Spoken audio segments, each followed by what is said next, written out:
Yeah. Hey yo, great vibes on 10. True squad in the building. Mr. Clean, Candy Cane, aloe vera, butter pecan, Ronnie Webb, Danger Bun, and Loretta Von Lux. Everybody, everybody sing it loud. Everybody sing it loud. Everybody sing it loud. Great vibes on 10. Everybody sing it loud. Great. Yeah. The van keeps rolling, got the team all set. Chasing down the facts on the internet. Everybody talking, everybody got a claim. But we pull up looking deeper than the fame. Candy cane swinging that candy cane high. Walking through the chaos with a sparkle in the eye. Sweet on the surface, but she call out a lie. Got receipts in the pocket, watch the stories all collide. Must be clean in the middle with the game plan tight. Keeping everybody focused when it turns into a fight. Great vibes on 10, that's the motto every night. Bringing calm to the madness underneath the spotlight. Great vibes on 10. For the win, let the celebration begin. True squad rolling and we're doing it again. Hands up high, let the disco ball spin. Great vibes on 10. Great vibes on 10. For the win, candy cane, aloe vera, butter pecan in the mix. Ronnie Webb, Danger Bun, and Loretta, dropping hits. Great vibes on 10. Yeah, we turning up the room. Scammers get nervous when they hear we're coming soon. great vibes on 10. For the win, That's the slogan we defend. Truth over fiction and we're riding to the end. aloe vera cool when the drama gets hot. Smooth like a breeze when the rumors get caught. Everybody panicking, everybody losing track. She brings the conversation right back to the facts. Butter pecan steady, never rushing the case. Looking at the details, everybody misplaced. Quiet with the wisdom, always keeping the pace. Then she drops one question and it changes the whole race. Ronnie Webb riding through the storm with style. Got a sharp intuition and a confident smile.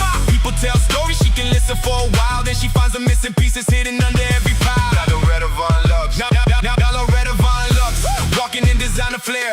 Gold hoops in her ears and highlights in her hair. Luxury coat swinging while she surveys the scene. Spot a fake story quicker than you ever seen. Tiny little diva, but her instincts are elite. She can sniff out contradictions from a mile down the street.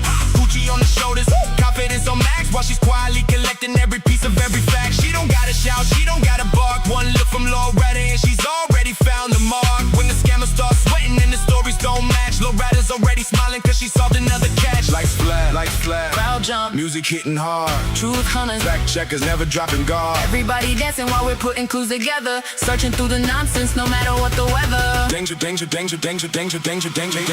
bun. Hopping through the comments every day. Little bunny energy, but she's leading the way. Hashtag save the bunnies, yeah, you know what she'll say. Then she'll uncover 3 mysteries before the end of the day. Curly ears bouncing, got determination strong. When the trail gets complicated, she keeps moving along. People think it's funny till she proves the rumor wrong. Then the whole room singing to the Danger Bun song.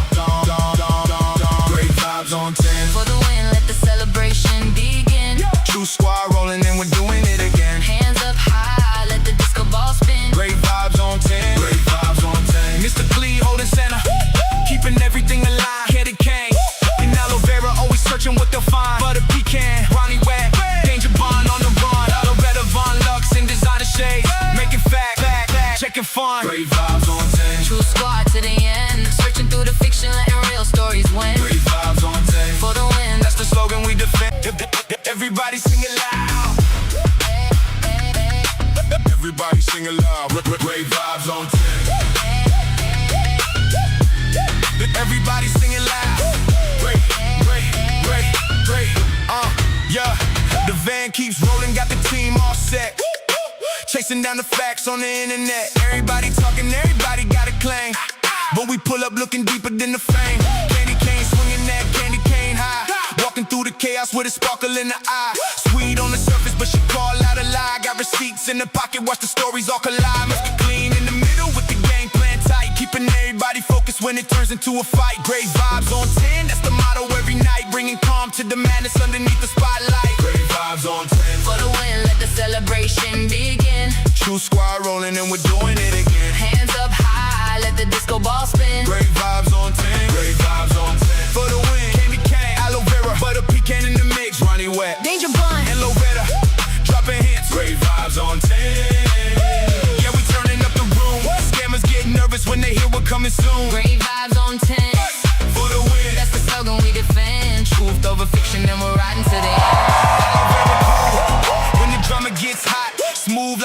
breeze when the rumors get caught. Everybody panicking, everybody losing track. She brings the conversation right back to the facts. But a pecan steady, never rushing the case. Looking at the details, everybody misplaced. Quiet with the wisdom, always keeping the pace. Then she drops one question and it changes the whole race. Ronnie wet, riding through the storm with style. Got a sharp intuition and a confident smile.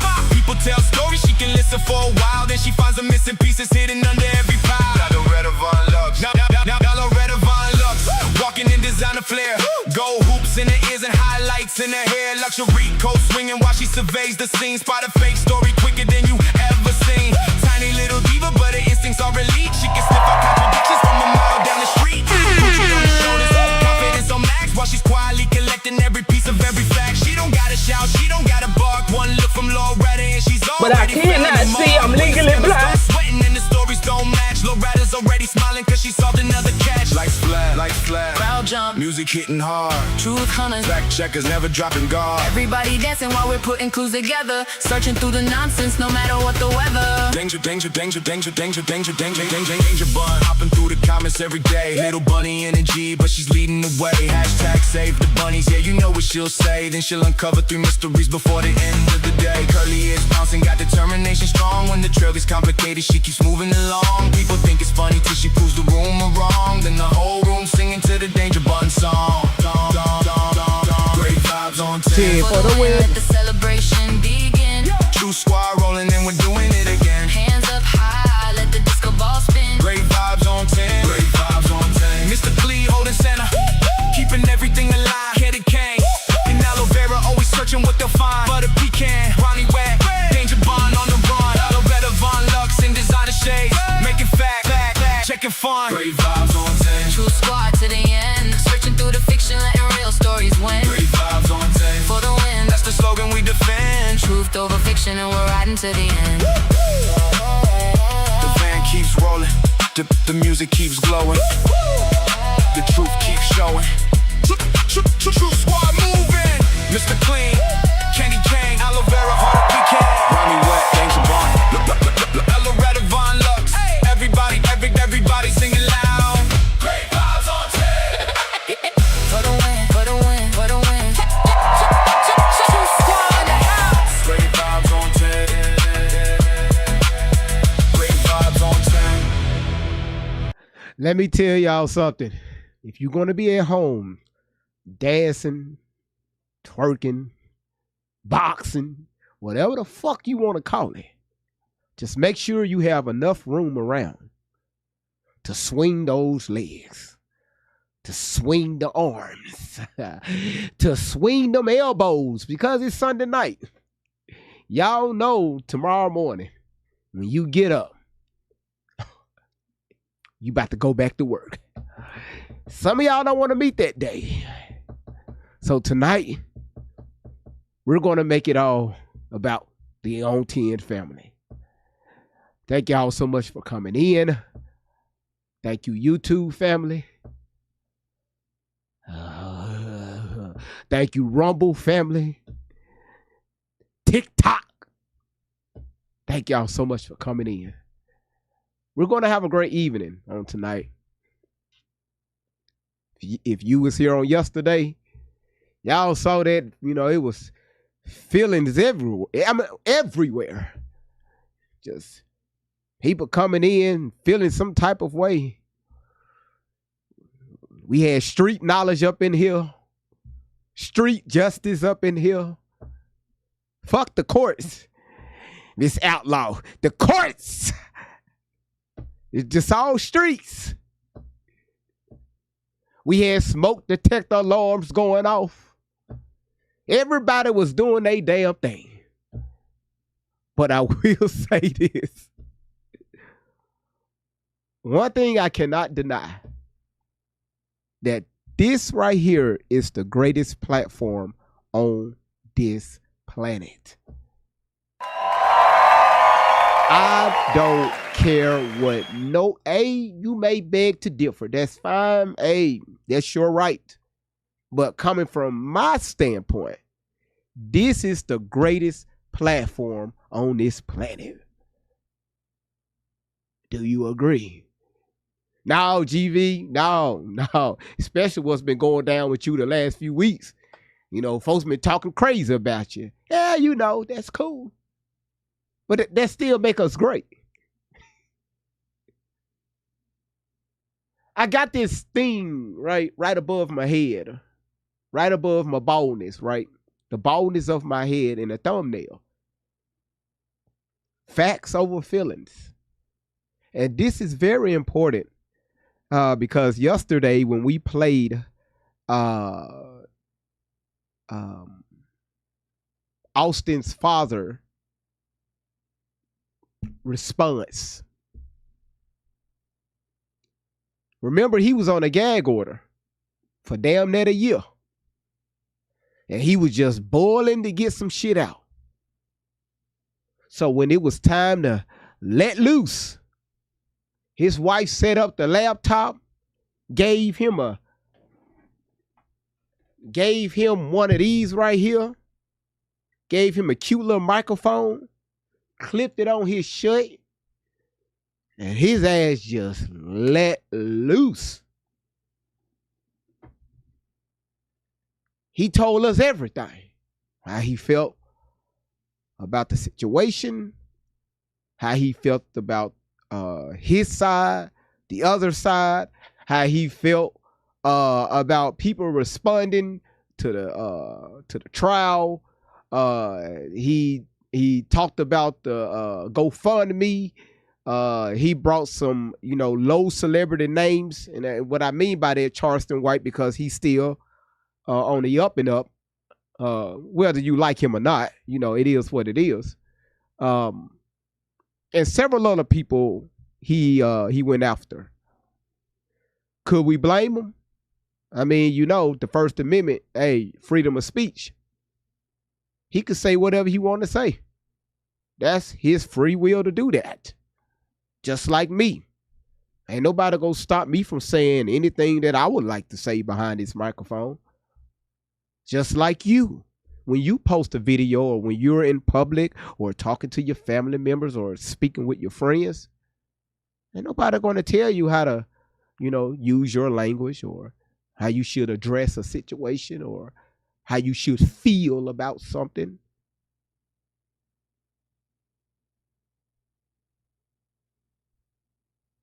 You can't be in situations where you feel like that you have to walk on eggshells because you worried about the next person.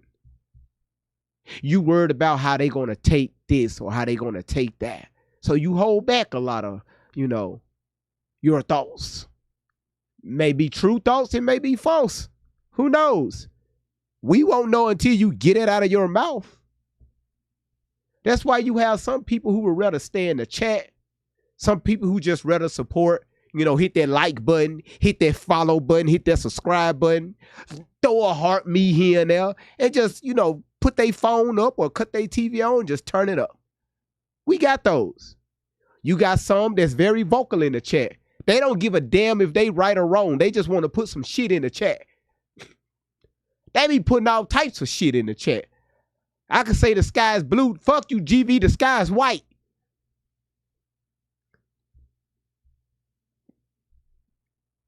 Okay.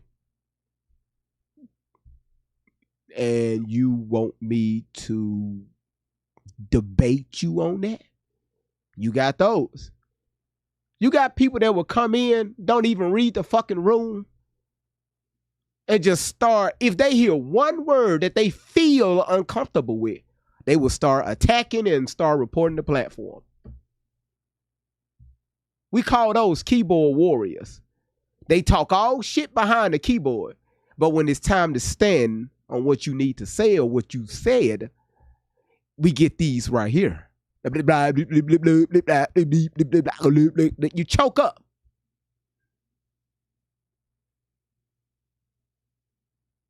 And then you got those supporters. You got the supporters, man. They will come in here no matter what the topic is about. I could be up here showing my whole ass. They're going to tap the damn screen. They're going to share the live out. Whether they like it or not. If GV want to make an ass out of himself, goddamn it, I'm finna share it to 30 people so they can see GV make an ass out of himself. Because maybe one day it's going to come back and literally bite them in the ass. I say all that to say this. One is, y'all, yes, we are entitled to our own opinions, our own feelings. But I need y'all to, especially in a situation like this here, because it's deeper than, what I see a lot of people speaking upon. The media is trying to push a narrative. Because the first thing I ask, this must be election year.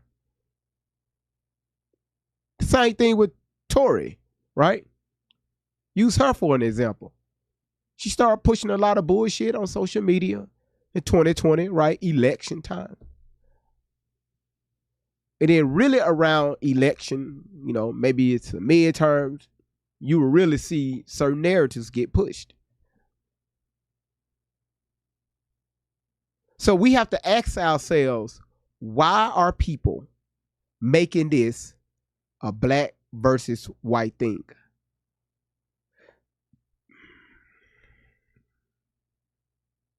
Do GV know the answer to that?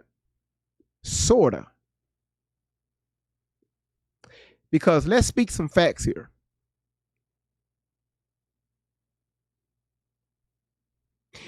No matter where you go in the United States of America, every major city,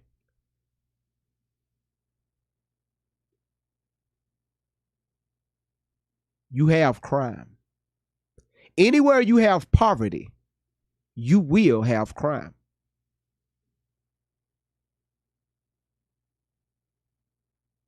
Your major cities, especially when you got most of your city, because again, let's use this for a reference, okay? If you got a city let's use Chicago for an example.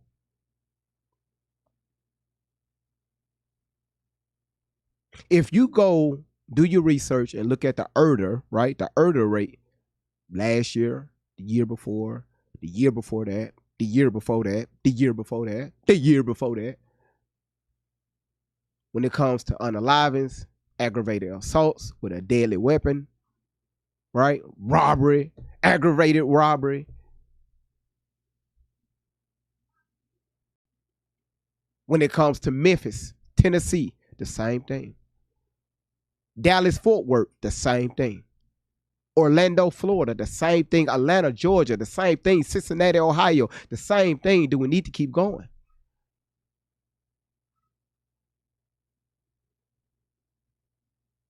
How come we don't see my people, right?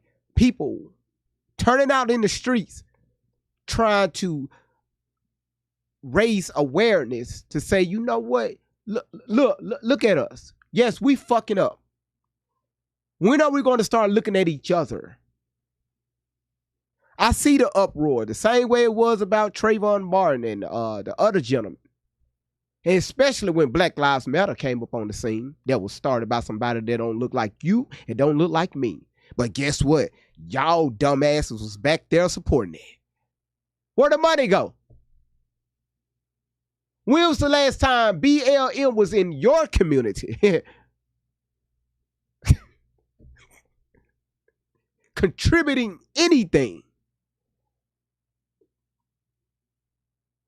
But y'all was standing behind the BLM movement.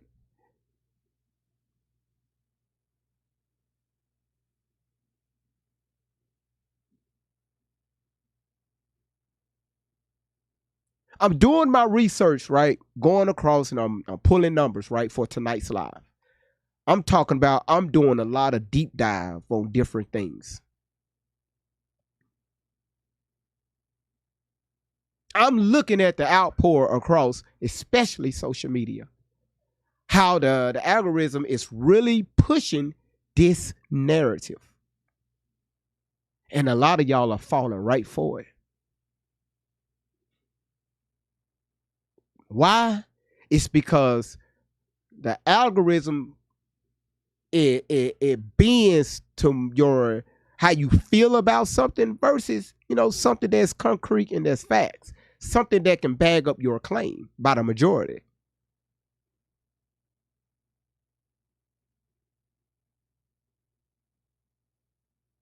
We got Pookie and Ray Ray getting unalived every single day by one another.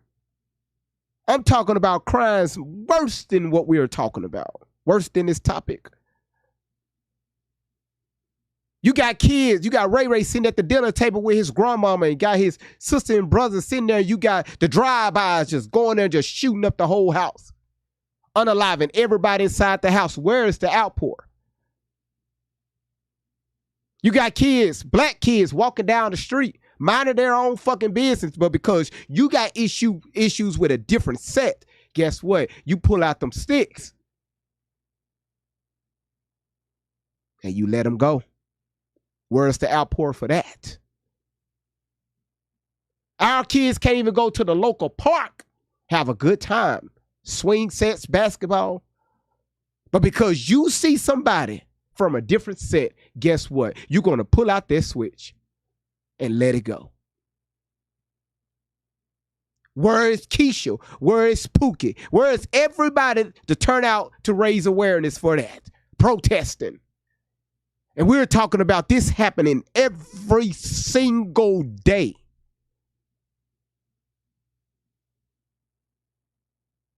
I don't see the news, pushing that out. And I'm just talking about black on black crime.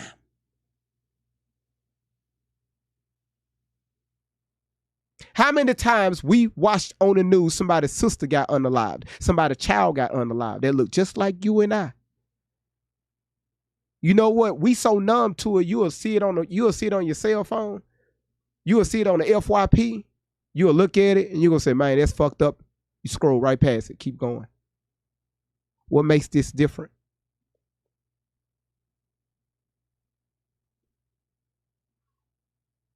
I don't see y'all out there in the streets talking about, hey, Junebug y'all need to find him for unaliving these people. Y'all find him, right? Find him. Justice for, X, Y, and Z. Because remember, y'all go by that street code. I ain't saying a motherfucking word. And that been going on for decades.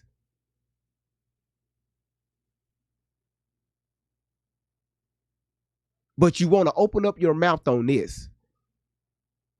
How come you don't use the same logic here, use it back in the hood? Use it back in the black community.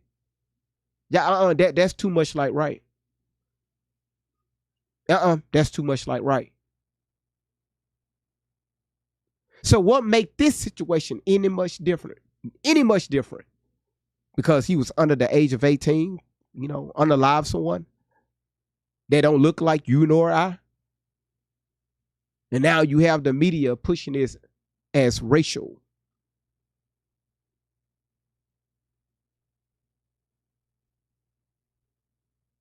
And now y'all are the fucking puppets. The only thing they need to do is post a headline. Guess what you're going to do? You're going to share it out. That's the power of social media. Let you hear one thing that feels good with you. You know what that do sound like? How them white boys, came up on. He tried to defend himself. He really did. How them white boys tried to. Yesterday we had a young lady here on the panel, former security guard, street knowledge.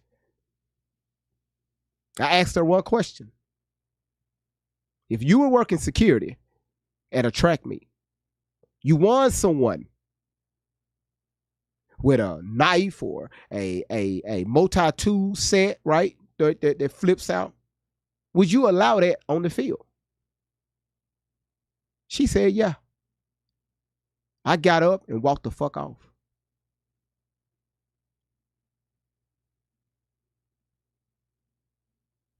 If anybody have ever been to a track meet, too much stuff you don't carry there unless you are the parents, right? Parents, friends, supporters.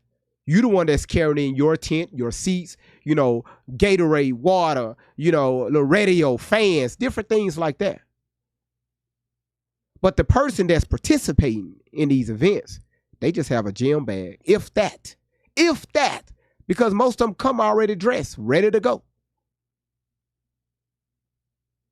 I know because I've been doing it for the past 3 years. And I see it by the thousands. And you talking about like 40 different schools that I'm looking at every single year.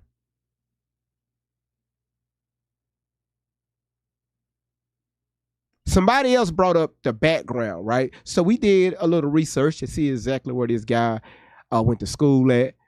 We did the demographics on that, and then I also learned that his family moved from Louisiana out to Texas for a better life, allegedly. Right? I have no concrete evidence to support that claim.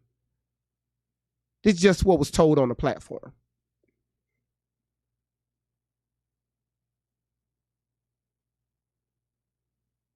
So now the question, y'all. What are we teaching our children? It's okay to, first of all, one thing we can't do is always control our children's movement, especially if they're teenagers. I know I have grown kids and I have a teenager. My oldest one is 21 years old. And yes, my youngest one is 2 years old. I got all of them here up under this roof, and the other two, they're grown. They're out the house.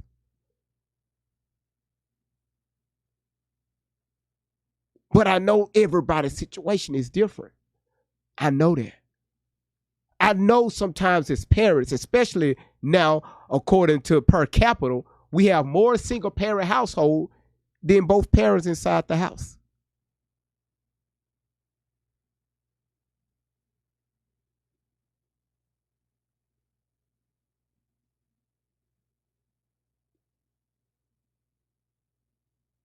We spend the time working.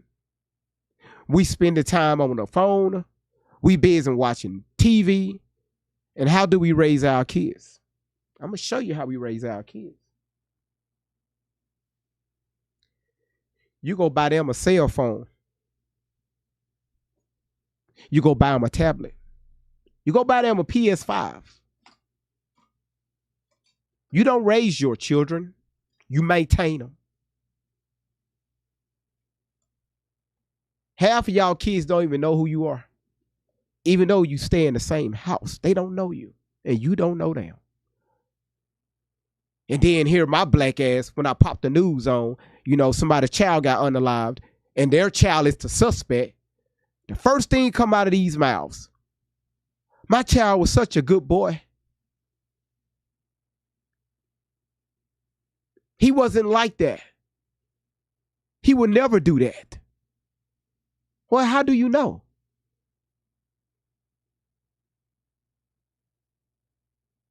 Social media and the streets is raising our children, not you. That's why when your child gets suspended from school, you all in shock. Well, how did he get them rugs? Or how did he get that pew-pew? You tell me. But then y'all want to go off on the principals and the police officers for holding your child accountable.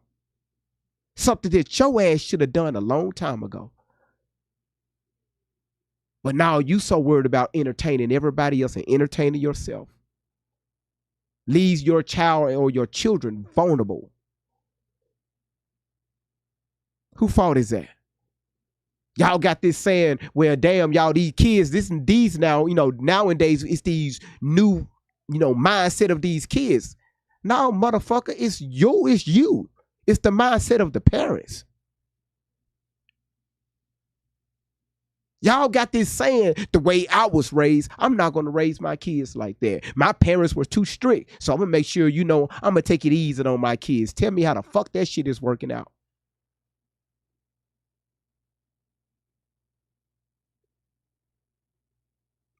The reason why I'm saying this is because the majority makes the rule. The majority of our inner city children are struggling, and we don't want to acknowledge that. We don't want to look in the mirror and say, you know what, God damn it, I got to do better. Not just for me, but for my child. Because my children, they're looking at me. You can't do that.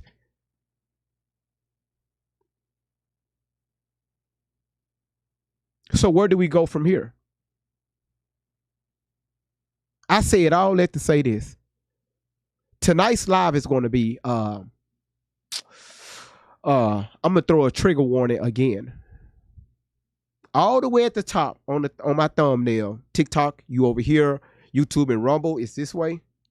On the top of my bald-headed ass, you're going to see facts over feelings.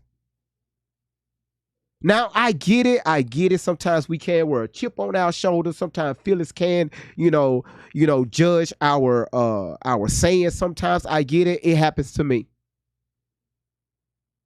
But that don't allow that to be your final word based off your feelings.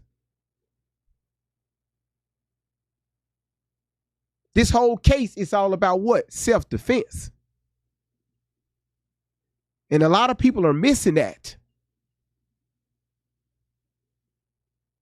People, boy, street TikTok jump straight to conclusions. Yesterday was a prime example. We was on this live for almost 6 hours. That video from his father, Austin's father, was 2.5, almost 3 hours long. People coming up on the panel, well, I seen clips of it, so let me, respond to it. How you gonna respond to something if you don't know the full context? It's just to show you the mindset of people, how they move on social media. That's why this clickbait is real. It's dangerous. You'll get a 3-minute clip, will get millions of views, but when you got the actual video, that will get like a few hundred. People don't want to know the full story. They just want to hear something that feels good to them, that's going to trigger them so they can have a response. With nothing to bag it up.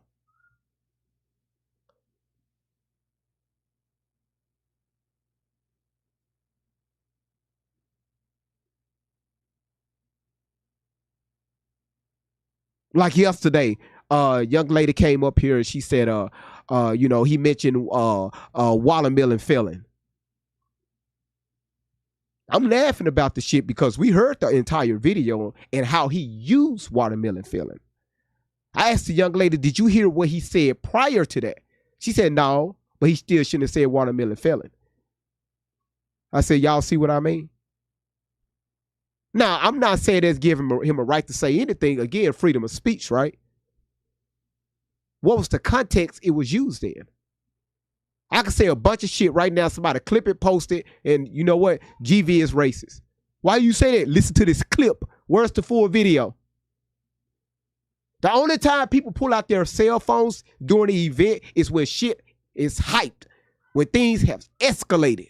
That's when people pull out their smartphones and start recording. The first thing we ask over here, what happened prior to that event so we can get a clear understanding why it escalated. Prime example, this case right here. Why did their son felt the need to reach inside of a bag, pull out a weapon? Some of y'all say, well, GV is not a weapon. Is a car a weapon? No, a car ain't a weapon. It's a vehicle. You get in, you crank it up, you put in drive and go on about your way. You put gas in, or you can plug that motherfucker into the wall. All right. If you see somebody down the street your ass don't like, you throw that motherfucker towards them and you run their ass over. Is it still just a vehicle or is it a weapon? You know how the law is going to look at it? It's no longer a vehicle. That was a weapon.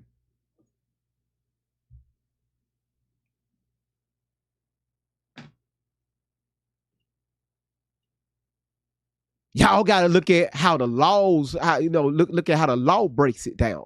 The law don't give a damn about your feelings. If you want to do something different about the law, how about you vote?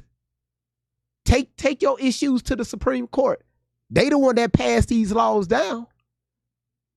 No, that's too much like right. No, you can't do that shit. That's too much like right.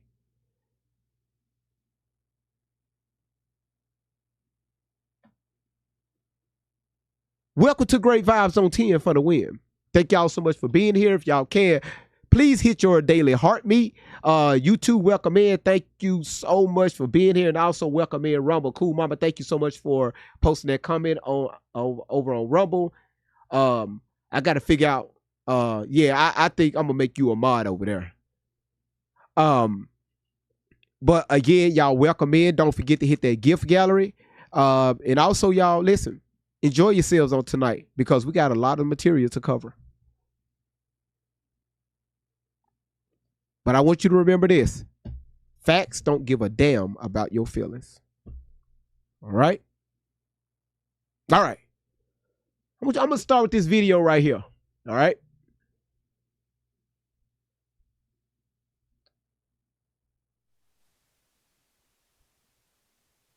Now, TikTok, all the way at the top, right below my chin. That's where both videos are going to be playing. And Rumble and YouTube, you're going to see it. Hell, it's in the same spot. Over to my right. All right. Hours after being sentenced for the murder of Austin Metcalf, Carmelo Anthony has been moved out of Collin County and into the state's prison system. This is the picture just sent to us within the last half hour from the TDCJ. We're told he's being held in the Wallace PAC unit near Navasota, a little more than 70 miles northwest of Houston. Fox 4's Alex Boyer is following that and Anthony's appeal that started today. He joins us now live with an update. Alex.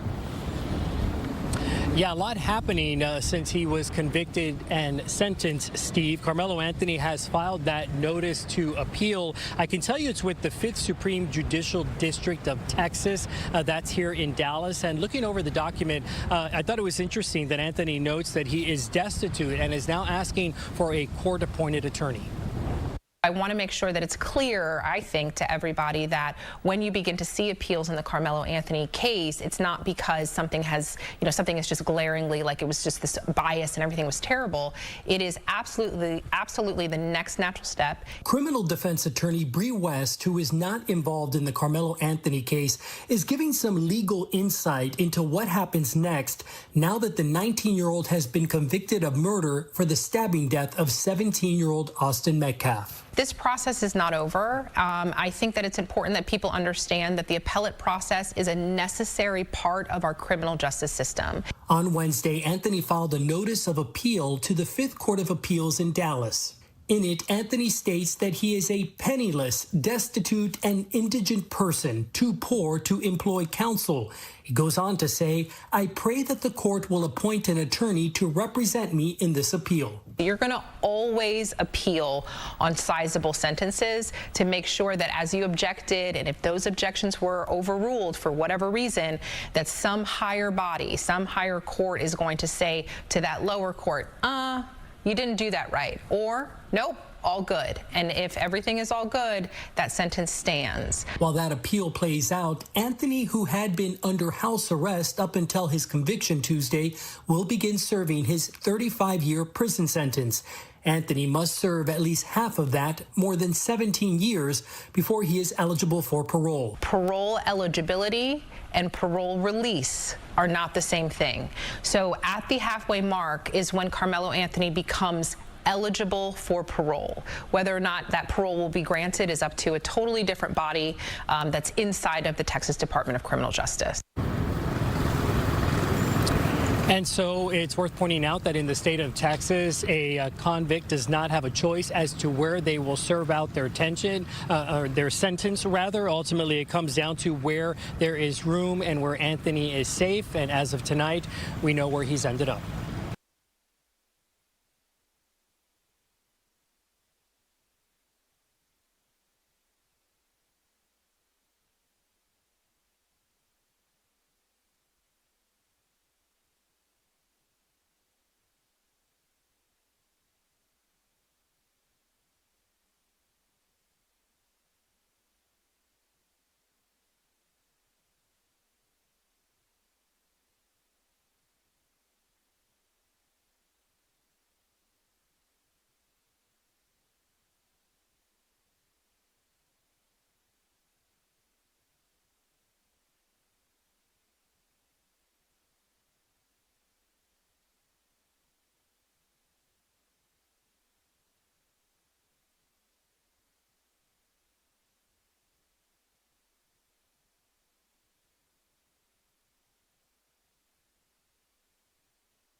Charleston White just destroyed Carmelo Anthony's entire case. You cannot bring a weapon to school. Yeah. So you can't say I was What if he says self-defense? There's no self-defense, because if you are afraid the day before, where you have to take a weapon to school, why not notify your parents? Parents, you notify the school teacher. School teacher that's bringing these kids in here and resolve this issue is called conflict resolution. We was taught in homes that has morals and values, you tell the teacher. Somebody with you, you tell the teacher. Let the teachers know, so when y'all have an altercation, you're cleared and you're covered.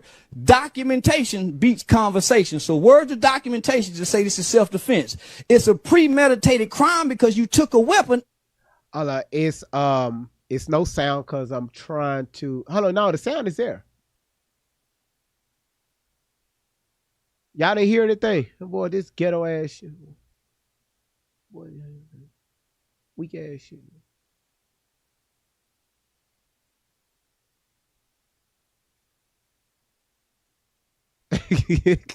You said, all right. No, did y'all hear the video?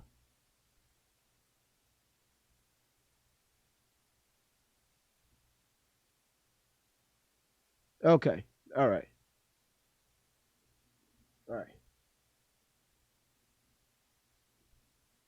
Charleston White just destroyed Carmelo Anthony's entire case. You cannot bring a weapon to school. Yeah. So you can't say I was what if he says self-defense? There's no self-defense, because if you are afraid the day before, where you have to take a weapon to school, why not notify your parents? Parents, you notify the school teacher. School teacher that's bringing these kids in here and resolve this issue is called conflict resolution. We was taught in homes that has morals and values, you tell the teacher. Somebody with you, you tell the teacher. Let the teachers know, so when y'all have an altercation, you're cleared and you're covered. Documentation beats conversation. So where's the documentation to say this is self-defense? It's a premeditated crime because you took a weapon in fear. Anticipating to use it. That was premeditated, though. And it said a track meet. You getting ready to run track with other kids and you got a knife on you. No, man, you got to go to jail. You got to go. If you agree with that, drop a yes or no in the comments, so I can see what type of crowd I'm dealing with tonight.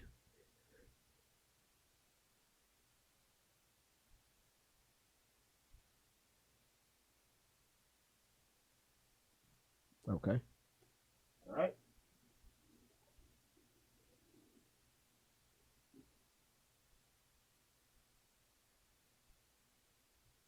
That he did not deserve to go to prison, and you're Listen to this before we even get to the parents, y'all. Listen to this.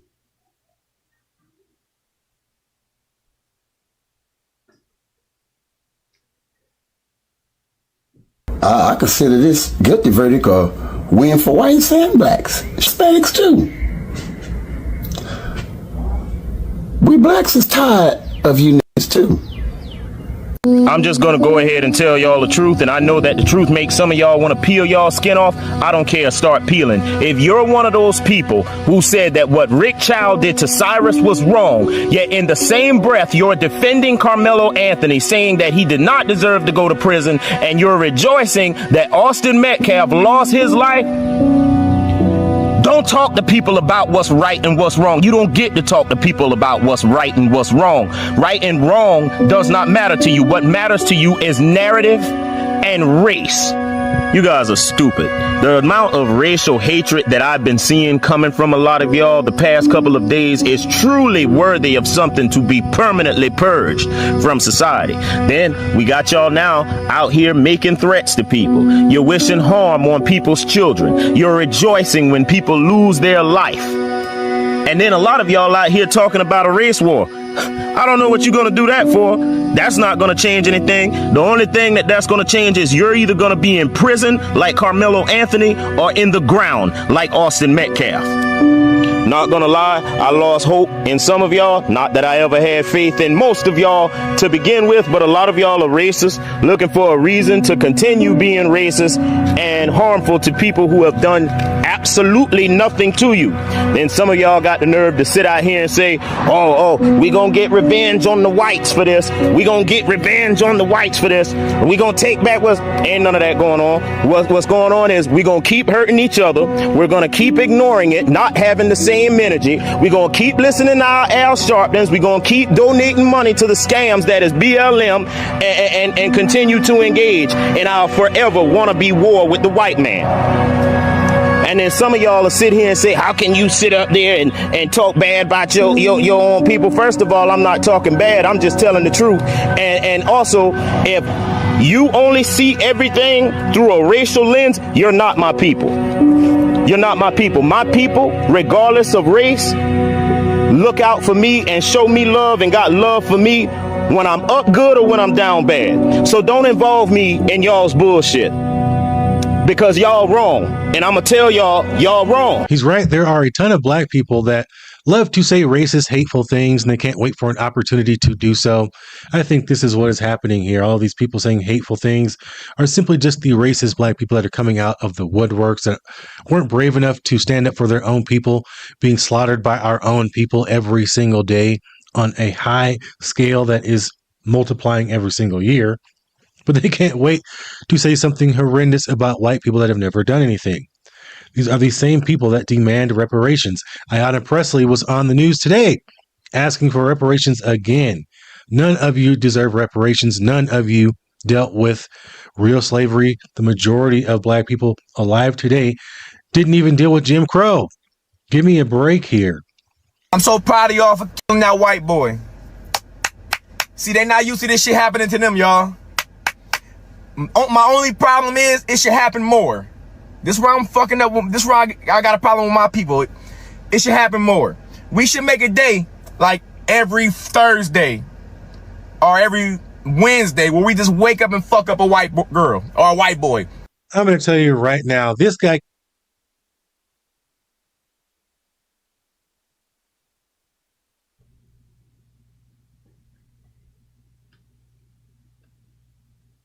Oh my God, bro. Oh, hell no, man. What the fuck, man?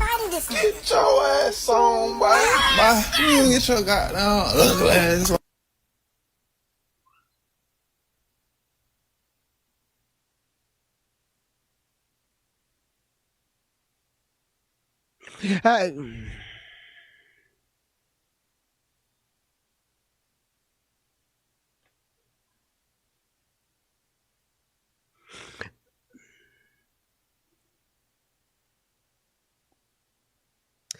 Great vibes. Remember, the internet is forever.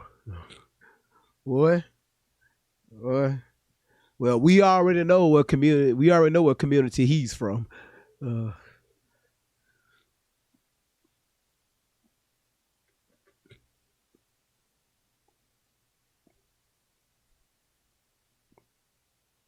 How your ass sit there and record a video? You record a video talking about doing harm to someone. Upload that shit on the internet. You fix your motherfucking mouth to say, hey, you know what? Every Thursday, we're going to do something to a little old white girl or a little old black boy, a little old black girl. Every Thursday. I thought, you thought that shit was going to go viral. People just going to stand up with you and just, you know what, you own to something there. Yeah, you own to something there. You know, Quisha Lena. His real name is Jaquan.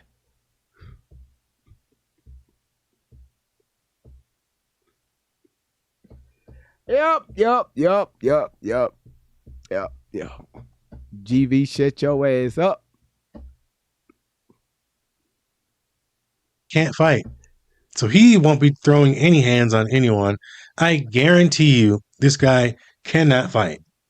And he wants to say some very evil things and try to command violence against white people when he himself couldn't bust a grape. What an idiot. What a good way to ruin any sort of reputation you have.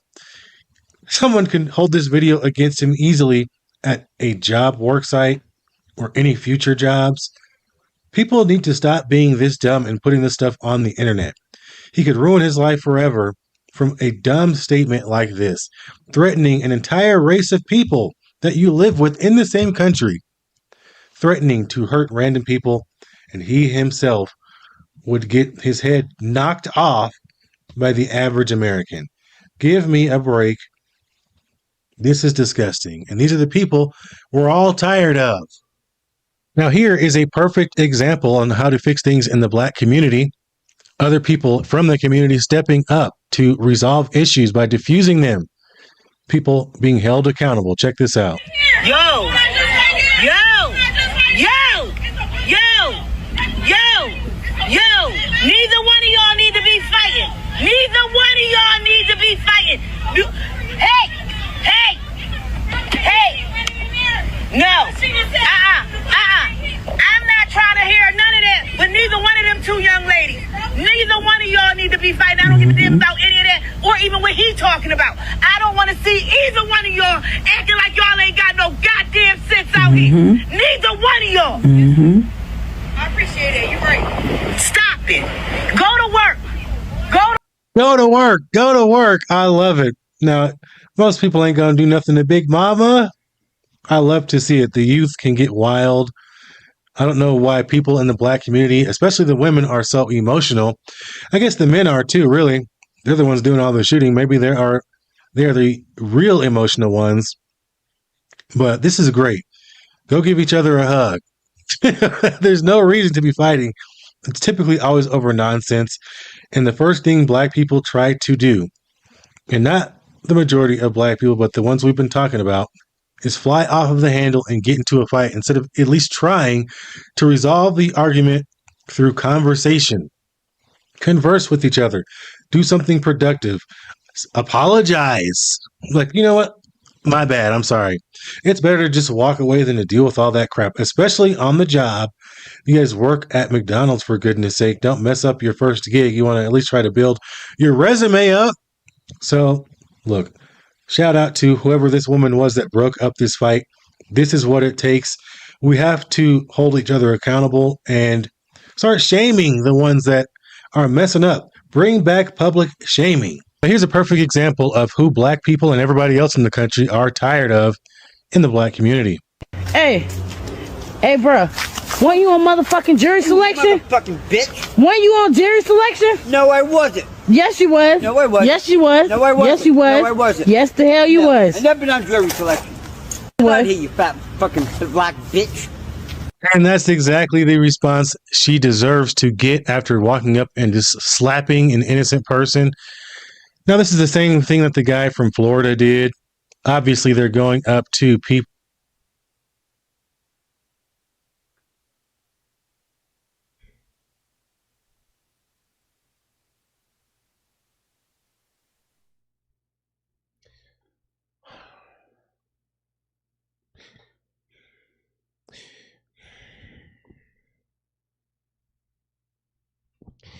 You just walking up to random white people. You was on the jury. Just start kicking them and hitting them and cussing them out.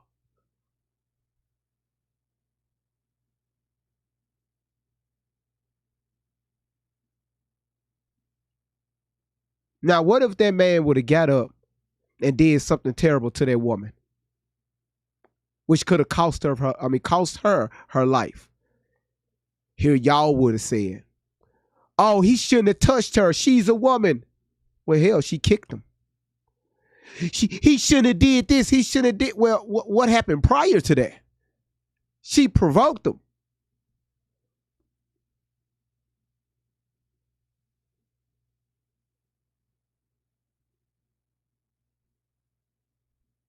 Y'all would have been all on the internet. It's fucked up what that white man did to that Black girl.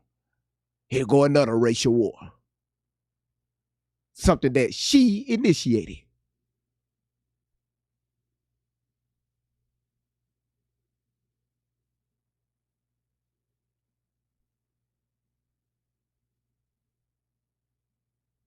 Let's keep going. Oh, shit. Life. But I would think that this would send you straight to hell, because why are you messing with innocent people? It's not only like bullying as an adult, but this is just complete assault on an innocent person that has absolutely nothing to do with Karmelo Anthony. There's no way that anybody would think a random person on the street sitting down looking like they're down on their luck could actually be on the trial. This guy might not even have an address. Get real. This is unbelievable. This little... Let me go in and clear this up. Okay, New York, y'all finally won the NBA championship. What, the last one y'all won, what, 99, 98, 99, something like that? Took y'all damn near 40 years to win a championship. Congratulations to New York Knicks. Y'all finally won the NBA. Y'all finally NBA champions. Hercules.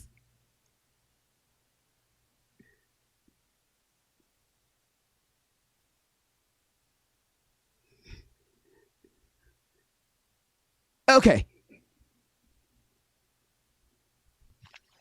Ninja Turtle looking woman right here is the worst of the worst when it comes to the black population.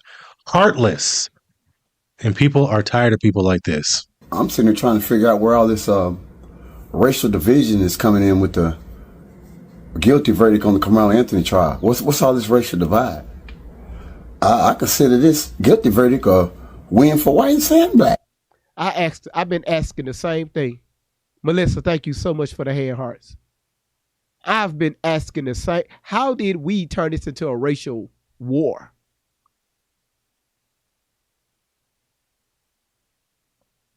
When I open up the panel later on tonight, I really want somebody to come up here and explain to me, how did the United States turn this into a racial war?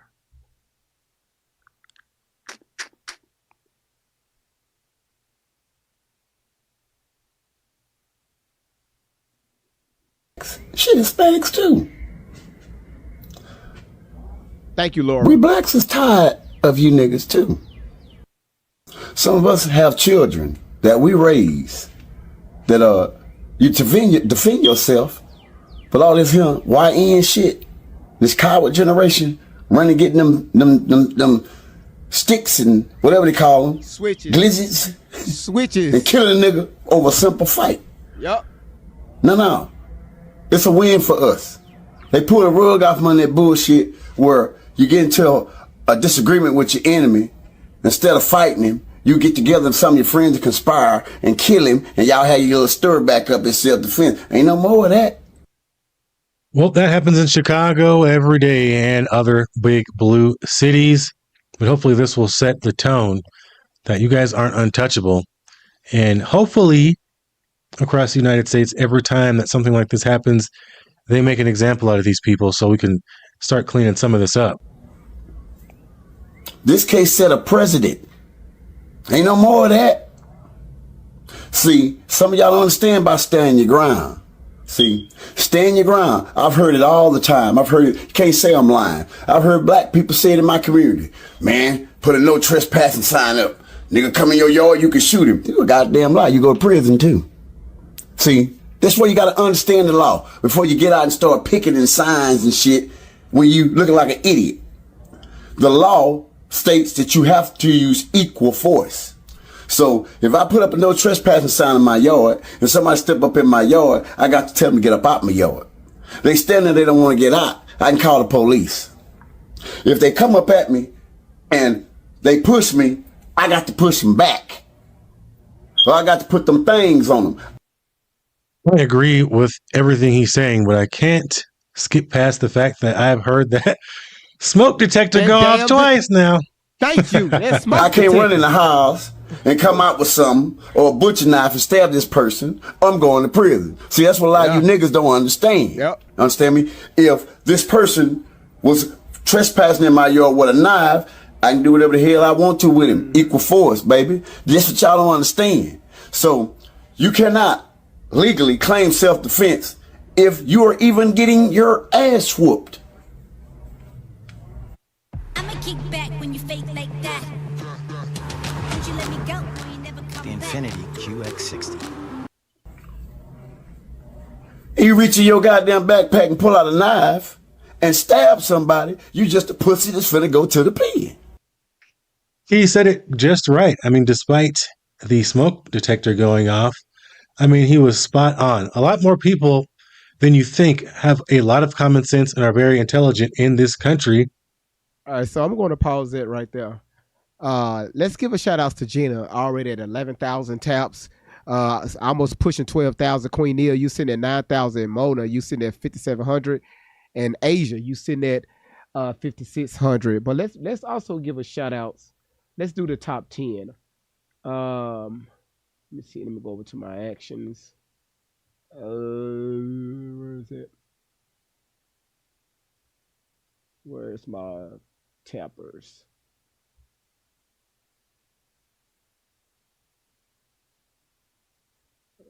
Let's see.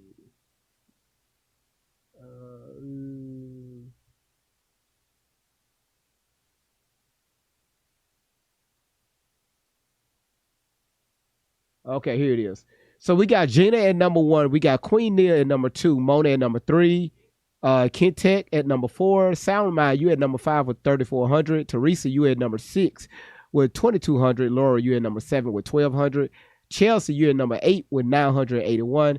Miss Carter, you at number 9 with 628. And Miss Sprinkler, you at number 10. I can't see your number.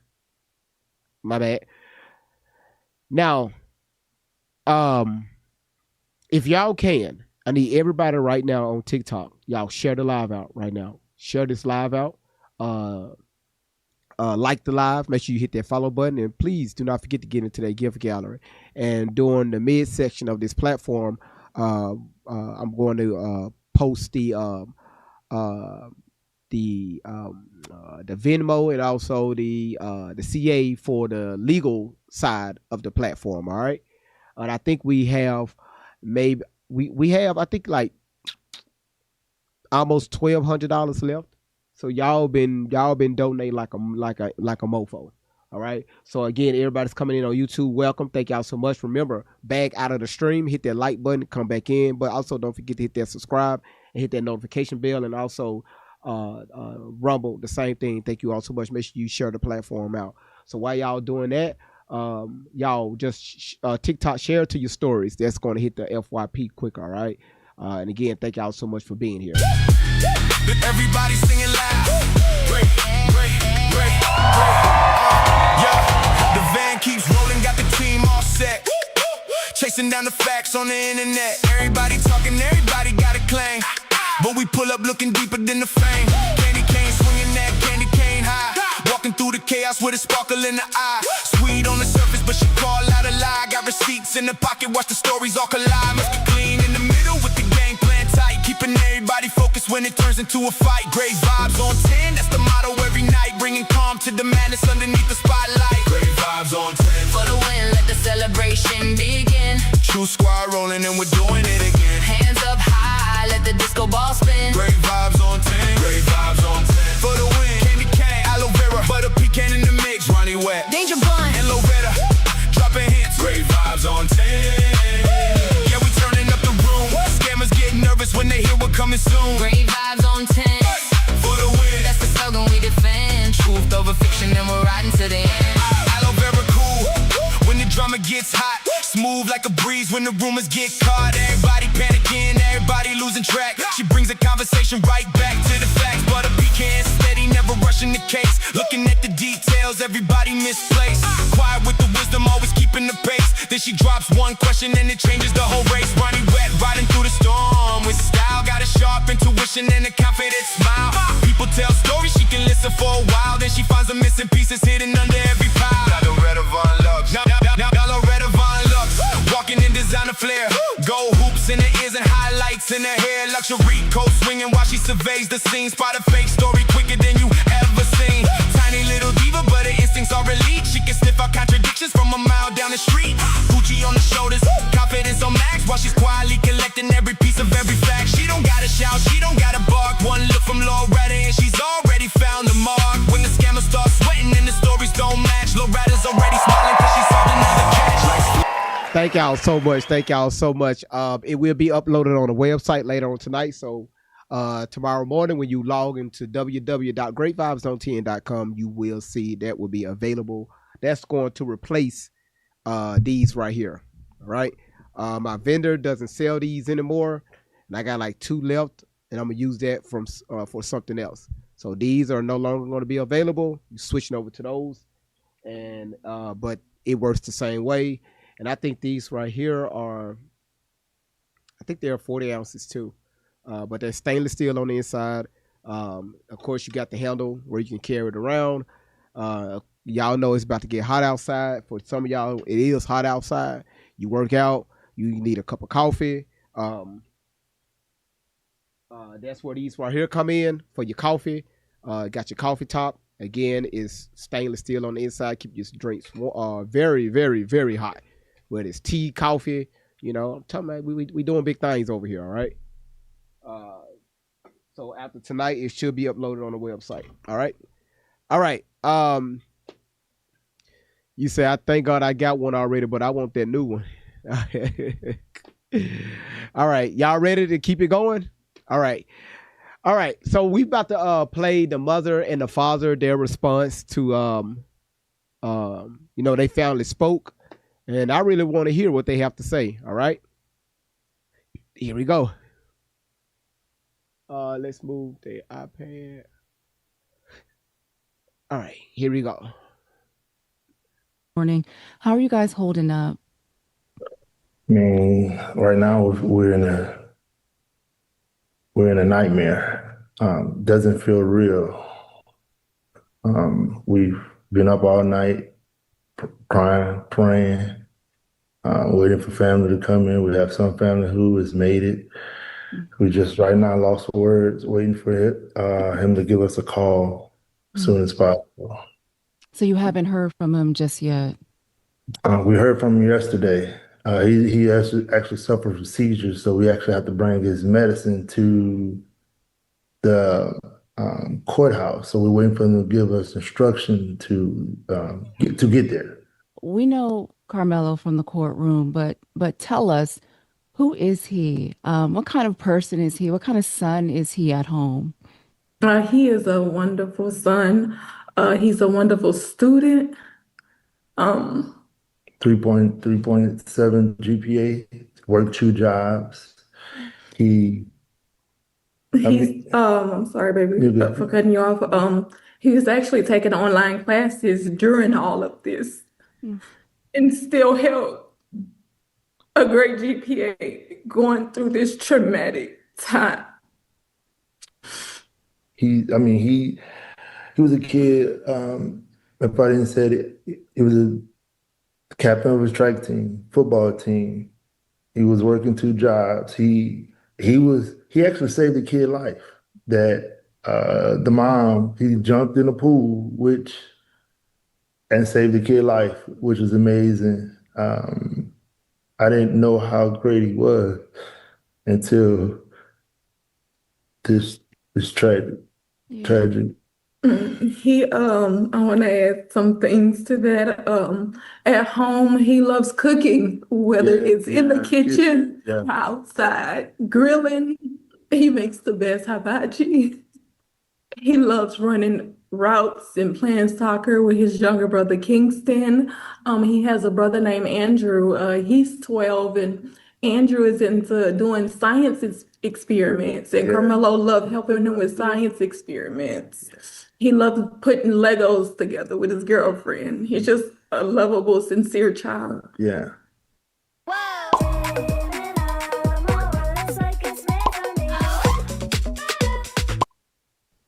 Do you feel like the world, just going through this trial, got an accurate description of who Carmelo really is?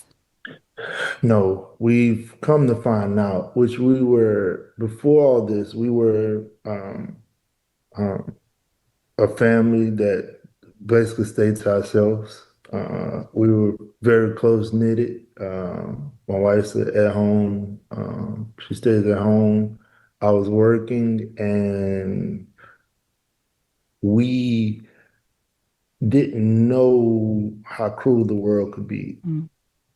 They have his face plastered all over it. after he was, one while he still was a minor.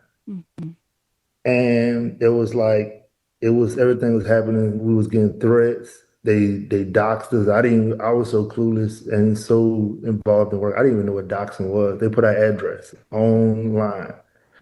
And so we had people coming to our home. So we never had to leave in our home. Like they had us in some type of like what is a protective thing, whatever, to get us, to keep us safe with our other kids. The world right now, it sounds unbelievable, the things that he accomplished before this tragic accident. Like it will really mess you up. And as me being a father, I didn't realize, like him saving a life. I just as a father, I got caught up in, hey, that's what you're supposed to do. That's your expectation. Being a man, hey, that's what we do. We move on. Like him working, hey man, you're supposed to have a job. I was trying to, he was, you know how it is, that young. It's like with your girl too much, man. You need to get a job, get a hobby. So he's working, but I kept him busy too. And this whole situation, the reality of this is that somebody literally walked in his life. Literally walked into his life. He did everything by the law, and look where we at. I want to go back to that day, that track meet. Were you guys at the event at that track meet on April 2nd? No, we were not. I was actually supposed to go to the track meet, but the weather was so bad. I just stayed home. It's like, Mama, don't come. Just stay home. And now, looking back on everything, I wish I was there. I regret not being there for my child.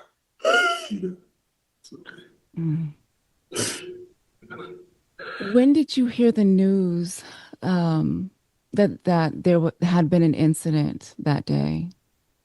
I received an email saying that there was an incident, no phone call, no anything. You know how my instinct was because Carmelo, he's the type of child to let me know everything that's going on. And it wasn't like him to not call me and tell me what was going on. So when I received the email, we have Life 360. So I went into Life 360. I'm like, wait, they said the buses made it back to the school, but Carmelo location is still stating that he's at the stadium. Like, what's going on? So I headed to the school, and that's how I found out what happened. And how I found out, I was actually in a work meeting, and when she first called me, I thought it was because it was right after April Fools. I was like, oh, y'all playing this, because he doesn't, this is not him. So I was on, oh, you playing, all right, whatever. But she was like, no, he was involved in the stabbing. So when we heard that, I didn't know what happened at the time. And they kept us from everything. Like they kept us, so we running around from place to place. And it was everything was just moving so fast that day. I never forget. It was just like everything. Then once we found out he went to his bond hearing. The next day, somebody doxed us. I don't want to say her name, but a lady started making this. They try to blame it on one person, not making it about race. But you had this lady that just went on to talk about white lives and all this other stuff, and now it went boom. The race car started about. That's how Jake Lane and all these other guys got involved in this. But at the end of the day, this was a kid situation that a lot of adults made it about their personal, or how they really wanted to feel. This is the time they wanted to show on this is how we really feel about y'all. And they used my son, for example. It sounds like you wish you had talked more, that you had said more, that you had got your story out more. I call myself sometimes you could do the right thing, but it could be the wrong thing. Did Karmelo want to get his story out more to the public as well? He was trying to listen. He was trying to listen to what he was being advised. Hey, don't make it about race. Don't do this. Don't do this. So we was like, all right, we go again. We played the game they wanted. We did everything a law-abiding citizen supposed to. They told us don't do this. We did everything we supposed to. And he wanted people, of course he wanted somebody. They got pictures of him being 17 with a dress on, saying he could be raped in jail. Like all kind of these adults are talking about this child, but nobody's seeing it. Like nobody's seeing it. So we can't say anything. The other family, they go paint this lie that nobody still have exposed, that he died in his brother's arms. And it was all That's this. not true, because that is the No. narrative. Yeah. No, you never heard it no more. The stuff was a lie. You heard about a bag. You never heard about a bag since trial. That's what I was telling people. A lie is temporary, but the truth lasts forever. It's just now, it's like harder now. I gotta fight to get the truth out with. Now he basically had to get the book thrown at him, 35 years in this county that basically I honestly feel as though that they manipulate us with a smile. Mm. They act as if they cared, but they really didn't. When they win the jury selection, we seen all the people with the jury selection. I was like, baby, this is not right. But my wife is the type of person. I'm not gonna just say us. We're both the type. We try to be positive. Hey, we're not gonna look at it. That's not what it is. That's not us. That's what it was. So even when you noticed there were no Black jurors, it gave you pause. It made you want to say something, but you were still going along with the process. Yeah, I was going along with the process because there's a lot of times when I hope this don't be controversial, but that's the first thing they do is they try to say we emotional. We don't follow instructions, right? So we did everything that we was advised and told to do, and look what happened. So who was they? You said that they told you. Who was they? Was it your defense attorney? Yeah. So we were because about him being 18, so what they did was they kind of played everybody against everybody, if you could say. I'm not going to say they played us against each other, but it's almost they had him scared, like, hey, this, I'm a lawyer, this. So as me being a father, all right, you're the guy, I'm okay with playing my position. I'm about to ask a question here. And I think Tierra brought it up.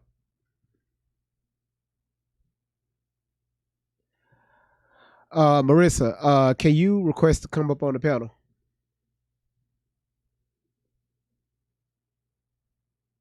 Maybe you have some information. Don't worry about it. I got you. I just sent you a request.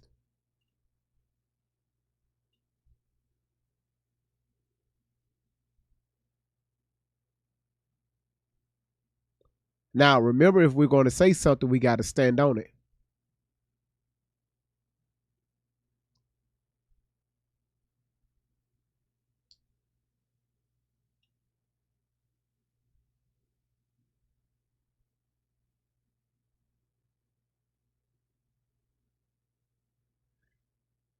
Okay, that's what I thought.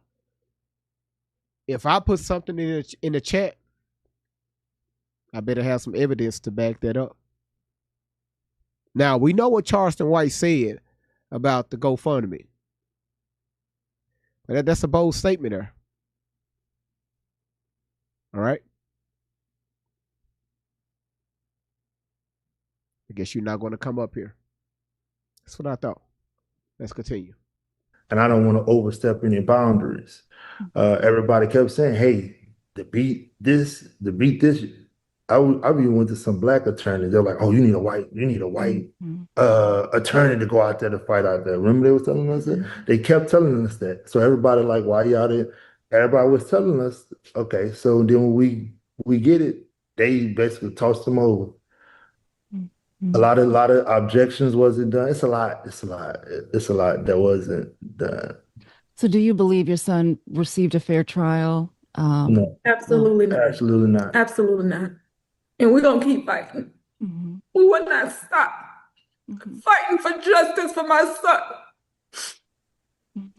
Yeah, it's hard for us right now, and I've had my moments. And we want our children to do better, right?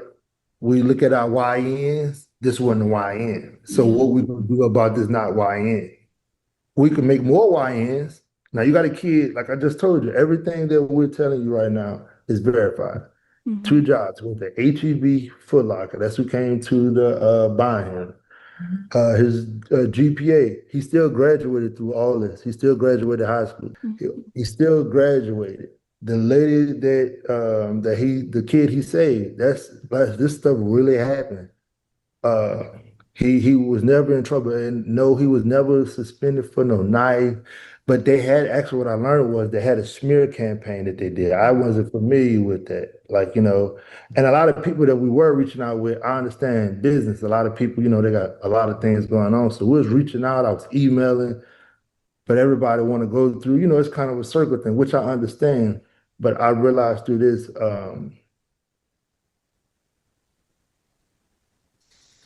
Black entertainment is going to have to be a black network is going to have to be done because I'm looking for people who would never understand. Yeah. Yeah. No matter how much you do it, no matter how much you do, they would never see it. You're saying that as you were watching the trial, as you were in there, you didn't want to question the process. You wanted to let it play out. But was there at any point that you felt the outcome was heading in this direction? No. Everybody lied. Look at the report. Everybody, it's called what? It's perjury.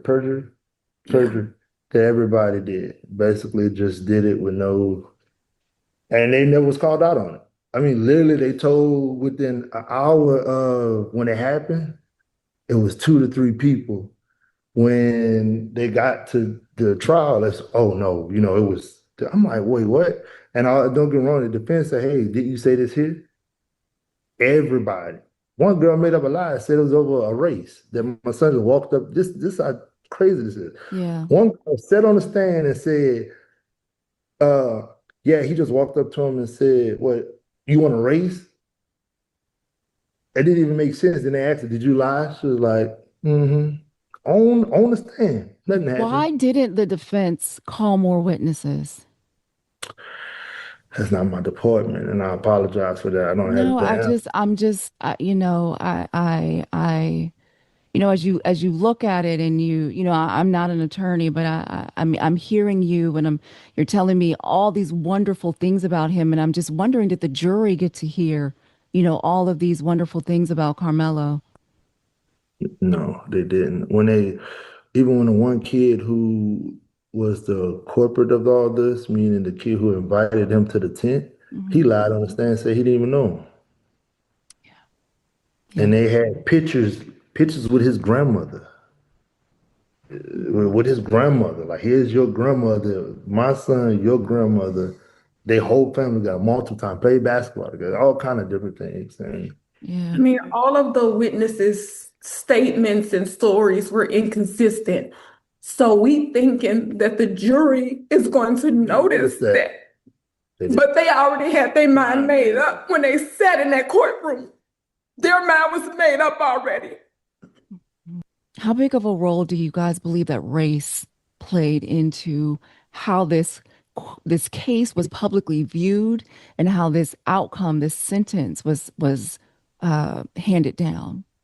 It played a big part. Race, politics, all that. I'm like, man, the kid don't even vote. How he got into it? It was a lady talking about the left side and the right side. Like, what? These are kids. They put I feel like you had a certain group that of course, they go blame us, that strategically made this about this because they knew they could do that smear campaign. Like they said, we went and bought a new car and house. Yeah. And it hurt with me without my people. My people really believed instead of them going and doing their proper research. They had people really bashing us. I'm like, y'all really believe that? Who could buy a house in 4 days? Buy a house in 4 days. I know we may sometimes we may not make the right decisions, but come on now, like that didn't even make sense. They said we was going on extravagant trips. It's a lot of things that they did to us that just, you know.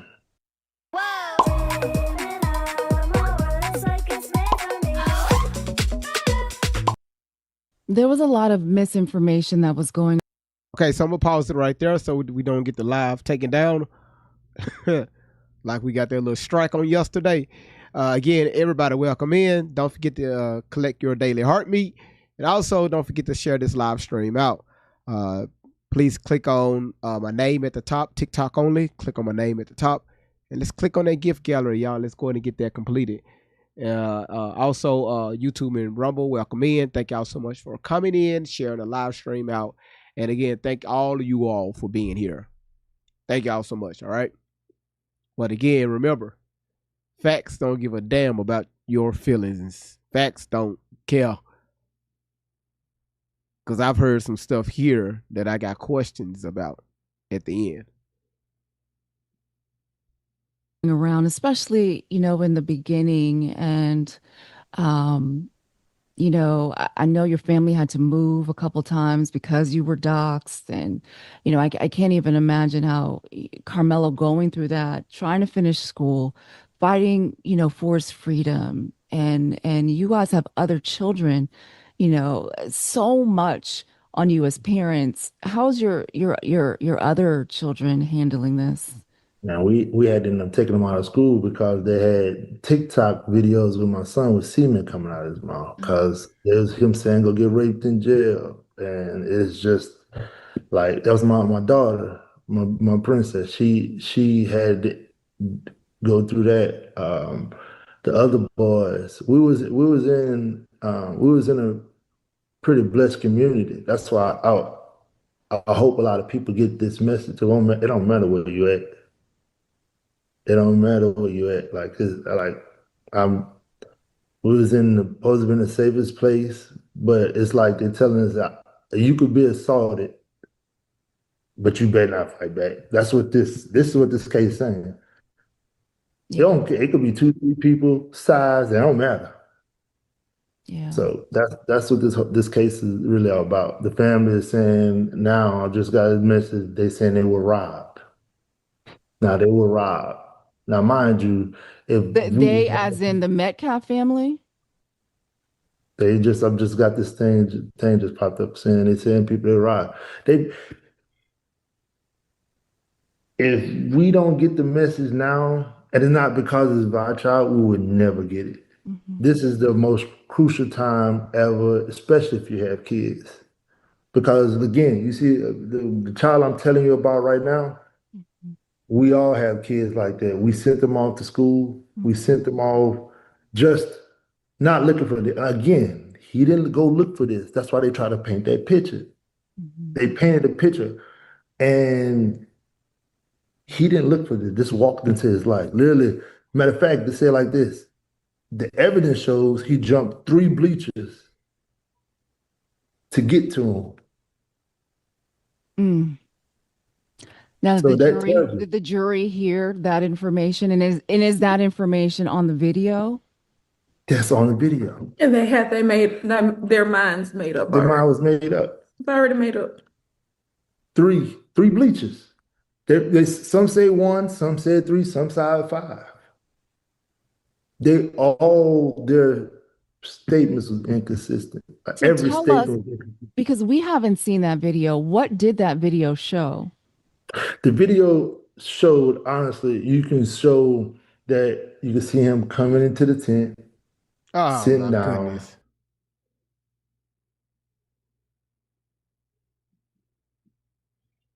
See, y'all, that's the shit I'm talking about right there. Right there, y'all. Somebody reported my platform for bullying and harassing. How many mods I got in here?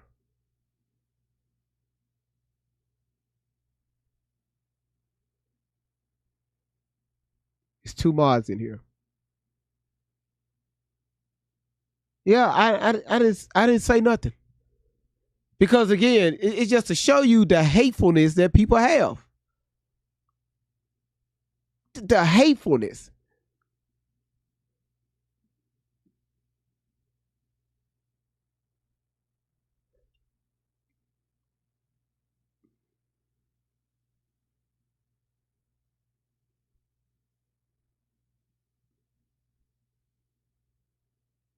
Yeah, Drika, see, that's what we do over here. We listen to both sides, right? So listen, y'all, TikTok, if you haven't followed the platform right now, go ahead and hit that follow button. And I'm letting y'all know when the gifts slow down, we leave the platform open for attack, okay? So go ahead and follow the platform right now because I'm finna restart. Hit the follow button right now. Follow. Hit follow. All right. Thank you, Sarah, Radeko, Rekindle, Mama Ford, Stephanie, Sweet Pea, Jack, Raven, all of y'all. All right. All right. Y'all, I'm about to restart, okay? Let me restart the platform. Oh my goodness. Boy. Boy, that right there, boy. People know they be getting their damn feelings and shit. Just be in their feelings, man. I'm gonna report the platform because I don't like what they saying. Everybody sing aloud. Great vibes on 10. Everybody singing loud. Great. Yeah. The van keeps rolling, got the team all set. Chasing down the facts on the internet. Everybody talking, everybody got a claim. But we pull up looking deeper than the fame. Candy cane swinging that candy cane high. Walking through the chaos with a sparkle in the eye. Sweet on the surface, but she call out a lie. Got receipts in the pocket, watch the stories all collide. Must be clean in the middle with the game plan tight. Keeping everybody focused when it turns into a fight. Great vibes on 10, that's the motto every night. Bringing calm to the madness underneath the spotlight. Great vibes on 10. For the win, let the celebration begin. True squad rolling and we're doing it again. Let's start it here. Oh, hell no. Man, I gotta do something with this. I don't know if it's the software. There it is. There it is. Thank y'all so much, man. Thank y'all for being here. Great vibes on 10. True squad in the building. Mr. Clean, Candy Cane, Aloe Vera, Butter Pecan, Ronnie Webb, Danger Bun, and Loretta Von Lux. Everybody, everybody singing loud. Everybody singing loud. Everybody singing loud. Great vibes on 10. Everybody singing loud. Great. Yeah. The van keeps rolling, got the team all set. Chasing down the facts on the internet. Everybody talking, everybody got a claim. But we pull up looking deeper than the fame. Candy cane swinging that candy cane high.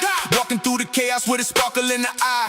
Sweet on the surface, but she call out a lie. Got receipts in the pocket, watch the stories all collide. Must be clean in the middle with the game plan tight. Keeping everybody focused when it turns into a fight. Great vibes on 10, that's the motto every night. Bringing calm to the madness underneath the spotlight. Great vibes on 10. For the win, let the celebration begin. True squad rolling and we're doing it again. Hands up high, let the disco ball spin. Great vibes on 10. Great vibes on 10. For the win, Candy Cane, Aloe Vera, Butter Pecan in the mix. Ronnie Webb, Danger Bun, and Loretta, dropping hits. Great vibes on 10. Yeah, we turning up the room. Scammers get nervous when they hear we're coming soon. great vibes on 10. For the win, That's the slogan we defend. Truth over fiction, and we're riding to the end. Aloe Vera cool when the drama gets hot. Smooth like a breeze when the rumors get caught. Everybody panicking, everybody losing track. She brings the conversation right back to the facts. Butter pecan steady, never rushing the case. Looking at the details, everybody misplaced. Quiet with the wisdom, always keeping the pace. Then she drops one question and it changes the whole race. Ronnie wet, riding through the storm with style. Got a sharp intuition and a confident smile. People tell stories, she can listen for a while. Then she finds the missing pieces hidden under every pile. Loretta Von Lux, now Loretta Von Lux, walking in designer flair. Gold hoops in her ears and highlights in her hair. Luxury coat swinging while she surveys the scene. Spot a fake story quicker than you ever seen. Tiny little diva, but her instincts are elite. She can sniff out contradictions from a mile down the street. Gucci on the shoulders, confidence on max, while she's quietly collecting every piece of every fact. She don't gotta shout, she don't gotta bark. One look from Loretta and she's already found the mark. When the scammers start sweating and the stories don't match, Loretta's already smiling cause she solved another catch. Like flat. Crowd jump. Music hitting hard. Truth hunters. Fact checkers never dropping guard. Everybody dancing while we're putting clues together. Searching through the nonsense no matter what the weather. Danger, danger, danger, danger, danger, danger, danger, danger, danger bun. Hopping through the comments every day. Little bunny energy, but she's leading the way. Hashtag save the bunnies. Yeah, you know what she'll say. Then she'll uncover 3 mysteries before the end of the day. Curly ears bouncing, got determination strong. When the trail gets complicated, she keeps moving along. People think it's funny till she proves the rumor wrong. Then the whole room singing to the Danger Bun song. Great vibes on 10. For the win, let the celebration begin. True squad rolling and we're doing it again. Hands up high, let the disco ball spin. Great vibes on 10. Great vibes on 10. Mr. Clee holding center, keeping everything alive. Headed Kane and aloe vera, always searching what they'll find. Butter pecan, Ronnie Wet, Danger Bun on the run. Aloe vera, Von Lux and designer shades, making fact, checking fun. Great vibes on 10. True squad to the end. Searching through the fiction, letting real stories win. Great vibes on 10. For the win, That's the slogan we defend. truth over fiction, and we're riding to the end. Now, let me say this. Before we get back started, if you don't like what the platform is doing, don't be here. It's so simple, y'all. The beautiful thing about social media is when you're watching something, you can scroll up. Just go on to the next. You can scroll down. Scroll to the next. But some of y'all are so butthurt, y'all take the time and just go over there and just hit that report button. Because your feelings are hurt. Not what the host is saying, but because of what the parents are saying. Same shit like yesterday. You report shit, man. Y'all, come on. I thought we were adults. Some of y'all worse than these teenage kids out here. I don't like GV playing this video. Let me report it. Didi, thank you so much. Thank you for throwing chili peppers, the lightning, corn, and shit free. If I ate anything that you threw across this screen, my boy, that doo-doo would be fire.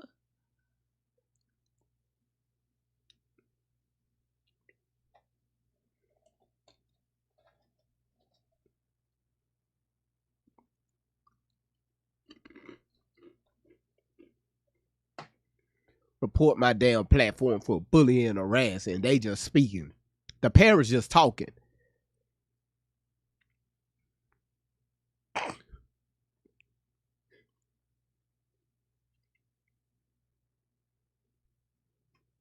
Yeah. We heard the father on yesterday. Yeah, you know. Y'all so damn. Y'all ready? Good evening, everyone. Y'all ready? These emotional that man, just emotional. Ugh. I don't like GV platform. Some of you move, go somewhere else. You act like your ass is being held hostage on social media. Like we forcing you to watch this play. Scroll up, motherfucker. It's so simple. Hang on.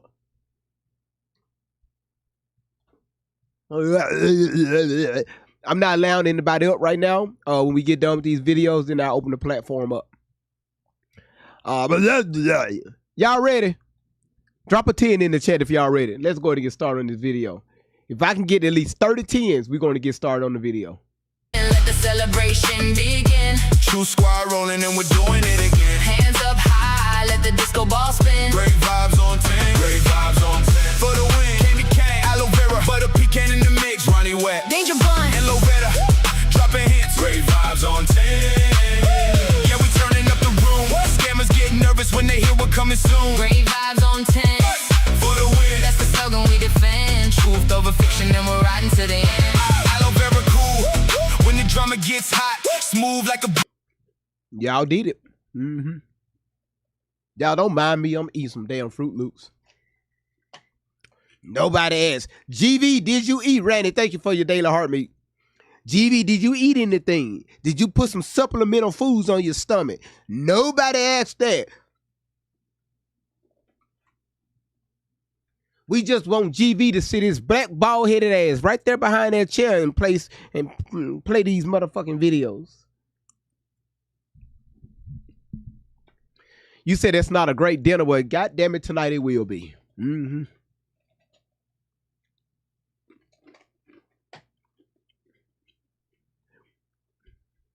All right, y'all, let's continue. And then it's like, it started getting a little, like you couldn't tell the people. But you know, we're experts. Let me tell you what the DA did. They put a spotlight on the boys, right? So you could see them, right? But they never put a spotlight on Carmelo. And the reason why is because, of course, they was trying to make their side look like, oh, it wasn't that bag of push. The whole thing moved. Even the guy EP said in his statement, it was so bad to where it pushed him out the way. Because he's some pretty big kids. Mm-hmm. They're real big. They're bigger than me, actually. Mm-hmm. So it's like they tried to minimize their doing, but I've heard people who would supposed to be justice if in Texas, if I threaten you when I'm lying, you have the right to do whatever force if you fear for your life. So the video showed. I'm sorry. Go ahead, Kayla. No, he said if you fear for your life or seriously body home. Yeah. Mm-hmm. Oh, they were trained jujitsu fighters too. Mm-hmm. And so the video that you all that they showed in court, it shows him running away from. Yeah, he ran to a teacher. The teacher said that the teacher he ran to a guy, and the teacher he ran to actually I'm launching my website, but I need the no. right name. You can purchase what's available. The hell is this? Wix domains. He hugged him because Carmelo, he's not like that. He hugged the guy. Like, he was freaking out. He hugged the guy. So the guy they was hugging. He was crying hysterically, and they tried to paint it as if he was trying to leave. But then in court they said it that he wasn't trying to leave. Yeah. Now, did this teacher testify? He did. Yes. And he also said he had to stop another kid from jumping on Carmelo, which was, guess what? Supposed to have been a person that was his friend. Hold on. Let me rewind this. I need to get a clear understanding because she asked the parents, hey, did you see the video? What happened? They're describing the video, but I'm a little lost here.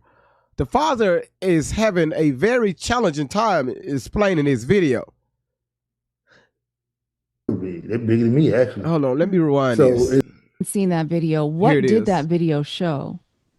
The video showed, honestly, you can show that you can see him coming into the tent, sitting down, and then it's like it started getting a little, like you couldn't tell the people. But you know, we're experts. Let me tell you what the DA did. They put a spotlight on the boys, right? So you could see them, right? But they never put a spotlight on Carmelo. And the reason why is because, of course, they was trying to make their side look like, oh, it wasn't that bag of push. The whole thing moved. Even the guy EP said in his statement, it was so bad to where it pushed him out the way. Because he's some pretty big kids. Mm-hmm.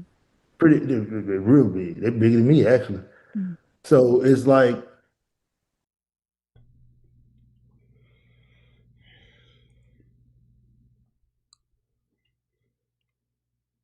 oh my God, bro. Oh, hell no, man. What the fuck, man? Get your ass on, boy. You get your goddamn ugly ass on. Did anybody understood what the father just said here? Trying to explain the video. Because I'm lost. I'm completely lost here. He said the son walked in the tent, and then it was some moving. Now the moving, was it commotion? Was it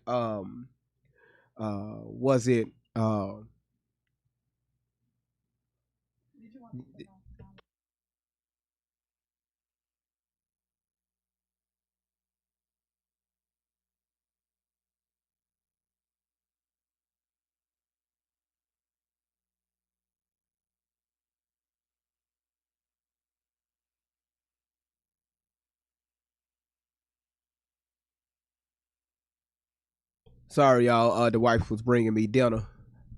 Listen, y'all. This is where I'm having trouble here, and y'all just let me know if I'm wrong. Okay. I'm listening to the mama, but the father is doing the majority of the talking. Thank you so much. No hot sauce. Everything is fine, just the way it is. One. All right, thank you. You can leave the door open. Y'all, let me know if I'm wrong here. Let me know if I'm wrong here. I'm listening to the father. I'm trying to understand him because he sounds very undecisive. He's talking as if he's not sure about what to say.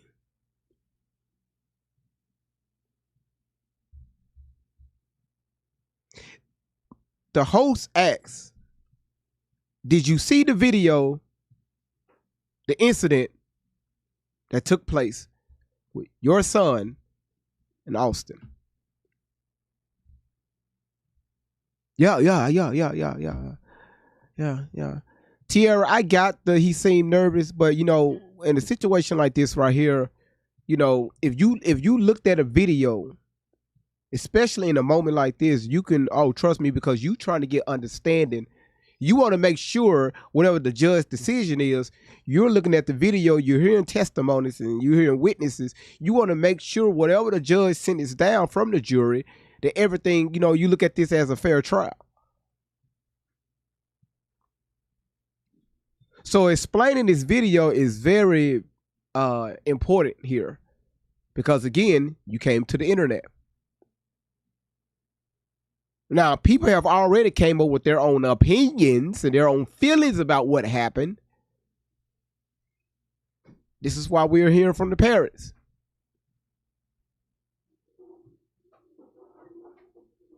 My son walked over to the tent, and then it was a lot of moving.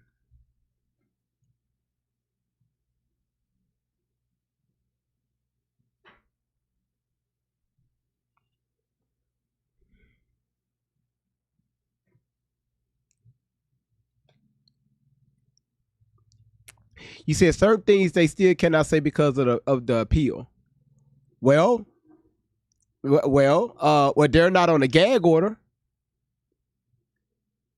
If that was the case, they would have never did this interview when she opened up with that. I mean, when she asked that question, he voluntarily started to answer this question.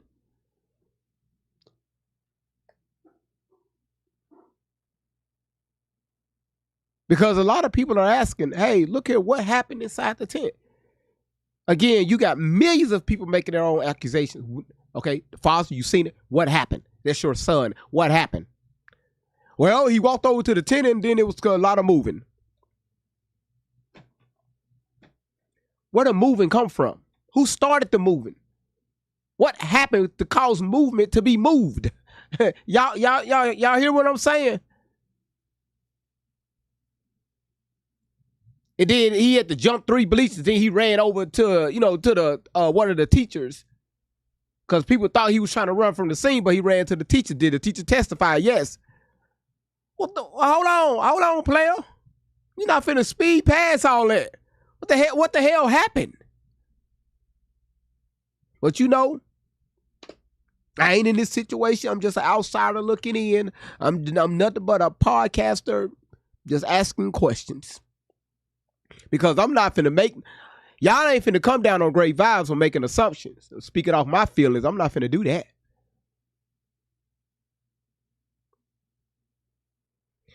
You say he wasn't there either. Sarah, he say he seen the video.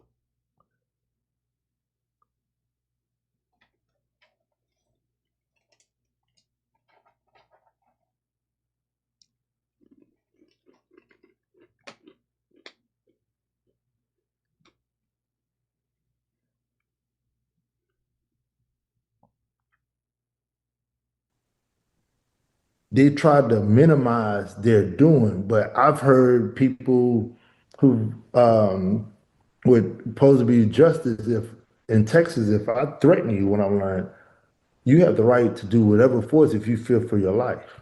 So the video showed, I'm sorry, go ahead, Kayla. No, he said if you fear for your life or Seriously body. It's this thing what you call time, place, and matter.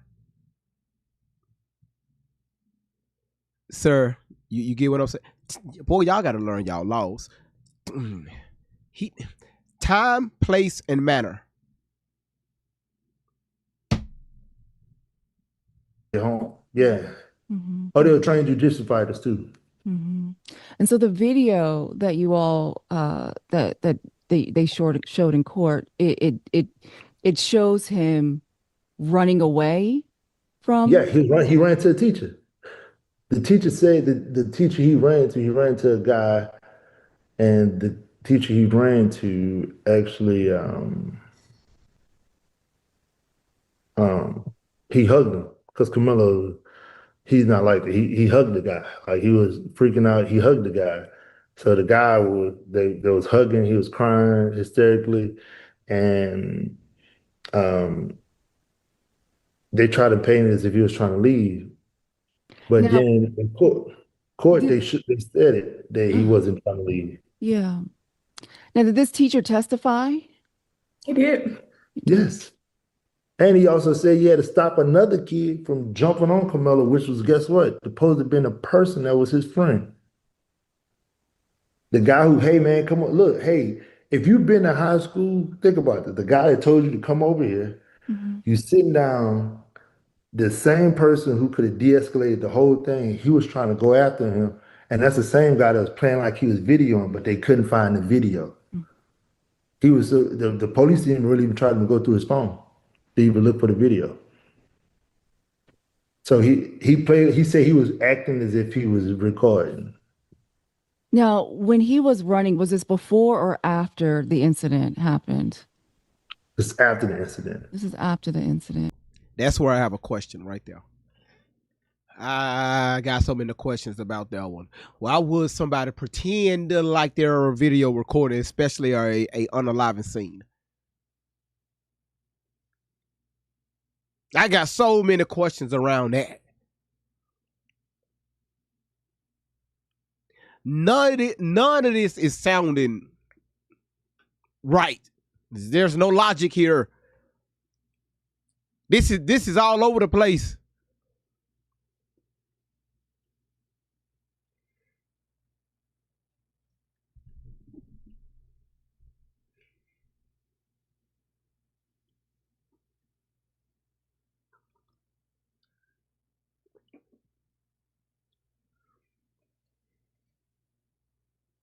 I'm just telling y'all something is not adding up here. And I'm listening to everything the parents are saying.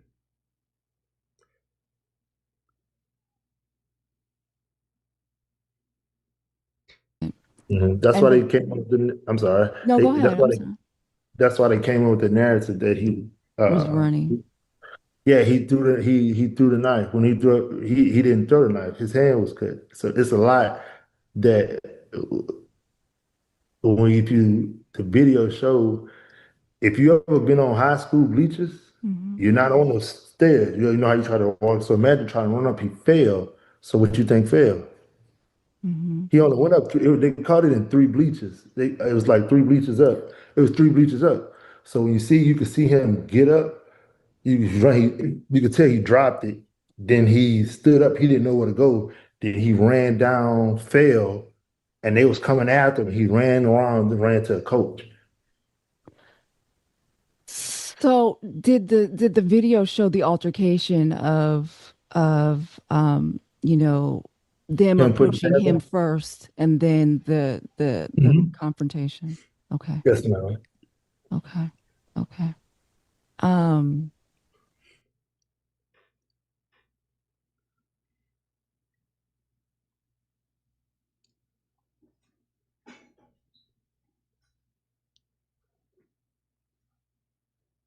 I don't know, y'all. Listen, I ain't trying to convince nobody to believe something, to try to. One thing about me, I ain't stupid. I'm listening to what you're saying and I'm reading body language. Y'all, something is off about this. She asked a very clear question. Did you see the part where you know the Austin initiated contact? Did y'all see the way he answered? He said, "Yeah, yeah."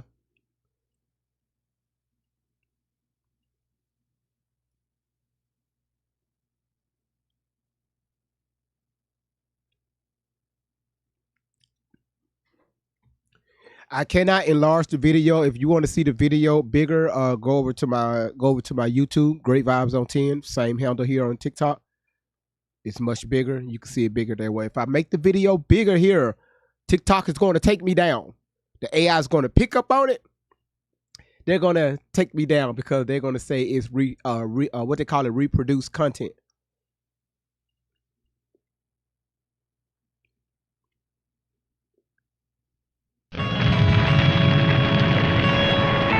I know.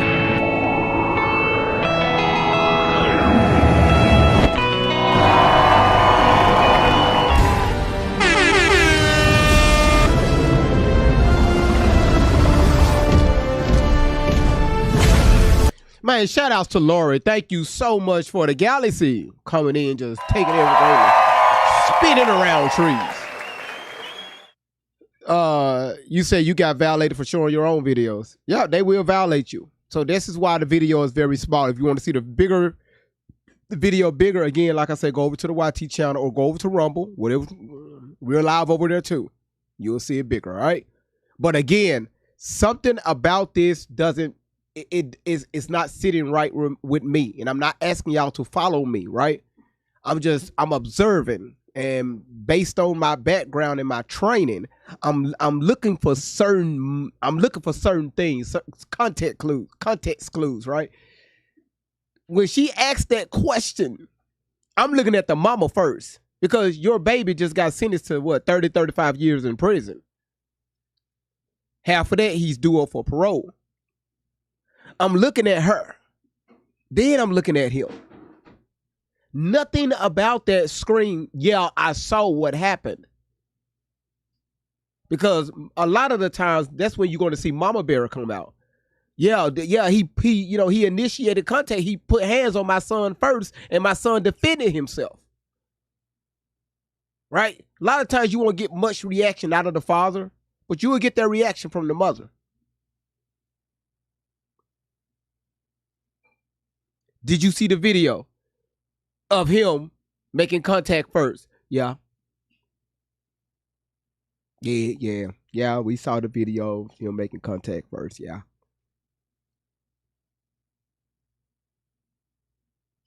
So you didn't see it?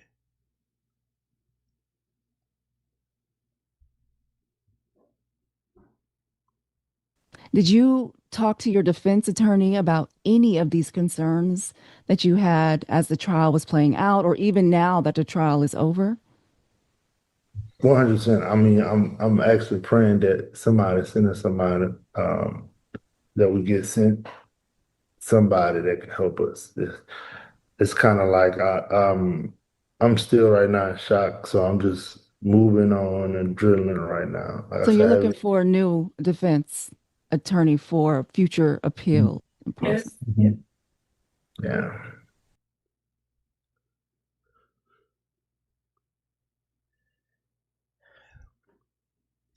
Y'all, listen, your boy GV ain't crazy. I wasn't born yesterday. Maybe, listen, I can be wrong. I can be completely wrong, y'all. I'm telling you, I can be completely wrong here.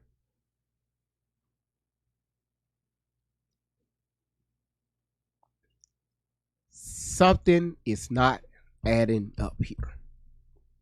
And I'm going to find it. I'm going to find the in-betweens, okay?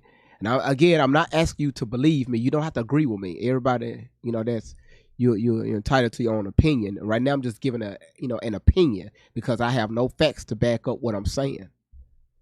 But my gut is telling me something is off here. Something is off here. And did your defense attorney say anything about how he feels or they feel the case went?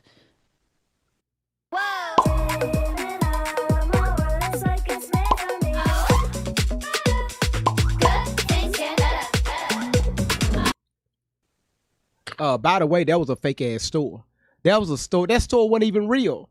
Because when the camera went up there, it was cardboard boxes on the other side of the wall. Stop lying. Y'all don't be filming in real grocery stores. Mm-hmm. We know. Mm-hmm. Thank y'all for coming in, tapping the damn screen. Because I ain't going to hold y'all. Man, your boy got so many questions here.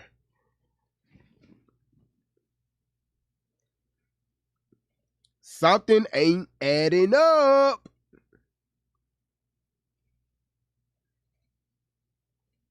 Y'all gonna say a year from now, GV said so. GV said, y'all look. GV was right. Some of y'all be looking ugly as hell too. GV was right. Look. Let me send the video to GV so he can play it. GV, look, you was right. Like, why you gotta send me that face?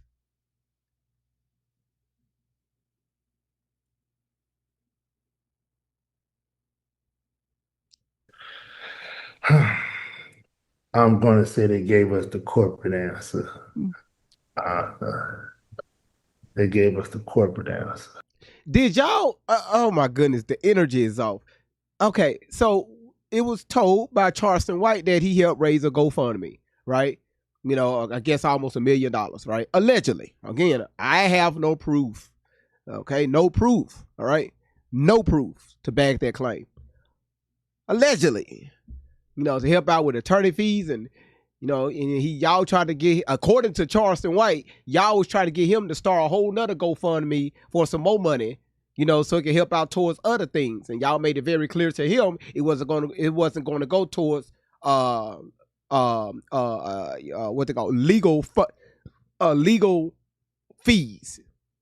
Y'all needed some help when it come on a personal side. That's why Charleston White said, hey, you know what? I'm not going to deal with this anymore.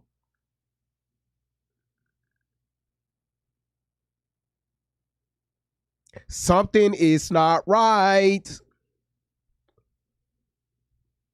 Just something about these two. Again, I could be wrong.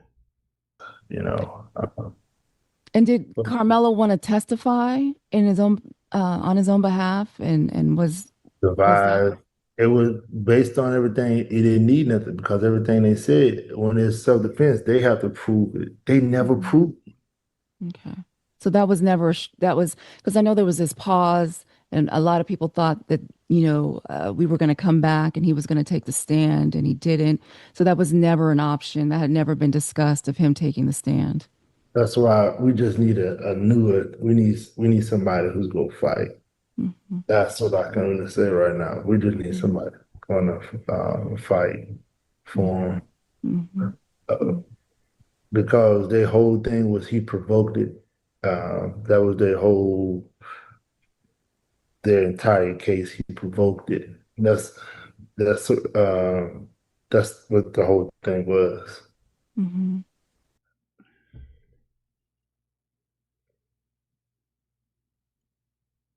But y'all not saying otherwise. Mama, you're not saying, I'm not seeing no sense of urgency here. Right? Crowd. I'm not seeing parents say, you know what? No, our son did not, provoke this encounter. Let me tell you what happened. Let me tell you what we saw. He's regurgitating what happened. What happened again. You're fighting self-defense, and your son took it to another level by unaliving someone. He provoked it. Y'all never said he didn't provoke it. I never heard that. So if your son provoked it and y'all are arguing, the whole case is about self-defense, that's an open and shut case.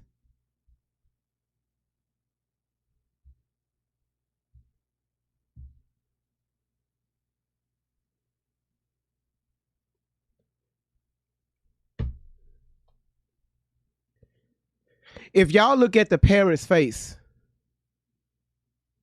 you said play the video they did about the first GoFundMe. I got you, Laura. If y'all look at the video, if y'all look at them, right? If y'all look at them, look at the parents. As a matter of fact, let's do this right here. TikTok, let's do this. If y'all look at the parents, let's do this.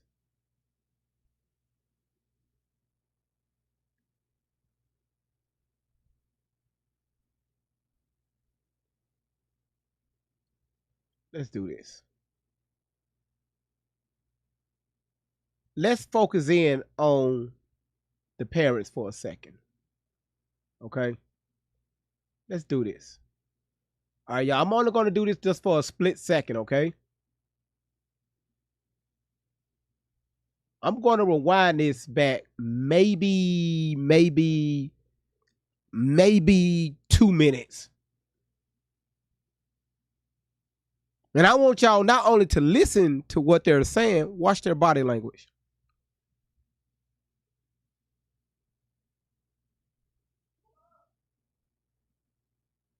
Let's go here. Appeal. Yes. Yeah. And did your defense attorney say anything about how he feels or they feel the case went? I'm going to say they gave us the corporate answer. They gave us the corporate answer, And did Carmelo want to testify in his own on his own behalf and was survived.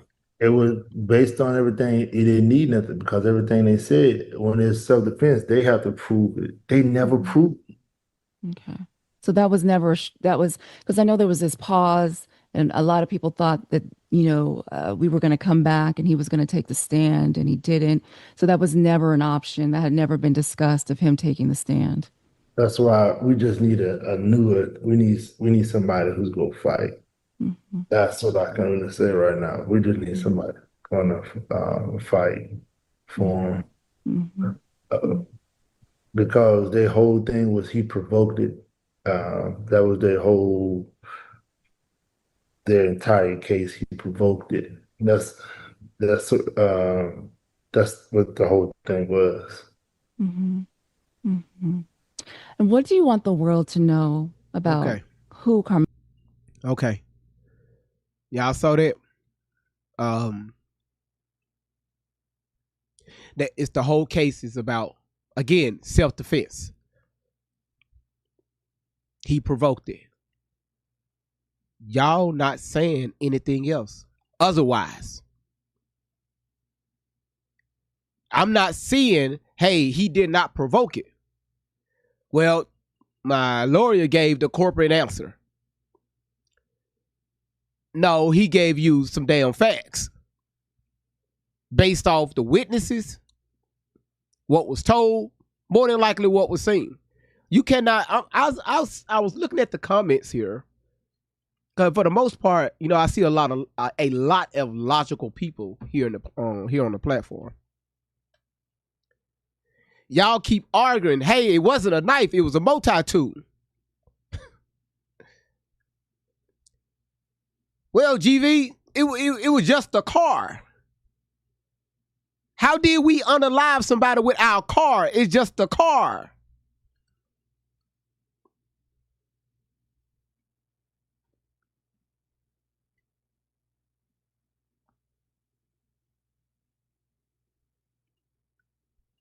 St. Louis said the host is full of shit.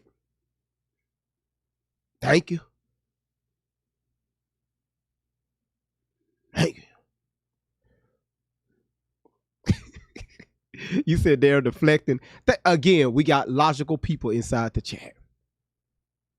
See, that's why I like dealing with grown people, talking to grown people, because y'all are reading body language just the same way I'm doing. Nothing about this is making sense. I'm trying to listen to his parents, but I'm telling y'all something that's not adding up here. And now I'm going to put out a huge assumption here. They know their son is guilty of murder. The mama know that, and the father know that. This is why, allegedly, they're probably looking for another attorney.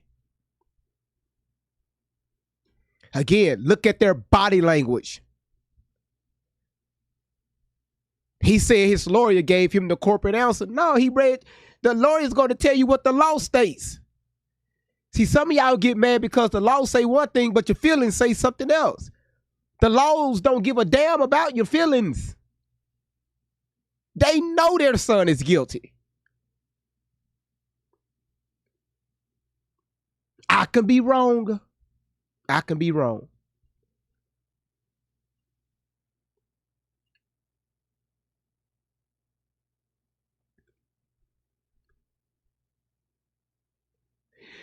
You said, but you can, hold on, wait. You said, but can you appeal because you don't like the verdict or think so? No grounds. You better have some grounds to stand on. You better have some, maybe some new evidence, something that wasn't brought up that was very, you shit. You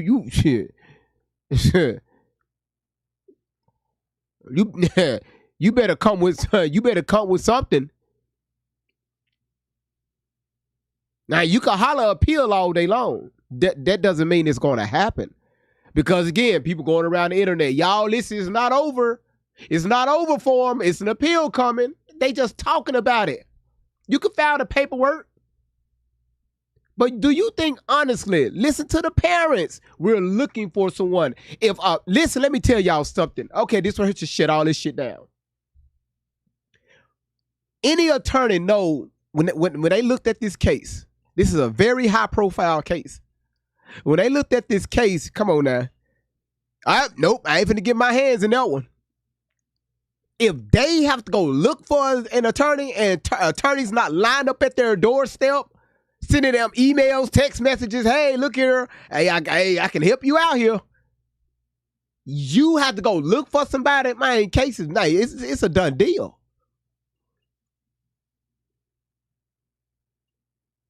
You never heard any of these other, high profile cases where the people are saying, look, we got to find us an attorney. Man, you got 4-5 attorneys standing right there speaking for them. Yes, I am Reverend Charles Duop. I'm representing for Pookie and Ray here, and I've been serving on the firm. I've been serving on the firm here for 35 years, and I held down T.I., I held down Cardi B, and I held down everything else. So I'm here to hold down this brother right here, because we know Black Lives Matter. Used to show the girls say they come out of the woodwork. Thank you. Facts don't give a damn about your feelings. I'm telling y'all, something is off here. If there is no attorney that's at their doorstep to pick up on this case, it's done. Your son is guilty. Simple as that. Number one is he should have never brought a knife there on school's ground. Where people keep saying it's a multi-tool kit, where at the end of the day, it was used as a weapon. He unalived somebody. Hey, he's gone now.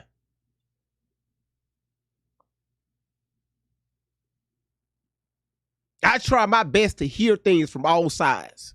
I hear it. Yesterday we heard from the daddy. Heard from him. Now we hearing from the other side. There's nothing convincing that these two is telling me that their son is not guilty. They haven't said anything. She was very clear with her question. Did you see the video? Yes, we saw it. We did not see our son provoking anything. Well, they said that he provoked. Well, you know, that's what they said. Okay, tell us what you saw in the video to prove otherwise. You can't do that because you know your son provoked their whole thing.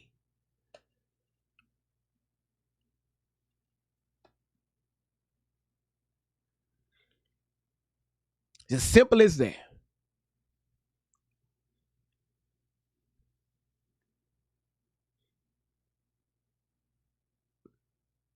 All right, y'all.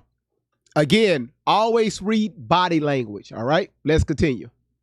Now she's asking them, right? She's asking them to, hey, what do you want to tell the world, or what do the world needs to know about your son?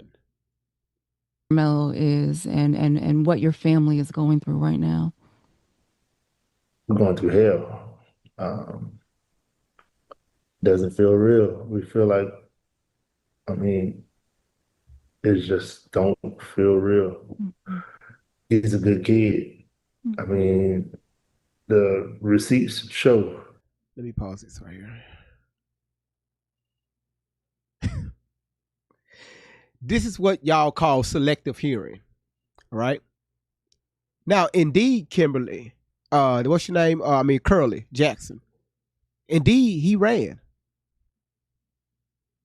But he ran after the fact, after the crime was committed. After the fact. That's what the parent said. All right. So remember, you got to listen to the whole entire video before we throw anything out there. All right. Yeah, there you go. It was after the crime. He wasn't a YN. We as adults, we're not helping with the YNs. And I know we could look at the tragedy that happened, but it was by the law. Mm-hmm. The law supposed to cover us. So anybody who feels any way different, I honestly feel like, I mean, it's okay when as long as the devil don't knock at your door. Because I was clueless like that too. Hey, man, it never happened. It would never happen to me. It would never happen to us. Because, you know, we stayed in our lane. We worked. Nice neighborhood. We were doing good, but these people basically made it their. We just had comments to where people say, "Yeah, we sending y'all back to the hood. We sending y'all. Yeah, y'all don't deserve what y'all have." He said it in court yesterday. Forgot. He said that they told my son to look at me when I'm talking to you. Who said that? The dad, the son. Both of them said, "Look at me while we talk to you." Like, oh, it's gonna come out. They said, "Look at me while we talk to you." What? Yeah. The dad, Metcalf's father, said that to Carmelo. And the son. The son came out. The son came out.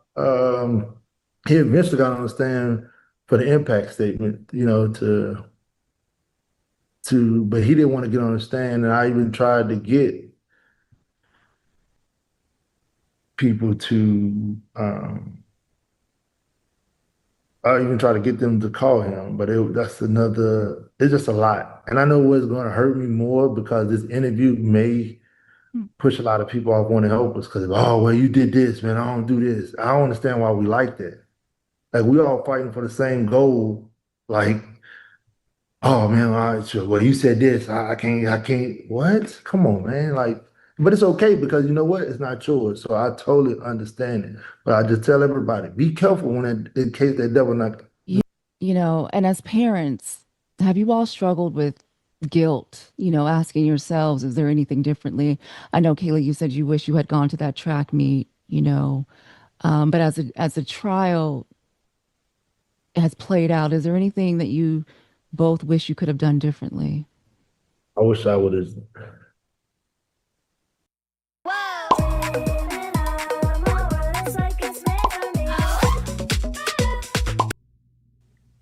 Okay, everybody do me a favor. Before we continue, y'all listen, I need everybody to tap the screen. Y'all, let's get those likes up, and I really appreciate y'all being here. Thank you so much.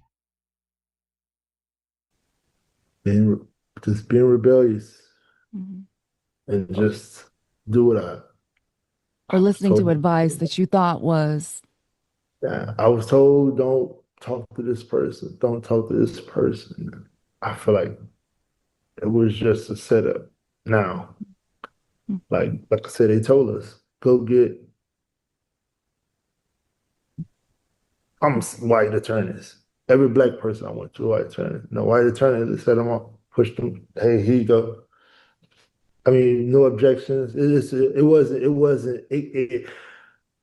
was things were smooth stuff because as a father of me being who I am, I got to make sure she's straight. This mama bear, I got to make sure she's straight mentally because if she's not straight, my house ain't straight. I'm not straight. Then so because I got the kids to worry about. Got to make sure his mental health. I can't go back and forth with him right then and there because I don't think his mental can handle it. The misunderstanding of what dad is trying to tell you. This ain't a daddy moment. You understand what I'm saying? I do. It's not the time for me to be arguing with you about, hey, so I'm like, hey son, can you see? Can you see? Can you see? Uh, I know a lot of people say, well, I would have done this or I would have done that. You say that because you're not in that situation. So I couldn't do that. And me knowing my son, which is your child, correct? You see, I don't want him to maybe want to hurt himself because I don't know what he's dealing with. He's doing a great job. He's still in school. I'm keeping him busy. We're trying to do stuff around the house. And one thing this thing did do with us, it brought our family closer. Yeah. Meaning I worked a lot. Well, I didn't work that much. I was home on weekends. But to her, I worked too much. But I was able to have this time for us to be together. And I think they did this to us because they wanted us to be in poverty. They wasn't expecting because the tables are turned. Me and her been together since high school. It's the other side who's divorced. So that picture they painted, the houses and the cars, that was the other side. That wasn't us. We just couldn't say nothing. And then we did say something. It was like, oh, whatever. Yeah, don't go live. Hey, don't do this. Don't say this. Hey, people gonna say what they gonna say. So so no matter what we did, we was losing. It was a lose battle. You felt like it was a lose battle. Yeah. And I just have a few more questions for you. I want to, when the verdict came down, what was the first thought that went through your head? I feel my son. Oh, I feel like, man, I felt like and I cried so much. I've held back and I told her, man, I'm that dad, like, hold it up, hold it up and be tight. I said, boy, you broke me. You broke me when it first happened. I never cried as much as I've cried. And it was just like when I seen him, when he grabbed it, I could still picture that man when he's saying it. And he said it so smooth. Like the way he said it, the way he read that verdict, it was like, just, yeah, hey, yeah, as such and such, yeah, he's found guilty. It was just comfortable. It was comfortable. You could tell the way he read it was no, like, damn, it was, hey, look. And I told my attorney, like, yeah, we know. The hell you mean you know? But then if I act up, I'm the emotional black man. You follow what I'm saying? Oh, look at him. Then it would have been on breaking news. Oh, he done flashed out. Oh, that's how they had it. We got him. So I had to humble myself. It wasn't just for me and my family. It was for all of us. Because if I would have flashed out the way I wanted to, oh, it would have been all that. You would probably be looking at it. God damn it, everybody done went up there after the food. That's what they wanted. Yeah. So I played their game, and I'm just let you know their games don't work. It's not for us. The justice system not for us. They can't say we did anything out of what we was told. We followed all the instructions and we followed the law. It just don't work for us. What do you say to the people who say, He's calling now. Okay. He's calling now. Take it. Thank God. Hold up.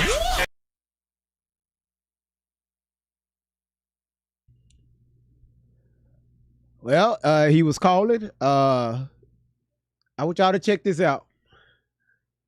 Just y'all just keep tapping the screen, okay? Just keep tapping the screen. It's the dumb ones that don't understand how to stand your ground. They probably think Escalades and rims and houses. I know you fucking lying. I know you fucking lying. They should have hired George Zimmerman's attorney. That's who they should have hired. That's who they should have hired with all that money. I know you fucking lying, talking about, oh, we're gonna have to appeal and we're gonna have to do that. Like, the fact that they raised that money and didn't put it toward an attorney for their son tells me they didn't give a fuck about their son. now this is only partially true because they had a lawyer named Mike Howard for the first trial. Carmelo Anthony is now saying that his family is penniless and is requesting a public defender for the appeal. Now, surely he's going to get smoked going for an appeal with a public defender. I wouldn't count him being let out of jail at any time soon. And especially with an appeal, he's probably going to have to do at least 60% of his time. Hey, so you know what I find funny, man? It's crazy how black people will come together, try to start a boycott. They showing up at courthouses. They hitting the streets, marching. They trying to protest when a Chinese man kill a nigga. And when a white court system find a nigga guilty of killing a white. But you know what I find funny, what I don't agree with, is where's all this energy when a black person is killed by another black person, especially these young black teens. Like when these kids, and that's what they are, kids, when these kids are laid out in the street, slaughtered, murdered, victimized at the hands and the cause of another black, where's the black community then? At home, watching sports, watching Cardi B.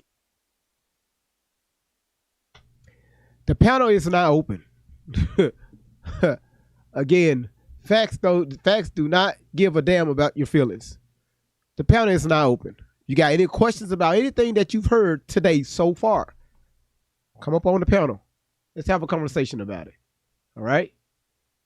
Let's go, y'all. Great, yeah.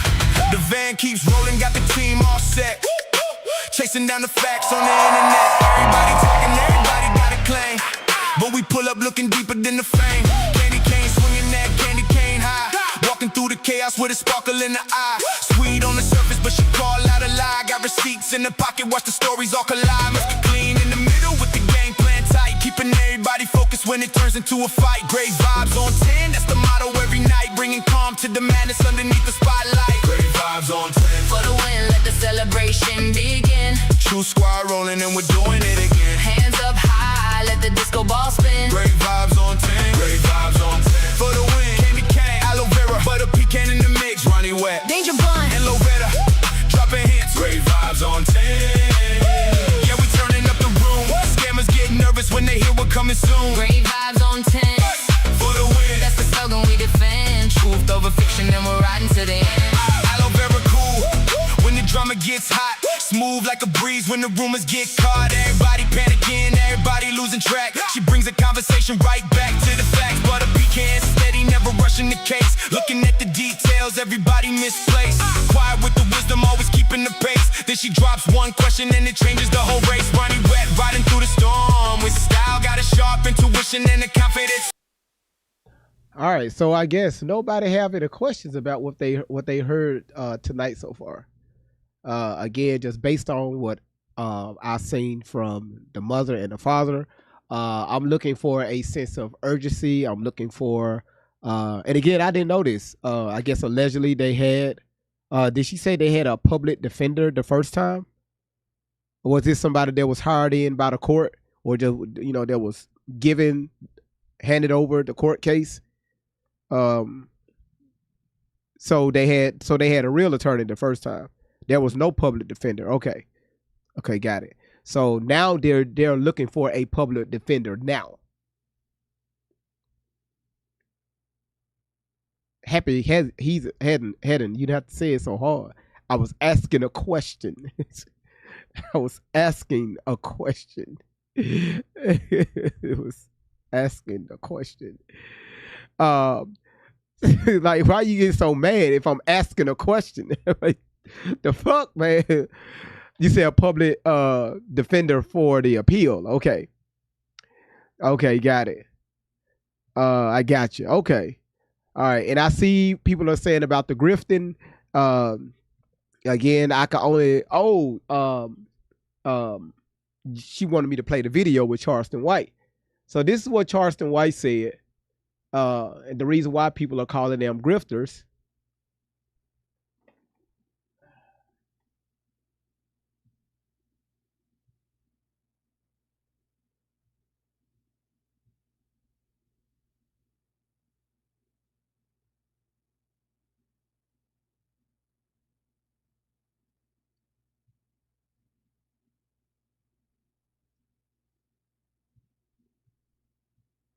Hold on, y'all.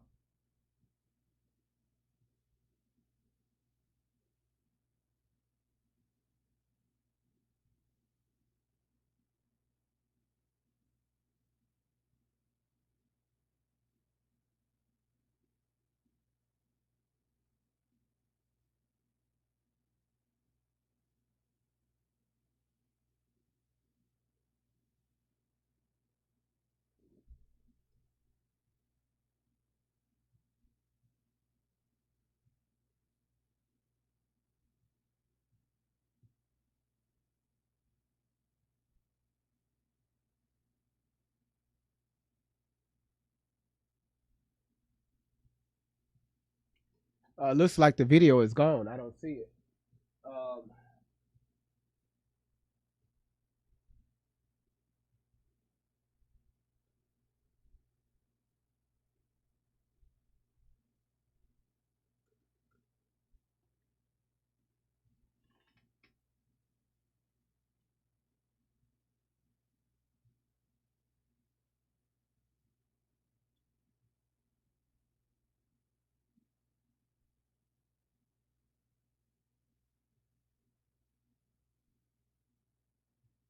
Oh, I think. Hold on.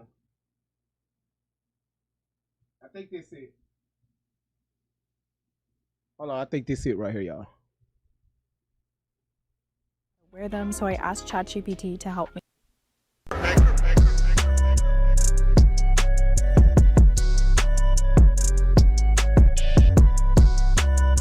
Well, guys. Okay, yeah, got it. Yeah. All right, let's keep talking. Here it is. All right, here it is. Listen up, y'all. When I tell you we raised over $1 million one day, privately, quietly, they wanted to start another GoFundMe. I said, no, I'm not doing a GoFundMe. They wanted to know, after we pay for the pill, will the money go to them? No. The extra money don't go back to you. It goes back to the people who gave it. It don't go to nothing else. The money is for the pill. His daddy in the way. I don't like weak. I hate weak men. I'd rather stand with a strong daddy like that meth cap man than his black weak father trying to play victim. Now, nigga, your son's still living. Hug him, send him some books to read. I got the money, let's start to work on the pill. Anything else don't make sense, nigga, what's wrong with you? And I'm telling the nigga, say, homie, everybody believe you playing for the money, nigga. And I'm starting to believe you using me for it. You want to get the money, but then disassociate yourself from me? Nigga, I'm here for that boy. Now, again, like, you know, I want people to understand something. You know, sometimes we have to read between the lines, okay? We don't have to agree with we don't, like, again, a lot of people don't agree with me, the things that I say. It's okay. We're not going to agree with everything Charleston White say or anybody else say. Our job is not to agree. There will be no one you will follow that you're going to agree with everything that they say. That's unheard of, okay? But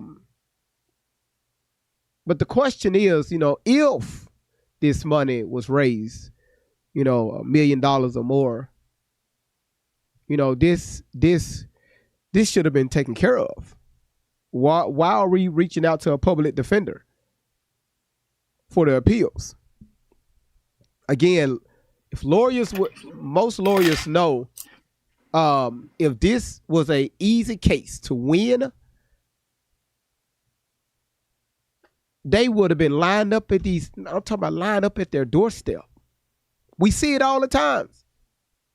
What attorney don't want to push their business out on a high profile case like this? Where is everybody? Because they knew, or they know, allegedly, they know, hey, he was guilty. Chelsea, how you doing?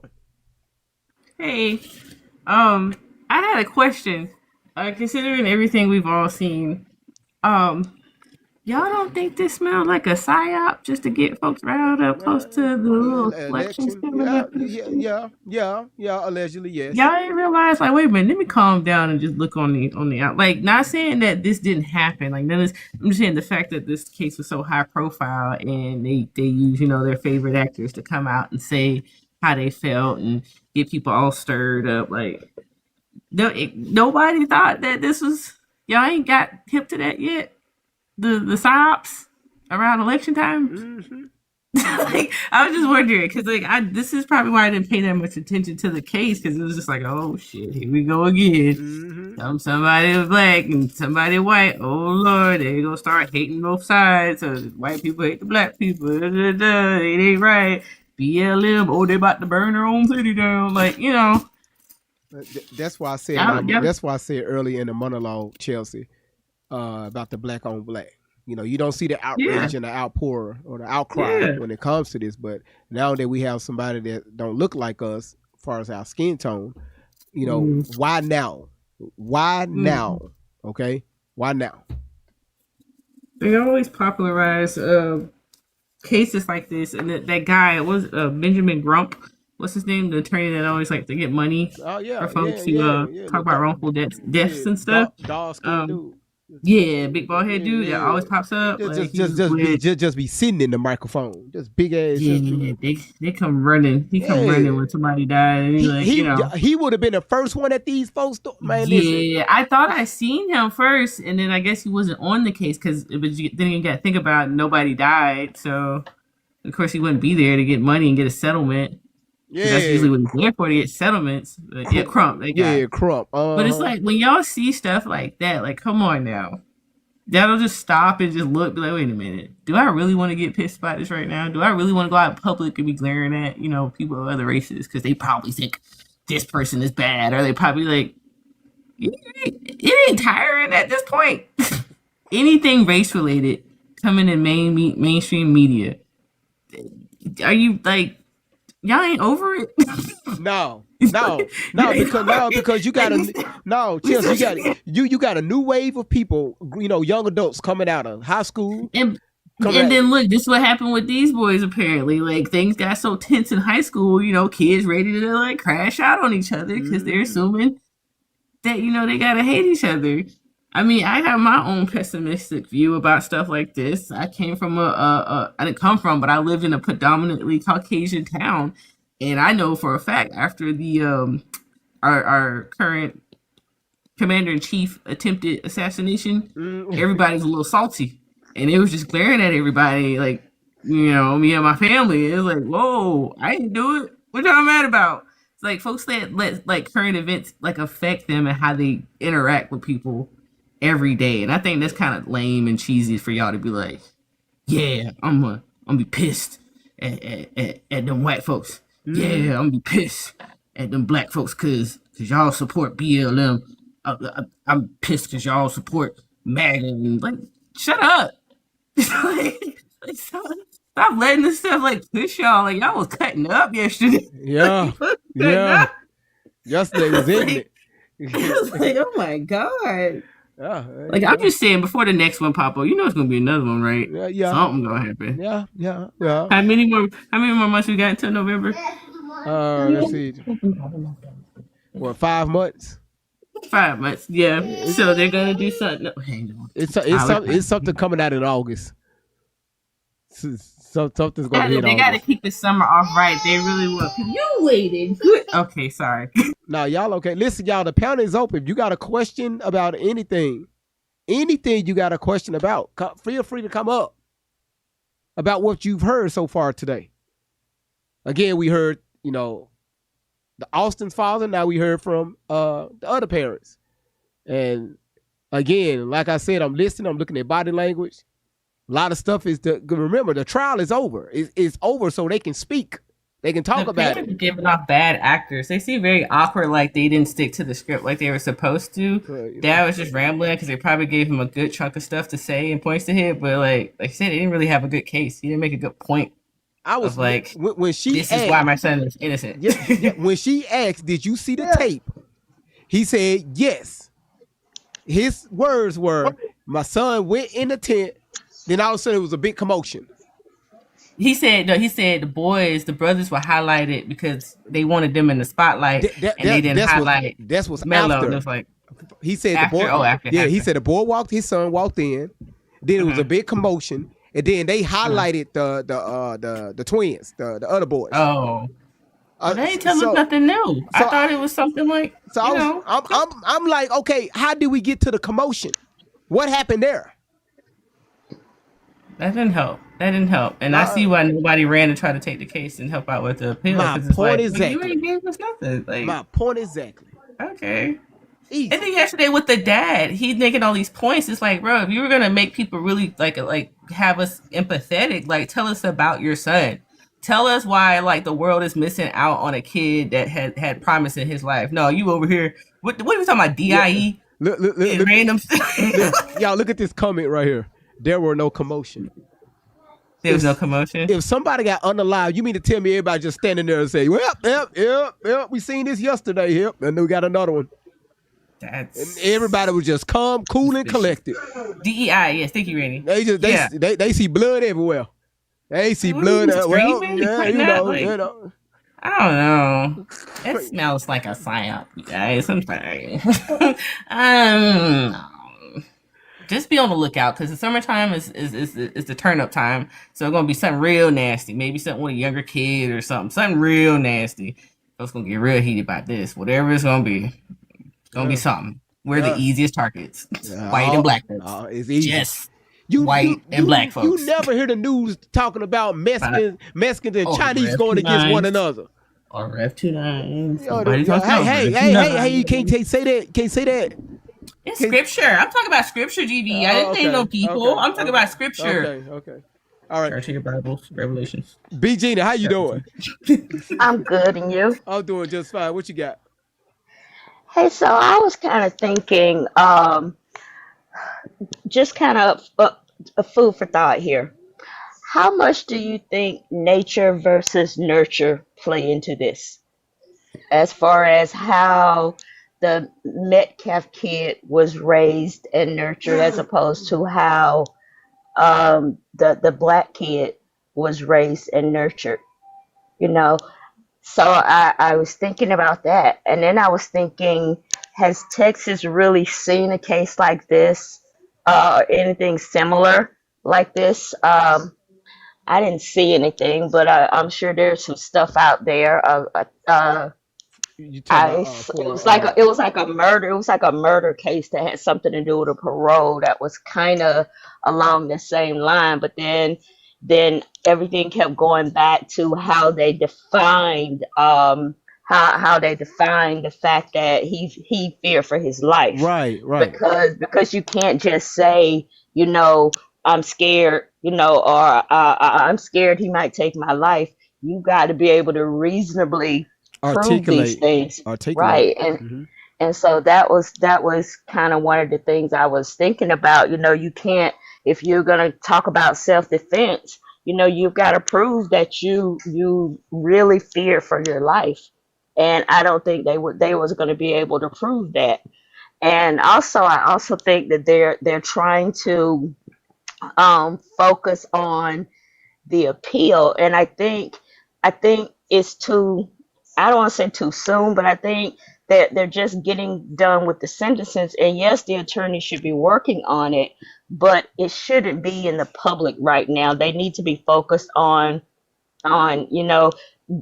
first of all, the parents don't even know where he is yet, and the father said he got to wait to hear from him. I guess the child called when they was there, but they've moved him to a different facility. This child hasn't even gotten settled yet, and he's trying to figure out how he's going to get a new defense team. And it's like his it doesn't seem like his priorities are aligned with what's necessary for his son right now. And that's scary. And then I don't think the parents, mother or father, was asking or answering any of the appropriate questions. Because as a parent, I would have had pages and pages and pages of questions. And then, what about this? Did you think about that? Why you didn't ask about this? How come this? How come this didn't come up? Well, why didn't we talk about this? You know, and they're saying things might have happened that we don't know about, like the twins might have gotten suspended from school the week prior. That's probably not relative to the case, but it could have played into the fact that they might have bullied this kid or said something to this kid, and that they had a maybe a nasty disposition, and nobody wanted to bring that to the forefront. They wanted to keep him this clean cut kid, and then keep the other kid, you know, as okay, you're a YN, you know. So it's too many what ifs for me on this. You know, it's nobody wins either way. Either way, it's a lose lose. But I don't think the right questions are being asked, and I do think that nature versus nurture played into this, and nobody really talked about it. So sometimes kids are products of their environment, whether it's a good environment or not. You can live in the best neighborhoods and still be a product of your environment. So, you know, it is what it is. Listen, y'all, please don't ask what's a YN. You can ask. I seen it in the comments twice. It's a young, spunky child with nigga. no. Don't say it. You're giving him incentive to repeat it, GV. If you heard what I said, put in the comments. Wow. Wow. So, making them all racist. Yeah. Right. And then another thing is, you know, that they're going to throw the jury in there. How do you think the makeup of the jury played into that? You know, of course there were no African Americans, but there were it wasn't an all white jury. There were people of color on the jury. That's right. You know, so those things, it's what was the direct instructions that the jury was given, because juries can feel how they want to feel, but they can only make a decision based on the evidence. That's it. That's right. That's it. They got to stick to the facts. So how they feel about it doesn't matter. You know, they poll these jurors, you know, for a reason. They poll them well. And so they might feel one way about it or the other, but they can't bring that into play when they go to deliberate. It's only the facts, and it's only what could have been proven. There might have been facts that they weren't able to prove, but they can only use the information that had been proven. That's it. That's it. So cut and dry. All right. Y'all go ahead. Golden, how you doing? Hey, how are you guys? We good. What you got? Well, I was listening and now my brain, hold on, it's blanking a little bit. Okay. So what I wanted to say was,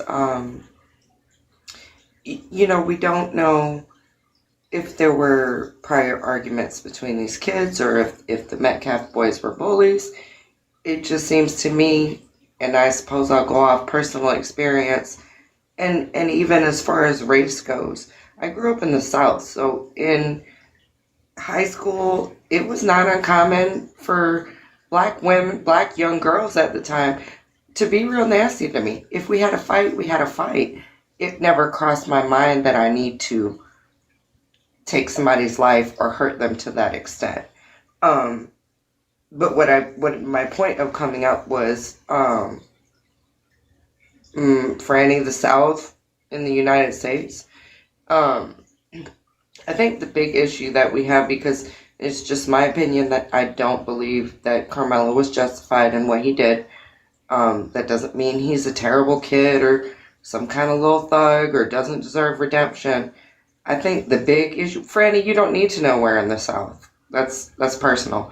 I think the big issue that we're looking at is the sentencing. There seems to be, it's, and I'm not a lawyer or a judge or, so I can't really say I understand completely about how the sentencing goes. But there does seem to be an unfair, what's the word I'm looking for? An unfairness when you see a young black man get sentenced for 35 years and you discuss cases of white children only being sentenced for 10 years. It seems like there needs to be something done to set standards for sentencing. Well, again, a lot of times when you deal with criminal law, they would turn to case laws, and to see if it was a similar case like this that was that were used, and the Supreme Court used that to pass certain laws. Um, and Virginia, she brought up that point. Was she was looking for a case law, and she couldn't find one. Because again, at the beginning of this broadcast, I said time, place, and manner, right? And you look at it like this, you on school. Now again, I'm not justifying the sentencing, okay?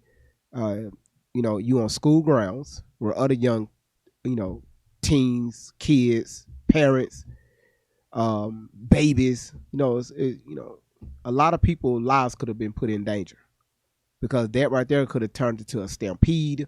A lot of people could have got ran over on the line, and the list goes on. Again, I'm just speaking what may have been said in the courtroom. Don't come after me with that statement.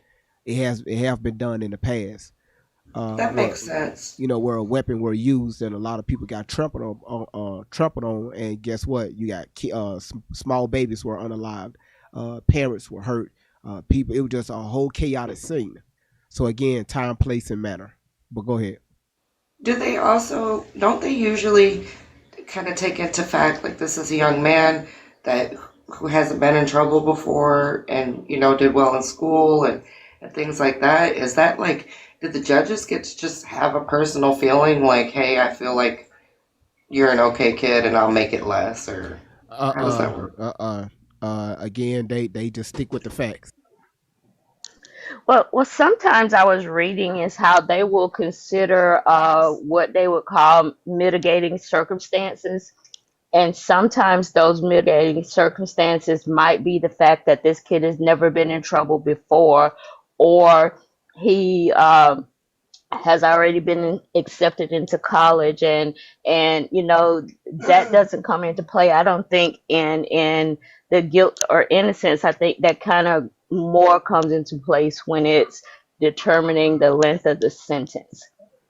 And I think from I think here they said that he could have gotten anywhere from 5 years to 99 years, with fines and things like that. So the possibilities are almost endless here. Anybody know if it's true that he was offered a plea deal of 10 years? I saw that somewhere, but I couldn't find anything that stated it as fact. I saw it was something somebody said, so I didn't see anything that could prove it. It might be true, but we haven't seen any transcripts or anything like that. So if it's something out there, it'll show. But like I said, I heard it, but it was based on something somebody said. It wasn't nothing I could find that was concrete. So right. And again, a lot of things can go into playing a factor here. Again, like I said, me in the past watching how judges look at things, and again, when you talk about the evidence, again, I'm listening to the parents, and I'm just it's a lot of things where the case is done, right? So of course you can voice your opinion about what happened, but I'm looking at the mother here, right? The mother was not giving me, hey, my son was innocent in this matter. So the question is what evidence were brought forward during this trial that pretty much made the parents look at, you know what, hey, you know, well, I mean, what more can we do? Do you think the whole black fatigue thing played a role in this?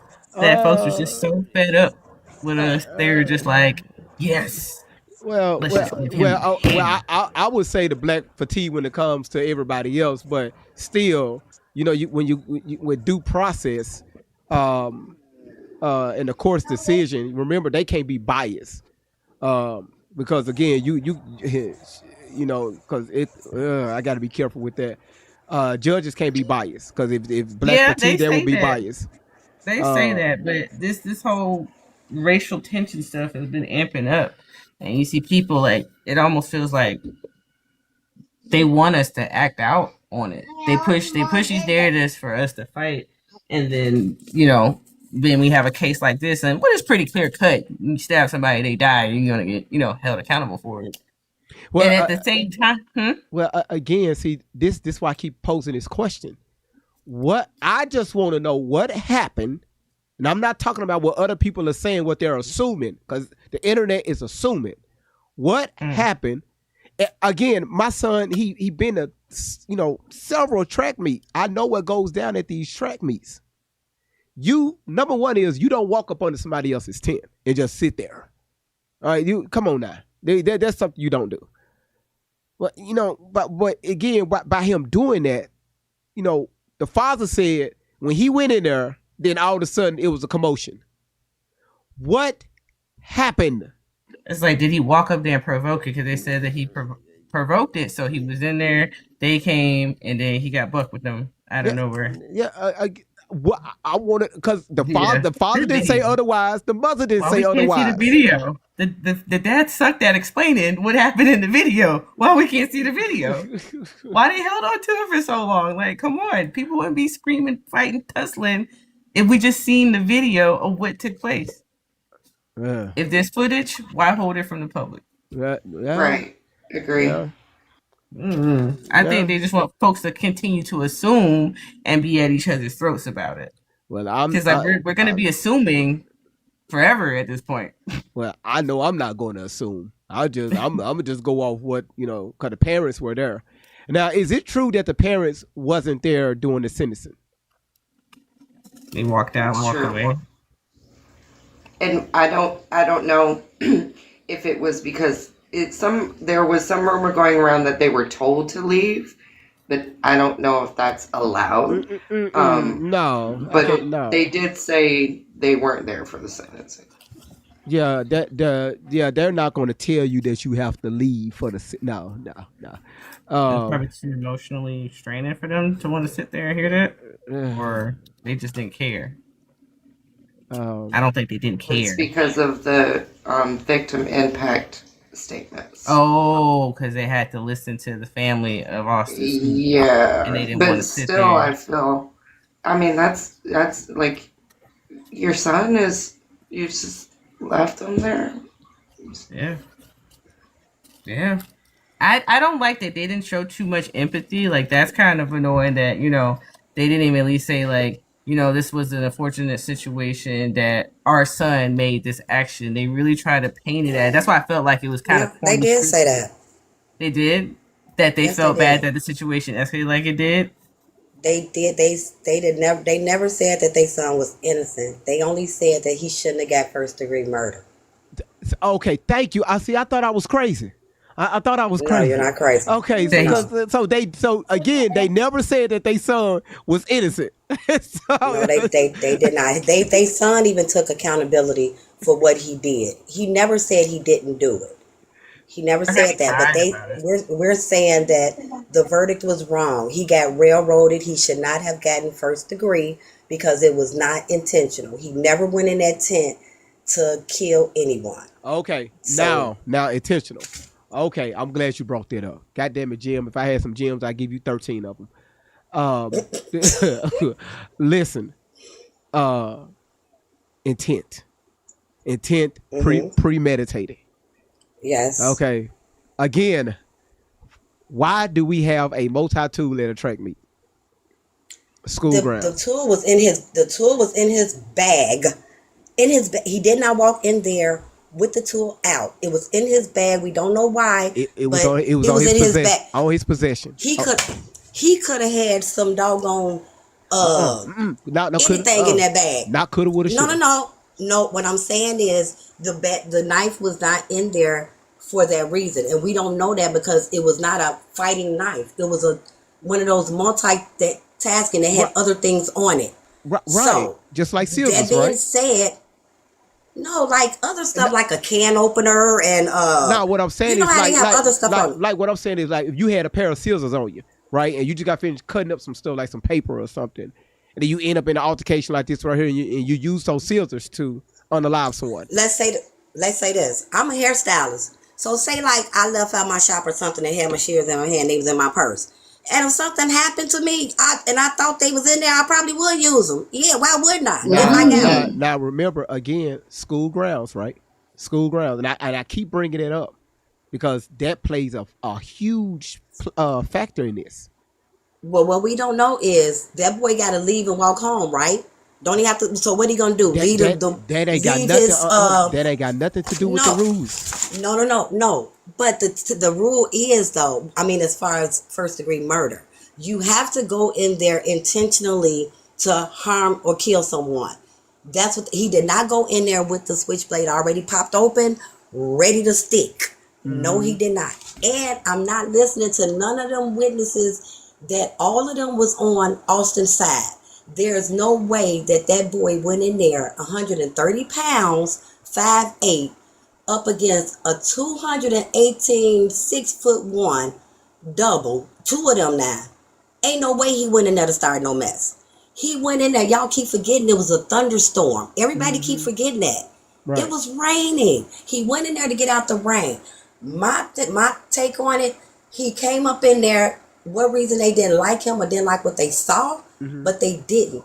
Now listen, remember the witnesses said, two of them stated, everybody told him to leave.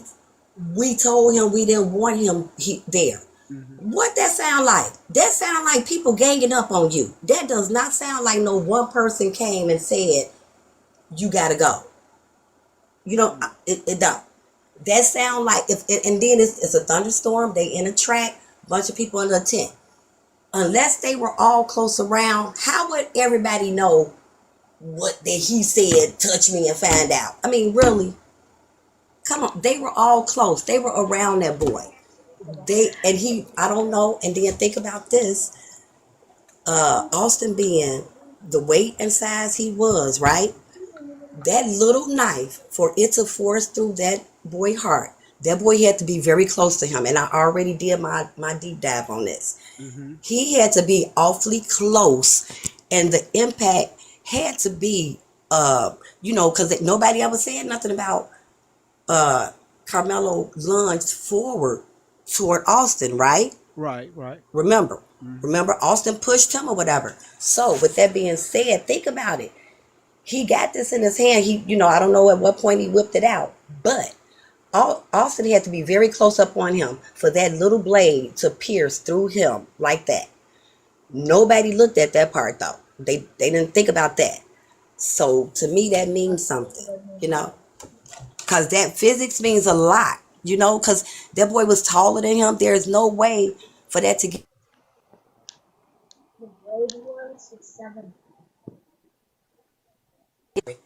No way for that to get to his heart like that unless the dynamics was right. You know what I'm saying? So that's another thing to look at. And then that one witness that they called the one that ruined it for the defense. Oh God, I don't know how the defense didn't catch this. Okay, so if that guy, just because he didn't see the crowd, right? First he claimed the crowd was there, but then they proved that his back was turned. All that proved was he didn't know whether the crowd was there or not. Either way. So how was that a smoking gun saying like he lied? That just meant he don't know if the crowd was there before or after the stabbing. But the defense never touched on that. They just let that ride. I'm like, that boy got railroaded. There's no way that he should have got no first degree murder. No way. And everybody keeps saying he could have walked away. Who the hell teaching their kids nowadays to walk away? You know you not. That boy shouldn't have put his hands on him. And I'm not saying that it was right for him to be gone. I promise I'm not. But I'm tired of hearing people say he should have just walked away. No. Why did they have to step to him? Why? Everything could have went so different if they could have just let the rain stop and he left and everybody would have went on and had a good life. But no, it didn't go like that. And both of them had stuff going for them. Carmelo was just as smart as Austin.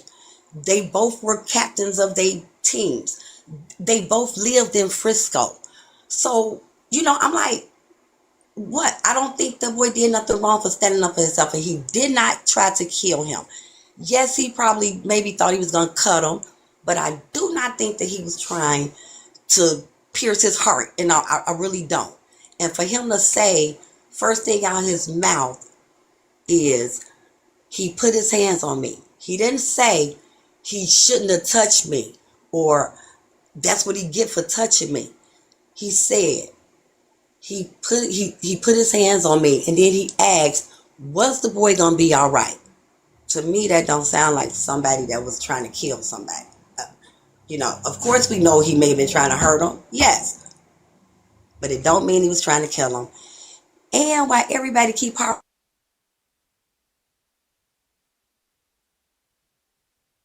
Your phone went out. There you go. I'm sorry. Why everybody keep harping on the knife?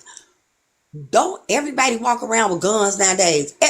Everybody I know, they say, let them come up on me. I'm shooting them.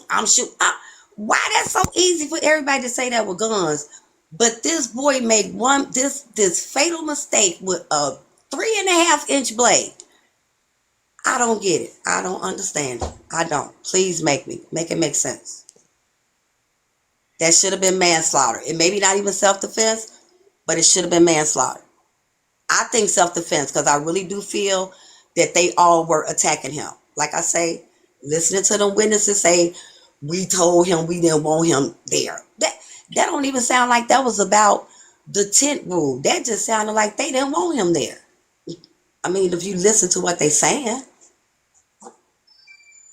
So what y'all think? I don't know. I like I said, I've seen it happen several times at track meets, where you go up under somebody's tent. You go up under somebody's tent where you don't blow. They're like, hey, bro, you up under the wrong tent.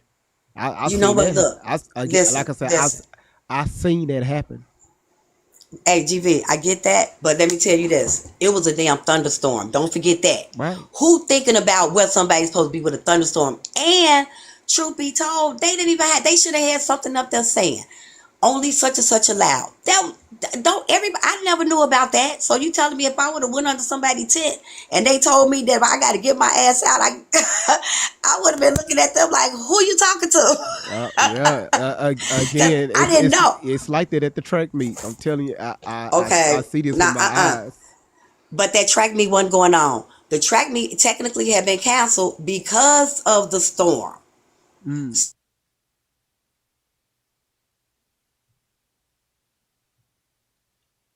Technically, let me put my phone on do not. All of that technically should have been voided out to me, because it was a storm. And then even one of the other coaches said, people come under their tent. They said they ain't never kicked nobody out. So that's just a rule. It ain't a rule. It's not a rule. It's just what would you call it? Just something that people want to use, hell, when they don't want nobody in their tent. That's what it is. Because it's not a damn rule. It ain't written. Is it written in y'all handbooks of sports? Is it written in the handbook? It's etiquette. That's how they look at it. Sports etiquette, yes. Mm-hmm. No, sports etiquette would be not to throw a team member out in a thunderstorm. I mean, it's not their team member. It's not their team member. No. I mean team player, meaning sports is sports. That's what I meant. I didn't mean it was their team. What I'm saying, they were all on the same field. Mm-hmm. So I'm not buying that that's what that was about. It seemed deeper than that. When the girl said, we don't want you here. I mean, I don't know if it was a girl. I'm sorry. But when the witness said, we told him we didn't want him here, that's not saying we told him he wasn't allowed. He was in the wrong spot. They said we told him we didn't want him here. Now, what does that sound like? Really, seriously. I mean, really, don't overthink it. Now, really, just think about it for what it sounds like. Don't try to, change it, because that's what everybody been doing, trying to get inside people's head and, oh, they probably was this, that. No, listen to what these people saying. A lot of them lying. Hunter first was right there. He really started it, but then at the trial, turned out Hunter was on the other side of the.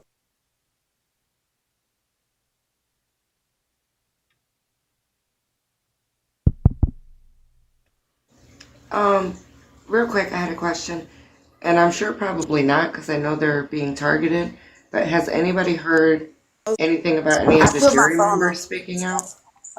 What was your question, Golden? Has anybody heard anything about any of the jury members speaking out? I don't know if that's allowed. I don't know. Oh, okay. Yeah. Okay. Probably wouldn't be smart. Oh, that was another. Yeah. I'm sorry. That was another. Jim, we got to do something about this phone. There's somebody say something about why they didn't show stuff before. Well, they all were on a gag order. That's another thing that made things bad. The judge made sure couldn't nobody know nothing. So when the people heard, the Anthony family heard misinformation being spread, they couldn't even speak on it. They were all on a gag order. And that's why as soon as it was over, you heard how the daddy of Austin started talking, right? Mm-hmm. He started. Well, do you know why they was on a gag order, Jim? Hold on one second. Hold on. The judge.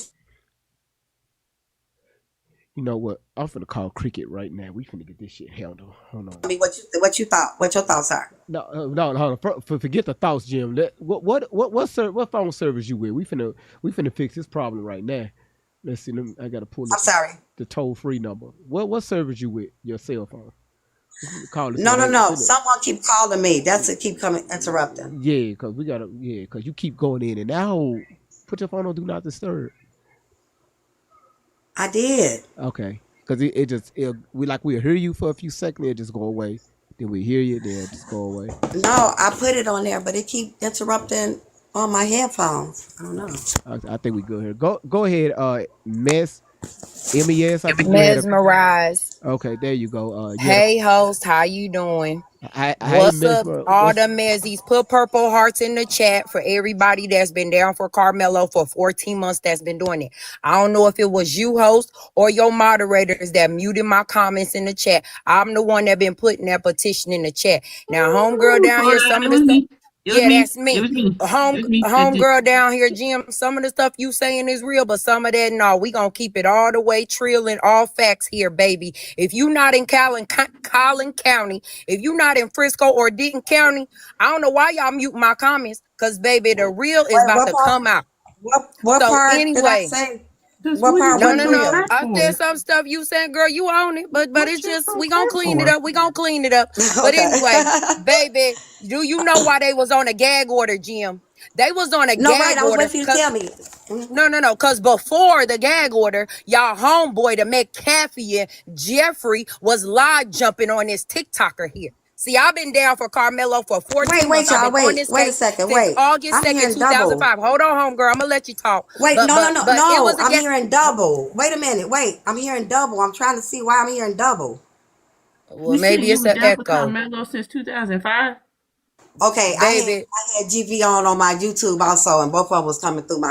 So what's up, pretty? But baby, since August 2nd, 2025, baby, Mez and the real and all the mellows that put the purple hearts in the chat know what's up, baby. They was on a gag order because y'all homeboy Jeffrey Metcalf was live jumping. He was on a live. Wait, why you saying y'all boy?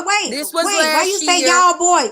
Wait, why you say y'all boy Metcalf? I'm not talking directly to you, sorry. so don't get offended. I'm talking to the McCaffian. If you not a McCaffian, you shouldn't get mad. Okay, so let me finish what I'm saying, homegirl. So anyway, Jeffrey Metcalf was on, and everybody with them purple hearts in the chat know exactly what I'm talking about. We've been purple hearting it from the beginning, baby. We already knew Carmelo had epilepsy. That's what the purple hearts mean, baby. But anyway, Jeffrey Metcalf was live jumping for 16 hours one night, baby. He went on our homegirl live, It's Just Me, and he called her host. I'm not gonna get your live taken down, but he called her the N word with the hard ER, baby. So is she trying to say that's why they did the gag order? That's why the gag order was. I know that, I know that. I already know that. Okay, then. And that's why I say he caved. That's why I say soon as the trial was over, he let his true colors out. Because if he would have kept doing his true colors. Hold on, his true colors been out. No, what I'm saying is they halted it though. Because I honestly I had never heard. He was doing way more, girl, before that. That's what I'm saying. I am telling you why the gag order came into play. He was on Facebook. You saying. They be on Facebook way more than TikTok. He was threatening the family on Facebook. He was doing all this craziness. That's why the gag order came into play, because of him. Because they was out here paying people. Hold on, homegirl. This is why y'all can't go view the video no more. This is why y'all cannot go view the video no more. Because they were paying people. They were, Megan and him were paying people. There are emails. There's a text thread. Baby, the people that know that been on Mellow for 14 months know exactly what I'm talking about. Sarah Fields. That's where Sarah Fields come in, baby. They was leaking information from the beginning. Okay, she was reporting though. They had a text thread going, and Megan and Jeff was paying people to debunk the video. They paid that girl, Yo Adrian. Yo Adrian is the reason why y'all cannot go see the video. Because you can go see the video. You fill out with Frisco ISD, get your ID. They gonna give you an email. They give you a time to go see it, baby. So y'all, that's why y'all messed up, because they was out here paying people, and Yo Adrian went in there recording. You cannot record. She went in there, she was on live. I was in the live. I was like, what the fuck are you doing? She fucked it up for you. Sorry, host, but she fucked it up for y'all. Can't see the video. And everybody know exactly what I'm talking about. So that's where the gag order came in, baby. All I gotta say, Collin County is an ACES county. We already know that. The judge, the DA, and Jeff, they all know each other. There's pictures up there with them at Christmas. I ain't talking about them old fake AI pictures. We got the real ones over here, baby. We been investigating. We been knew Greg Willis, the DA, was an essayer. Him and Bill Worski paid out $1.7 million under the table of Collin County taxpayers' money because women accused them of essaying. Go look up Candace Mathis. She done got up the 175 pages federal indictment. And Judge Cockroach, the one said he's retiring at the end of this year. Judge Cockroach is on the list for child abusers, baby. We're not gonna sit up here and act like America ain't racist. Sorry, host, and Texas ain't ACES either. They all know each other. This was a setup from the beginning. Even the defense. You heard it, homegirl. You heard how they was testifying and how the defense wasn't objecting. There's an all-white jury. Yeah, minorities, but y'all Asians and all y'all pander with them. There was an all-white jury. This was a setup from the beginning. That picture that the host got up here with that family talking, they told y'all. This man said it in that video on the Breakfast Club. If you watch it for 35 minutes, he said the defense fed his son to the state.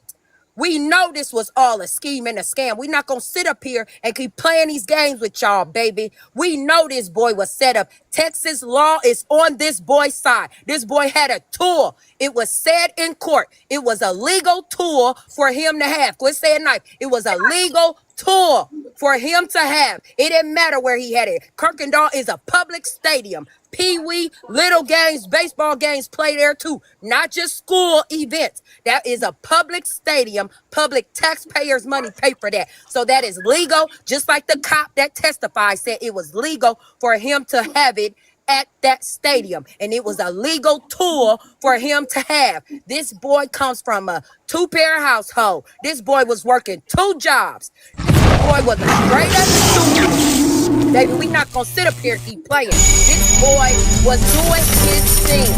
This family and this boy have money before some give, send, go. They couldn't get that give, send, go money. Y'all sitting up here, let these McCaffreys get 3 and 4 more give, go fund me. All right, hold on. All right, let me get in here. All right. Okay, so I'm listening to everything that you were saying, and I'm trying to put some logic behind this. Cause thank you so much for the what the hell you just gave there, the damn B Gina, what you call it? The damn shit. Fuck. God damn it, the fucking lion shit. And also thank you for the trick or treat. Really appreciate that. Okay, so I'm listening to what you were saying. All right, so you said that this was a public stadium.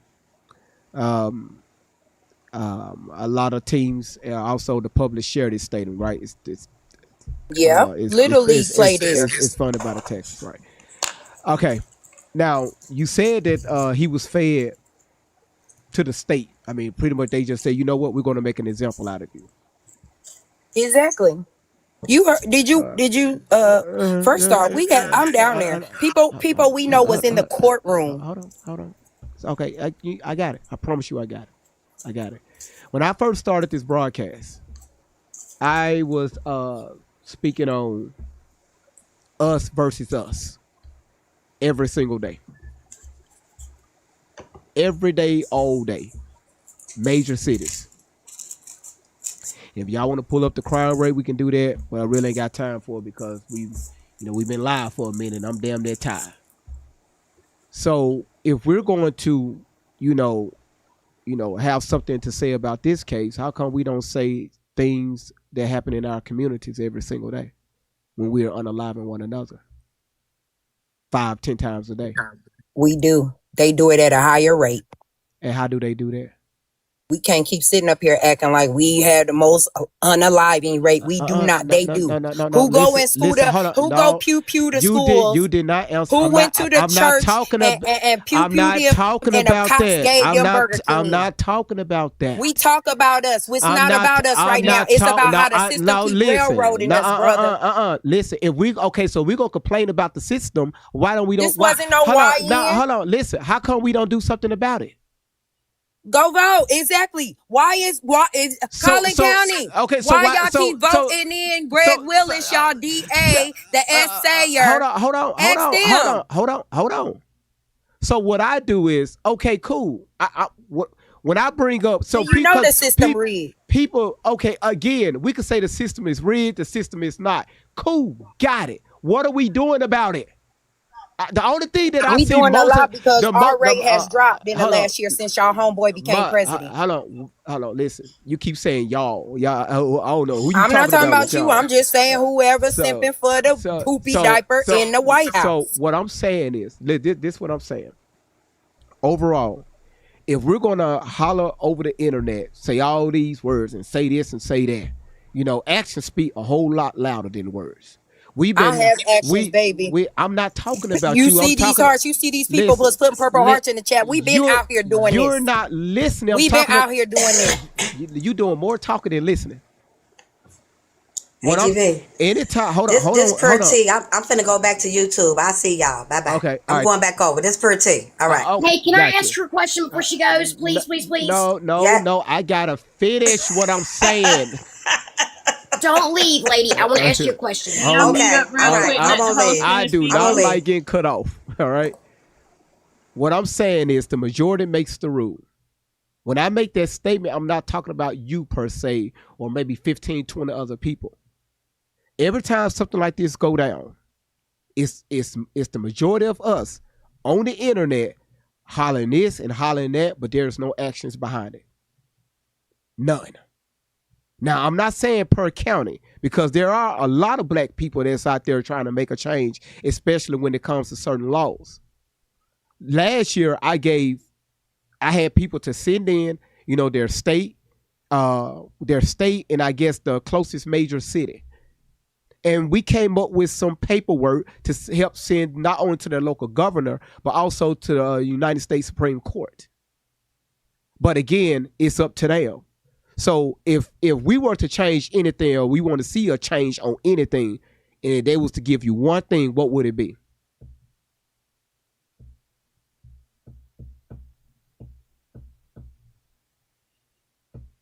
Are you asking me? Mm-hmm. You want me to be real, baby? I want segregation, baby. I have a petition now. Sign it. I want segregation. Change it. Y'all go y'all way. We go our way, baby. Segregation on our terms. That's what I want. I don't want to be around them, baby. We was doing better before. Gotcha. Okay, we was doing better before. I got you. Okay. And brother, there's a lot of people out here that's making changes. Okay, there's a lot of ways to make changes. Listen. Okay, so you said segregation. What do that look like?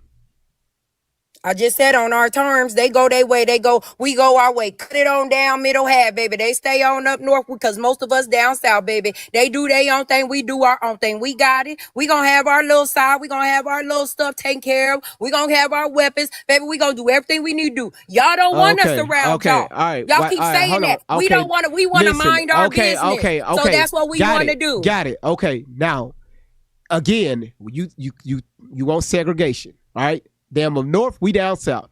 Okay, cool. They draw a clear line across the United States of America from Virginia all the way over and smear through California. Got it. What will be your first plan of action for the melanated people?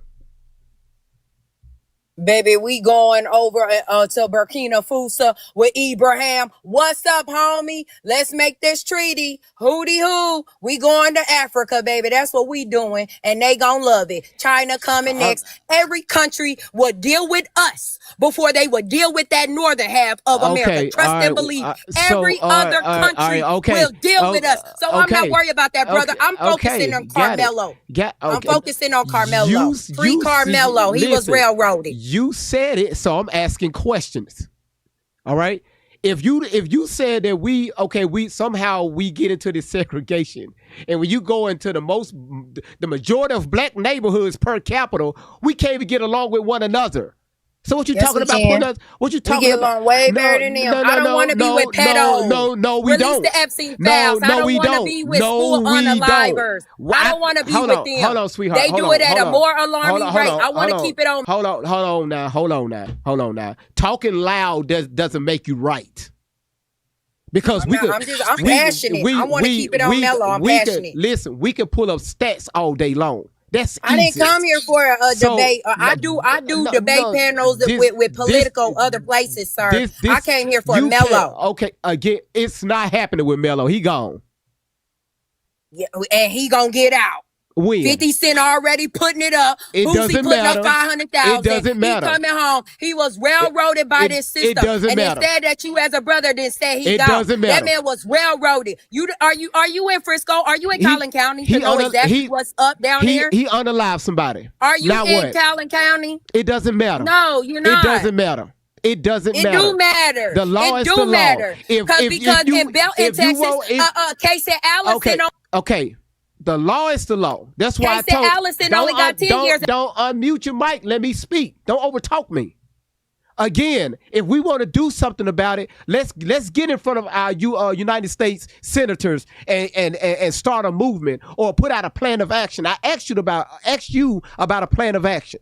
What can we do as a people together to make certain laws change up to work in favor of the majority? Go vote. We've been hollering. Tell your kids to run for office and quit telling them to play. Hold on. Ever since Jim Crow, ever since the end of Jim Crow, what have we done? We in a black community, we saw the decline of everything, including the two-parent household. What have we done about it? Not a damn thing. Black fathers are the most active. You need to stop. No. Hold on, sweetheart. I never said that. I clearly, yes, black fathers are active. I'm talking about inside the household, sweetheart. There are more two-parent black households than them all other ones. We not gonna sit up. He proves it. You just had him on. You were showing him earlier, right?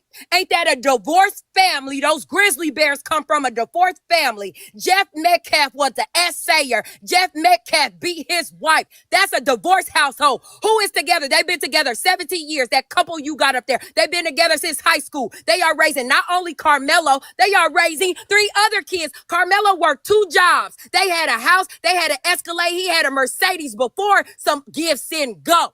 So let's put that stat out, homeboy. Black fathers are the most active right now in these United States of America. Black unaliving has declined since that poopy diaper has been in the office. We can go on a political panel. I'm not here for a political, homeboy. I do that any other day. I am here for Karmelo. Okay. This family was... Okay, all right, you done talking. Like I said, I literally stated that black fathers are more active. Jasmine Crockett said Can you stop unmuting your microphone? You can drop. Okay, well, listen, okay. I didn't come for political. We're not talking about Karmelo. Okay, so, my goodness. I clearly stated that black fathers are more active than any other race. I said that. I'm talking about inside the household. All right? But being loud doesn't make you right. Over talking people, bullying people doesn't make you right. That's what you're doing. I don't care about that. But at the end of the day, if we want to see a change in anything, we have to put a plan of action behind it. That's why that Black Lives Matter movement never worked out. That's why every time something happened, we get out into the streets and do something. A week later, hey, what happened? Did anybody do any follow-ups around there? What laws were changed? What spokesperson do we have for the melanated community? And please don't say Jasmine Crockett. I watched her interview about this case. That woman didn't even know what the fuck she was talking about.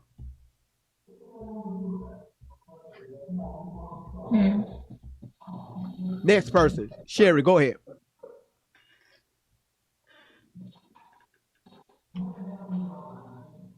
Okay. I have a question. Okay. I'm a white lady. I have a question though, for real. Why is Karmelo'S life more important than Austin's?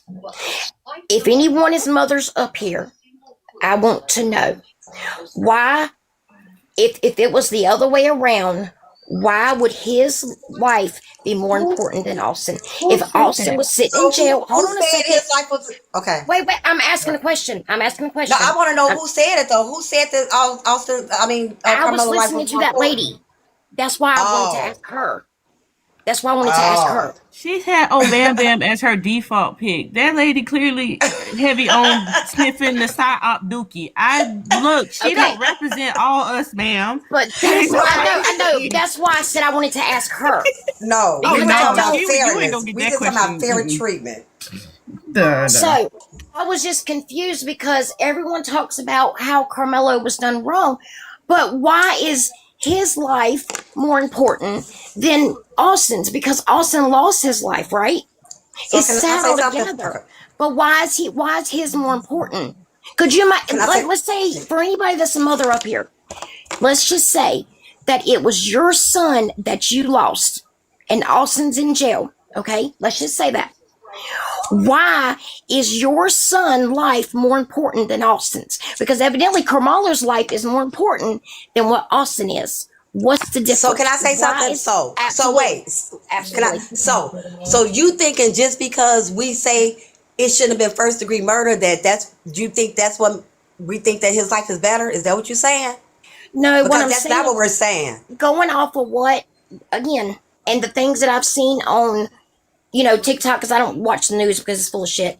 But what I mean is everybody is acting like he should be free, right? No, who said that? No, that's not what they saying. See, that's what everybody getting mixed up with. No one said that he was innocent. And I said that before. His parents is taking accountability and Karmelo is taking accountability. How? They never said, excuse me. They never said let my son out. They said that it should not be first degree. Wait, do you know the difference between manslaughter and first degree murder? Absolutely. So are you trying to say that Karmelo went in that tent? Hold on one second. Okay, he went in the tent for what? And if he was afraid of his life because there were so many people, why didn't he leave? Wait a minute, wait. How did he know? Wait. If he was so one at a time. If he was so afraid for his life, then what the hell did he walk in there for? First of all, do you think that he thought he had to be afraid before he walked in there? Do you really think? We don't really know how it went, but I doubt if he went in there being afraid. Wait a minute now. Hold on. Okay. You need to look at it from a different perspective, right? Okay, if he was so afraid for his life because of, and there was black boys in there too, but because of those two white boys, the brothers. What black boys? What other black boys? What other Well, black boys was in there? Who? There was black guys there because they went up there and testified saying that Who? that it was his friend. No, his friend with the one that they said his friend wasn't black. None of them was black. Carmelo was the only black one. That's it. What? Then how did the black guys get up there and testify? See what I mean? Was you in the courtroom? Who else did you see black? Was you in the courtroom? Who told you they was black? So you're telling me that the people that got up on the stand? Wait. You're saying just because they got up there and testified for the defense that meant they was black? Because Is that what you're trying to say? They seen it. Wait. But what made you think they were black? So you just trying to say only black people would have testified for him? It's in No. The they never report. said a color. They never said a color. So what make you think they was black? Are you trying to say that only a black person? I never seen a report that said they were black. I never seen a report that said that. Now, again, listening to the father on yesterday, he mentioned black, I think it was twice, that went up there and testified. No, they were not. Well, no. Again, check it again. No, I heard it. So again, I checked it. I haven't seen the report. No. I haven't seen anything. That's why before I say anything, I checked. I say allegedly. Okay, listen. Everything I'm talking about, I already done checked 5-6 times. Okay. I checked to see if there was any other people in the tent that was from another team. Mm-hmm. I checked to see if it was any other blacks under there besides Carmelo. Carmelo was the only black. Those witnesses that got up there and testified for him. I'm sorry. Let's go back to my original question. What if it was your children? What if it was your child that got murdered or murdered, whatever you say? What if it was your child? Right now, think about it. What if it was your child and the white boy is sitting in jail and he got only 35 years? You know what? Let me tell you something. If it was your son? In my family, listen to me. In my family, and not trying to tell my business, but I have some tragedy in my family that one of my nephews did an unaliving and he went to jail. We didn't get up there and say, oh, let him out. Oh, no, we did not. And what people are saying is for Carmelo is that he should have had a fair trial. Now, what I'm saying is I've always taught my kids, you know that old saying, sticks and stones may hurt your bones, but words will never hurt you. So I've always taught my kids, no matter what somebody say, you don't touch nobody. You don't worry about that. If they put their hands on you, it's another story. Do what you got to do, and we're going to deal with the rest later. So would you now, been okay with your son getting 35 years? Would you been okay with your son getting 35 years? Excuse me. If my son was standing up his damn self, yes, I would. And I would be right there with him every step of the way. Yes, I would. But I would not be for somebody coming. It's really, I would have prayed it would have went another way. If he had hindsight and knew that was going to happen, no, it didn't. So now they have to deal with it, but it don't mean that he should be treated like that. That doggone Rittenhouse guy traveled miles with an RK-15, whatever, killed people and still got off. Okay, now we're talking about another case. Hang on. You know, I'm talking about the different. Listen, No, y'all, I'm the talking mod is about no. This is one case. Listen, y'all. Anytime the mod is speaking, we cannot overtalk the mod or the host. All right, go ahead, Chelsea. I appreciate you ladies having a back and forth and keeping it somewhat cordial. But there's other people in line waiting to speak. If anybody's on the panel right now that wants to drop down so someone else can come up, but I'll give you guys like 2 more minutes to land your plane and get your point across, but we got to stay on topic. Okay. Thank you.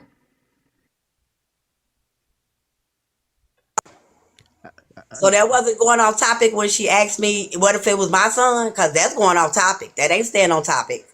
We're talking about Rittenhouse. Start talking about the Rittenhouse case. But she started talking about if it was my son. So that's taking it to a whole nother level. If we're talking about Carmelo, let's keep it on Carmelo. I'm just asking a question. I'm trying to prove a point. What about if it was your son? What point Look, I got okay. Okay, I'm dropping was down. your son, if it was your son time. that did it. Y'all cannot keep this. Y'all are so emotional about every single Who thing. is y'all? What are you talking about? I'm asking you a question. There is. Who is You emotional? cannot talk to you guys. You're You talking cannot. in They're circles, so man. emotional. You're not going to get the goodness. answer. You're not going to make the point you're going to want to make. You're not going to You get have the to think point. logical. You're not going to be able to make this point because you are arguing You're right. with somebody. You're right, who and is I'm trying just to as leave. stubborn as you. Look. But the question was brought up. We tried to give you an answer. You're not going to get the point you want to make. Is there anybody else Drop me that down, wants to GV. Take me out. When she said y'all, she talking about blacks. Yeah, she was. I know. Take me off, GV. I'm gone. All right, thank you, Chill. Thank you, Chill. She talking about full niggerism. All right, niggadom. Nigga bosom. Niggerdom. Nigga are us. You know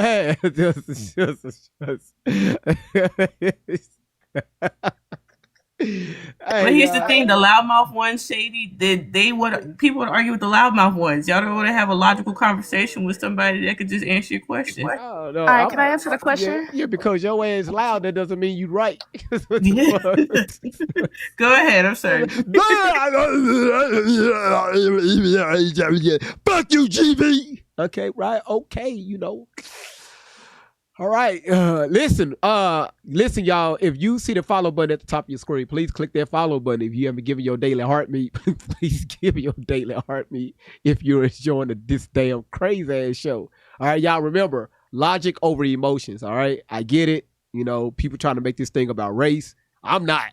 So again, because I'm looking at a few things. But go ahead, Miss Zay Zuzu, how you doing? I'm good. How are you? I'm good. So, okay. So the first thing is, I really hate how this has become like a race war. The real topic should be the parenting. Like, why did the hold on, Metcalf? sweetheart. How old are you? I'm 20. Oh, okay. Go ahead. Okay, so why did the Metcalf twins feel the need to approach Carmelo? That's the one question. And why did Carmelo feel the need to bring a weapon to an event that shouldn't have even gone there? I think that should be the questions, but people are trying to bring race into this for no reason.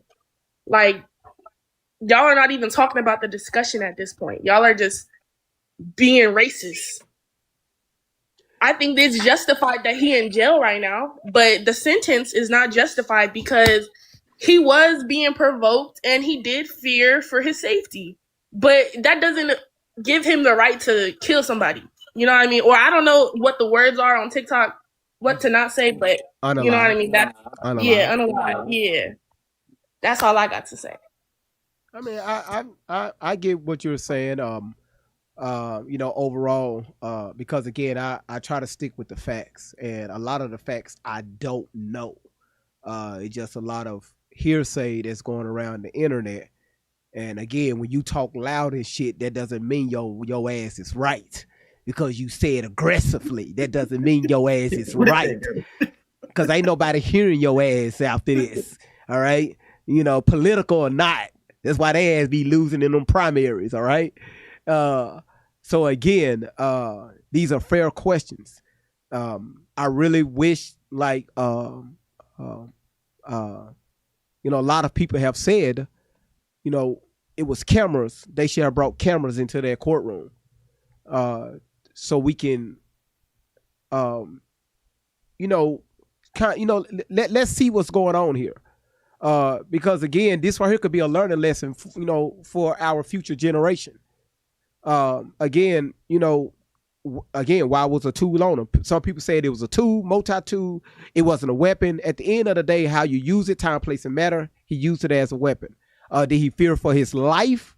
Not safety. He feared for his life. You got to articulate that according to the law. How that was done, I don't know. I wasn't there in the courtroom. Again, if people were in the courtroom, people can still spin narratives to fit their own. If they was in the courtroom, that's why people was hollering, "Hey, why wasn't cameras inside the courtroom?" So again, I can't answer your question because I don't have the answer to your question to answer that logically. Why he brought a weapon there? Why was it used? What happened during that altercation? What started that altercation? Right now, everything is hearsay.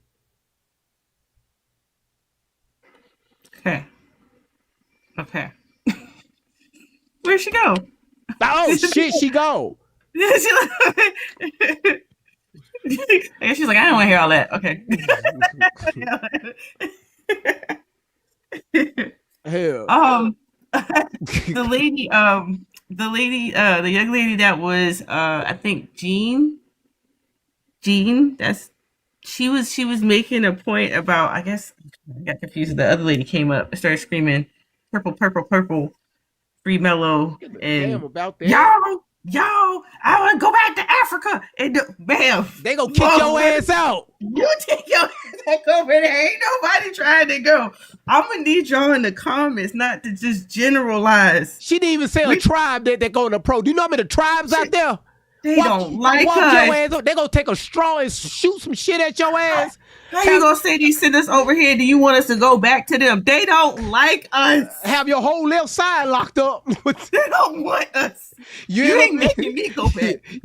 Your ass gonna be African American no more. Your ass gonna be a stick figure. Go over there and fuck around talking about you want liberty. Ain't even from now. You gonna speak their language. Segregate. Chill out. The first thing they gonna say is, you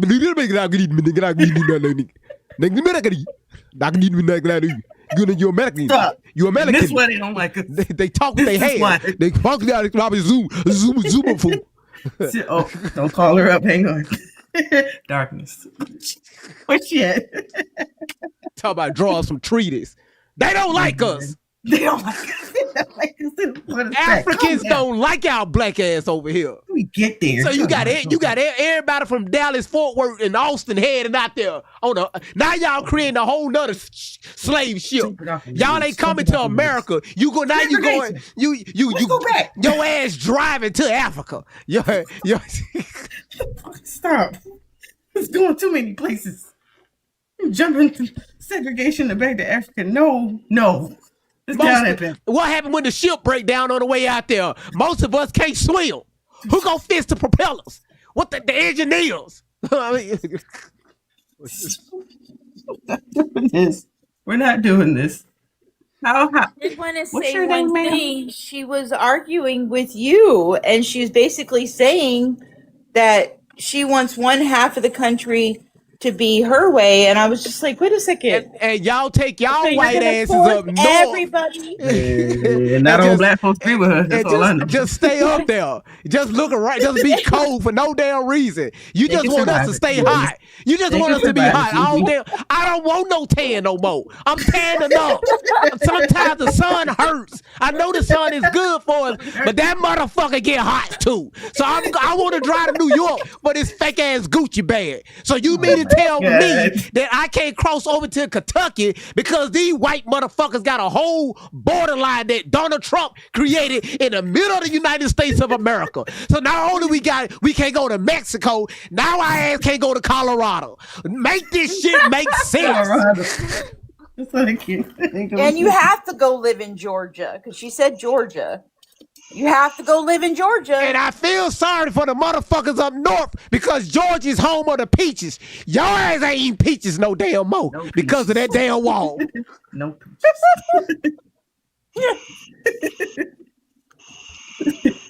Oh, and you can't go to Disneyland? Right? You won't be able to go to California at all. You won't be able to see the ocean. I'm just saying, shit. Make this shit make I'm lost. Make this shit make sense. Damn. No, that's where common sense is when there's no common sense. I knew something funny that when she had OBBO. How you say his name? That man who came up here capped the African. That man the profile pic of that African dude that ran the country for a second and started doing shit over here. Him. I knew she was gonna be a problem. I thought she was spamming the chat. But then she came up and cussed us all out for no reason. I knew that was going to be something. Go ahead, make it bro. I ain't even. Go ahead.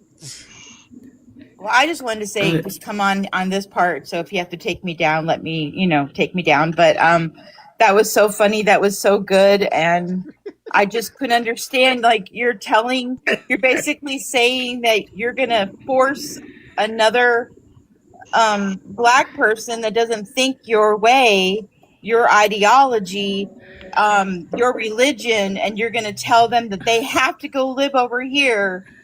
And again, that's no difference than, I'm sorry, than the Triple K, because that's what the Triple K did. And you're doing the same thing that the Triple K did. So I don't get that. Oh my God. Do you know how many people stay up in New York living good? You mean to tell me I gotta take my black ass to Mississippi? Look at the economy out here. Ain't nothing going on out here. Everywhere is dirt. It's hoes crossing the road. We got fucking birds falling out the sky. Got emissions all out the fucking way. Now we can't go to Virginia because everybody's unaliving everybody out there. So you want me to carry my black ass in the woods. Now in Tennessee, you want me to take my black ass up in the mountains. The fuck? Why? It's wolves up there, bears and everything. Birds sting birds out there. I'd rather keep my ass up in Oregon.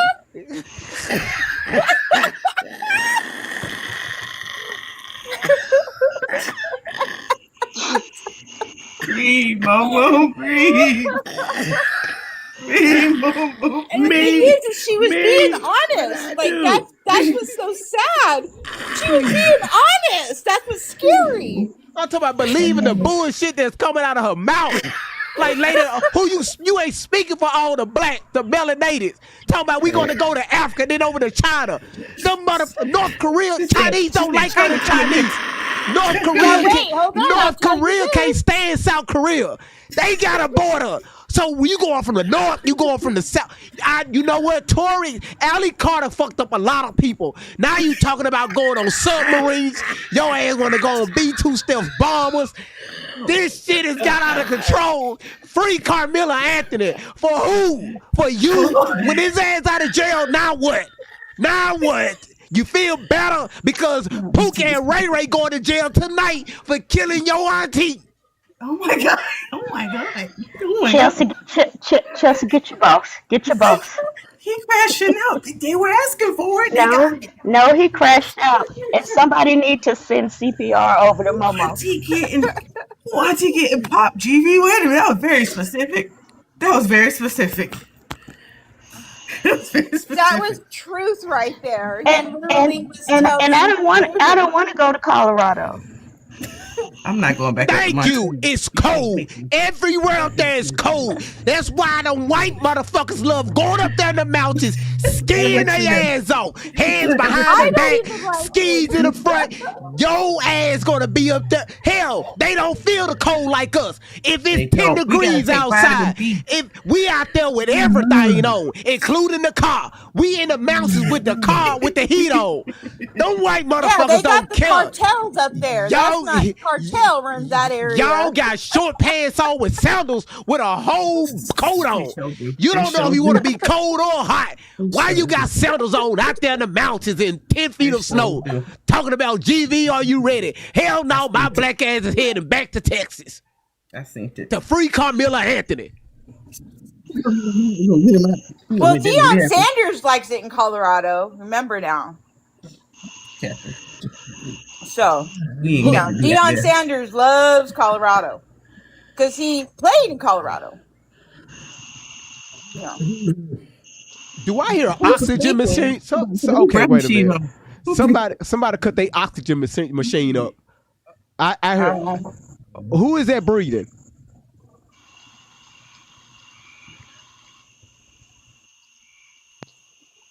Okay, now some air leaking. What the hell is going on? Who is that? Sorry, everybody mute up. Everybody mute up. Cassie. Yes. Is that you in the? Is that you? Well, it's raining in the background, so that might be it. Oh, like listen. I'm sitting outside. Well, I'm on my porch. I thought your ass was in a nursing home, trying to oversee somebody. No, it's kind of sprinkling and maybe the air out here. Oh, okay. It's like when you talking about bears, you need to look across your neck. It's a bear across your ma'am. Something is heavy breathing behind you. Air. And I guess. Go ahead. What you got? Me? Talking about we all get together and we take the bottom half. Who made that damn decision? Where's the proclamation at? Who signed this bill? Get to make a choice. You know what's so funny is that he's actually forced them to be all in Texas. Like, go see. That's what it sounds so like. You mean to tell me what you gonna do with the Cubans? Do you know you got Hispanics here? Do you know you got Hispanic run Texas, honey. Texas runs out. I'm sorry, but Hispanic runs out the white people in Texas because I'm from El Paso, Texas. Okay, and I can promise you right now. Look at the ratio. There's 20% Hispanic nationwide, but literally they're saying that Hispanics run Texas. Yeah, because it used to be part of their country. We took it. Exactly. So I don't know what the hell you're talking about. You're worried about the white. You gotta worry about the Hispanics. Chester, did he say Bears?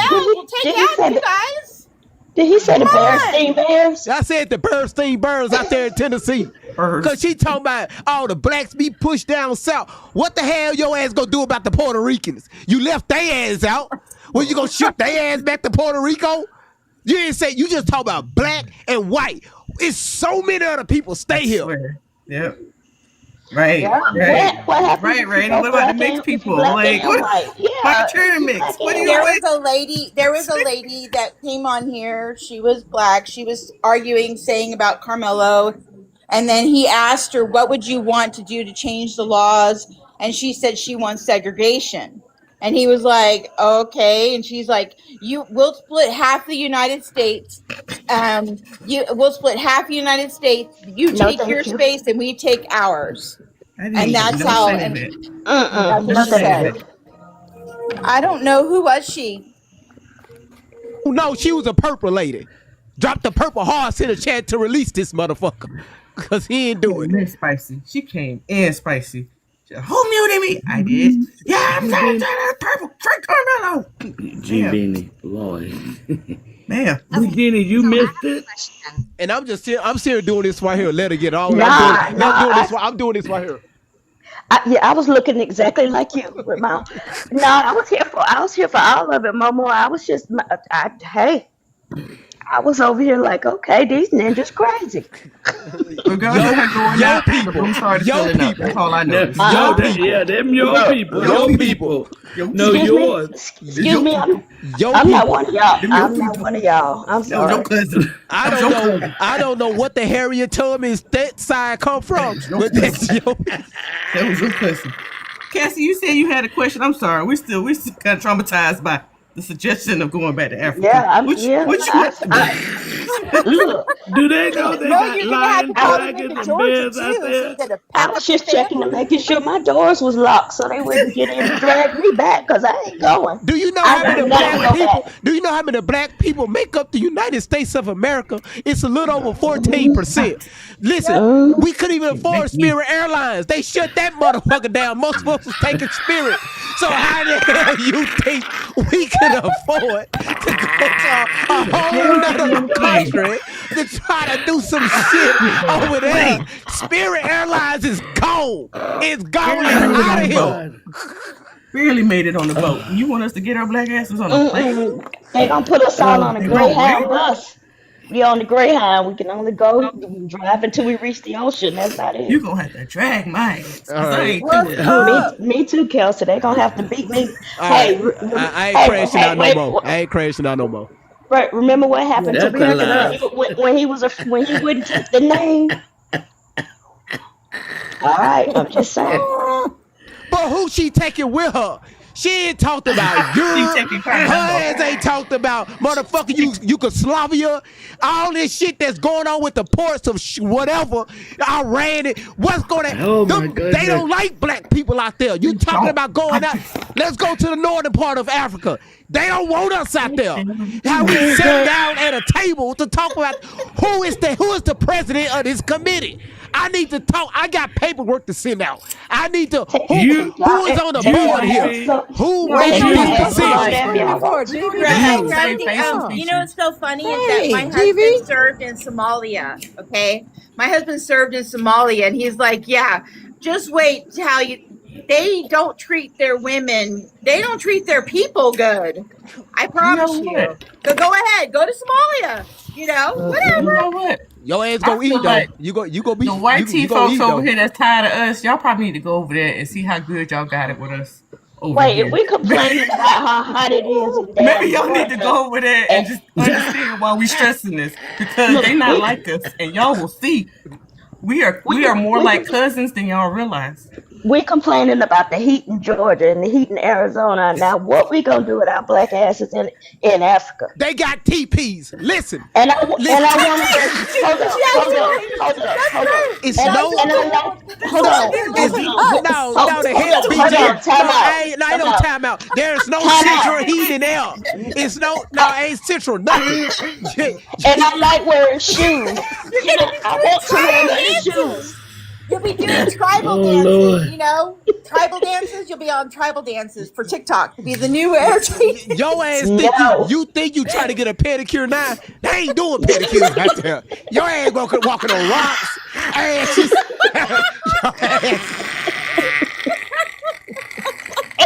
Randy just brought up bushmeat. Y'all look. You just messing. So now we are bush people. Is that what it is? Thank you so much for the laugh. I'm sorry. I really appreciate the laugh that we could actually be human, you know? Just talking like that. I'm so Nigerians are cool. They about the closest to us, but everybody else over there. I mean, I want to go to Africa. I would love to see Africa. I would love to see that country. Look. I'm telling look. Take your black ass back over there if you want to. See what happens. I'm telling you. Your ass gonna come up missing. I'm telling you. They gonna turn around and eat your ass. Keep playing. They gonna have your ass turning on the stick like a rotisserie goat. Your ass. You think they eat dogs, cats, and onions? No, they gonna put a whole onion in your mouth while you alive. Swallow this. She's Louise. Oh my God. Oh, I can't. Talking about separating the north from the south. The East Coast, West Coast. Who signed that bill? I guess that's what I'm saying. I'm just like, are we for real? Like, we the Zabuma food tribe. That's what we are. Yeah. So you mean to tell me if you got the blacks in the south and the whites in the north, so that means we gotta have two different presidents? Yep. A nigga president and a white president. Yep. We ain't doing that again. My mama black and white. Where's she going? Hey, in the middle. Keep her ass in.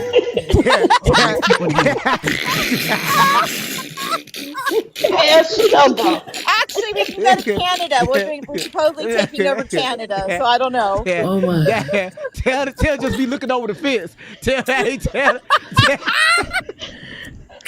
But look, where Latinos going? Where Latinos going? That's all I need to know. My mom black and white, and my dad is really from Africa, so. Who made this declaration? I don't know where to go. Man, do we have she said our own guns and stuff. First of all, we afraid to walk our own neighborhoods. Man, do you see how Freddie with his ass roll out the hood on that wheelchair, how fast he ride to the corner store, grab his 40, and he rolling his ass back. But you talking about us, this. Man, look, how about this? You guys they'll have their pew-pews, but we'll have our robots. And we won't have be video gaming. Oh Lord!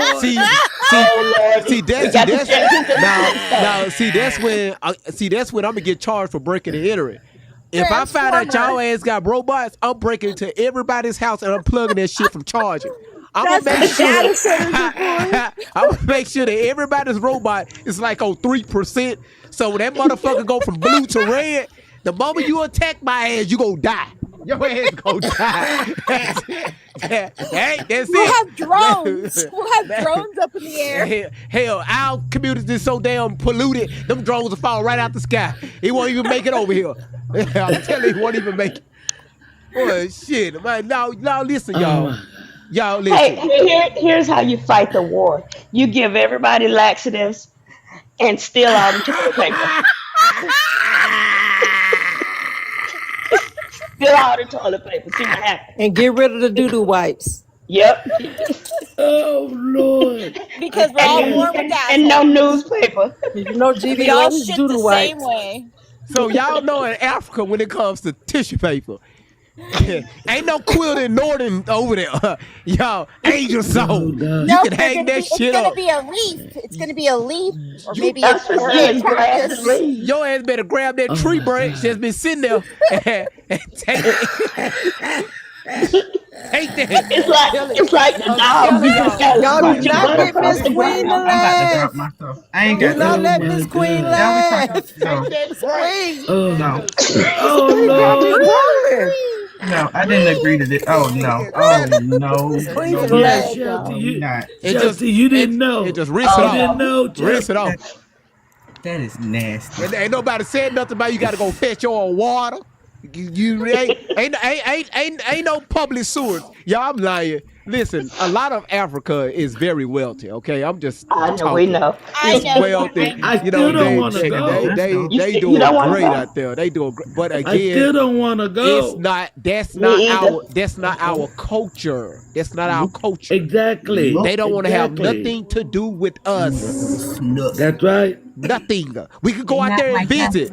You know, okay. Let proof is in the pudding. I said this yesterday. Every African place you go to in the hood, they set up in the hood, go in there and try to shake their hand. Hey man, how you doing? That motherfucker gonna look at you like, you want incense?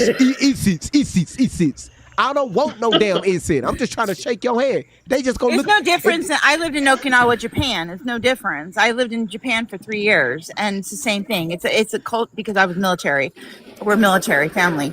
Again, you have to respect their cultures, their laws, and you like. If put it this way, if I was standing on the side of the road and they hit me by accident, I'm automatically 10% at fault, and I have to go and apologize because they think that if I wasn't there, that it would never happen because they don't want the Americans there. Watch this right That's here. reality. Then she gonna talk about, yeah, y'all can go to. We gonna go to Dubai. Did you know allegedly you can't show public affection out there in public? Nope, you can't. And women have to be covered. Women have to still be Take covered. your ass to Dubai. Go ahead. I don't want to. I don't want to. Boy, talk about black fatigue. I'm sick of it. All that hollering. Hollering don't make your ass right. Drop the blue hearts. Man, fuck them blue hearts. She said purple GV. I have a question. Purple hearts. I'm sorry. Purple, whatever the fuck. Talk about free hill. GV. Yeah, purple's I've for had DV. my phone. He's the person that did the DV, so I don't understand why they keep on doing the purple. What? Pick a different color. Yeah. Thank you. I got lost on that. I've had my phone for 2 years. I have never had to turn it down because somebody talking so loud.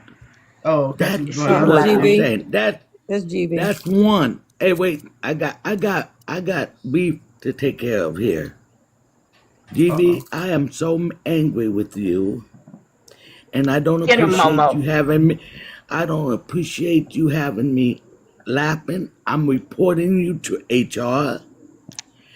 HR, Yes, ma'am. I sent this host 11 good evening, GV, never responded. Violation, Looked GV. at it. Violation. Look, 11 violations. And then he got the nerve to tell me to tap. Tap for what? Tap. 11 violations at $450 a piece. Okay, violate that. She's dropped. I ain't got to pay it. Next. No, Next. you dropped that. That's another violation. I ain't paying that bill. Drop that bill. Yeah, pay what? Pay what? Yo. Oh, wait a minute. Now, the moment she come back, I'm walking away from the mic. Hey, let's get this free She will be back. fun together first, and then we can focus on that. You gonna have your headphones on? Yeah. You gonna hear? Hey, okay, let me let me turn this around quickly, guys. Calling him from jail for weeks. I Jim think been in jail. here she come, here she Here she come. come. Here she come. He still got on the What headphones. you My mom running get to, him. bald head man?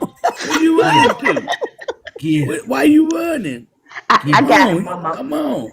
He You got got it. 11 Thank you. violations That's at why I was. $450 a piece. Well, you got to go a little bit higher. We need a little bit more for our attorney's fee. Well, yeah, well, I was fixing to say, let's get the attorney fees first, and then we'll start making him pay for the violations, and we might take him up to $1,500 a piece. Okay, He there got you a go. bail Big I'm Jim with out. that. Big Jim been in jail. Oh my goodness! But you know what, GV, that was not called for. But anyway, while y'all go to Africa, I'm going to. Karen gonna take me with her. Where Karen going? No, she's going to the other side since she want to split. Wait a minute, That woman want to wait a minute, split. hold up. You said to the other side. You mean on that side of the dirt? I want to be on this side of the dirt. What's the other side? Up north. The other. You said she had. The woman said she wants No. to split us. When we say we want to go to the other side, that means death. I don't want to go over there yet. I ain't Oh ready. no! Well, no, I'm stay with the topic, Miss Peachy. Well, I thought you said I got lost. No, in the she sauce. said she's splitting black from white. I'm Oh, she want to to take me segregate with us. her. She want to segregate us Right. back. Mm-hmm. She gonna sneak you in? Like, what? Carry her. Yes, she will. Yes, she will. Hey, let me tell you guys one First thing. of all, let me tell you, I am that's so crazy. happy that we can That's talk about crazy race talk. stuff and laugh about it because people take this shit too serious sometimes. Sometimes you got to look in the mirror and laugh at yourself. But you know what? This pot been boiling for a while. They just use Carmelo as an excuse. This pot been boiling for a while. Yeah, I was gonna This say was that, just Bobo. an excuse. I was gonna It's say just that. an excuse. Yeah, but I think that there's probably more black races than there are white races. And then because colorism is so prominent, we discriminate against each other. For one, it's like you got the light skin group that stands together, the dark skin stand together. It's ridiculous. I'm not even You gonna can't. cap. I do it. I participate in that. I rag on my husband all the time. I rag on him all the And time. if I we make sure he know he What? like Wait this. a minute. Is he like right and damn near white? Chelsea. Hell, I mean, it's more. I He think that this right. is honestly. I think they're just using the race that are because Yeah. they can instead Yeah. of actually addressing the real issue, which is That's what I was culture. gonna say. Yep. You know, the Absolutely. culture's the problem. Because I'm married to a Hispanic, you know, and it's not. It's like I don't see him. You know, what I'm saying I don't look like okay. You know, because I just think it's the culture. It's just the culture, and they're showing the culture more and more. What's wrong with you, GV? Because she keep talking about culture. First of all, what culture we got? That's what. Well, that's true too. I don't know. Well, my husband. Well, the only reason why I'm saying the cultures, I had to say culture, is because my husband's Hispanic, and you know, they don't. They're like, oh, well, that's because he's Hispanic, and I'm just like, okay, so I don't know. So that doesn't mean that you're not racist, and I'm just like, what the hell are you talking about? I don't. You know, I'm just trying to. It's hard because I'm a Gen Xer. I'm 54 years old. You know, I live in El Paso, Texas, and people are like, "Oh, well, you don't see color," and I'm just like, "Yeah, I know what brown looks like, and I know what black looks like, but that's all I mean, I know color. You know, I know that blue and red make purple, so you know, and we all bleed the same red, so I don't know." Well, here's the deal for the black. Okay, so say you get injured, right? We're gonna talk about culture. So black person gets injured. Mom rubs fried chicken grease on it. Follow me. I'm following. If fried and if a white person get injured, mom gives them Robitussin, right? Yeah. Or a shot of whiskey. How about that? Whiskey or brandy? Right. So then when the Mexicans get injured, what they do? Wrap it in a tortilla. What happened?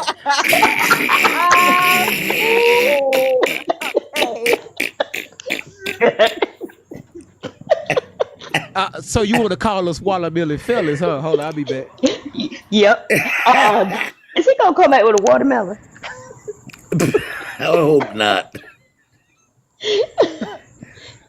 Yeah, one of my closest friends is Hispanic, and that's what she be telling me. She was like, "All right, I'm a wrap it in the tortilla." I was like, "You get your ass out of here. We're not gonna wrap nothing in the tortilla." All my watermelon fellas, stand up. He's coming back with something. I know he coming. I I mean, figured. what I just said, you finna come back with some I was watermelon. dramatic. All my watermelon fellas, stand up. All right. What's a watermelon? Watermelon. Walla, not a water, a watermelon, right? Watermelon. Yeah, watermelon. I need all my watermelon fellas to stand up. Since you want to call us watermelon fellas, God damn it, we love us some watermelons. I'm standing. I'm standing right now. Stand up, guys. Grape juice, God damn it, fried chicken. Say everything. Yeah, everything you don't like about us, just get it all out. Cause his ass said that shit on yesterday. No baby dad in the house, Miss Outlaw. We know. Oh Lord. Oh Lord. Violation. Yeah, definitely. That's the perfect example right there. Watermelon. Oh my God. Violation. So dramatic. Oh my God. Y'all got me crying over here. My stomach. Got to bring his tools out. That's crazy. Y'all, crazy. That woman does that. The only reason why I did that, y'all, overall, is because, yeah, it got heated. But again, you know, I'm not new to that. That's why, you know, I try to hear what people are saying, and it was a lot of emotions behind it. So what are you trying to say? For decades, every time something happened, us as a people, as melanated people, we be the first ones to get on the internet talking about what we need to do versus doing something. We can't even organize just a regular conference with 5 or 10 people to get on the same accord. Exactly. So because she brought up Jasmine Crockett. I listened to Jasmine Crockett and her crazy ass talking about this shit. She didn't know what the fuck her ass was talking about. That's why I didn't even play that fucking interview. She was on a panel of, I think it was like 5 or 6. Like, that's who you use, Jasmine Crockett? Again, y'all try to make this shit political. Y'all try to make this shit racist. At the end of the day, this man is going to go serve his 35 years if he's eligible for parole, because y'all know he's not going to serve the whole sentence. But at the end of the day, the judge is standing 10 toes down. Ain't nothing going to happen, because let's just say, for instance, you know, an appeal happens and he's somehow, form or fashion, able to get out. Y'all going to rejoice about. Y'all going to rejoice about. Hold on, listen. They're going to rejoice about 2 or 3 days. And about a month later, you won't hear about this ever again. So so what changes have been made? None whatsoever, because the track record speaks for itself. Yeah, because why aren't we doing something now? Why do we have to wait to be split? Let's do something now. We can bring the community together. You know, we don't even patronize our own place. That's what I was going to say. You can't bring the community together because people are they're envious. So it's like one might do more than the other, and then it becomes a problem. And that's if you want to call it culture, that's how our culture is. We need to get rid of the black elite. We don't stick together like we're supposed to. All the pitfalls gotta go. No. Hold on. I feel like it's constant competition. It's competition to see who can one up each other, and that's how I felt when she was talking to the gentleman here.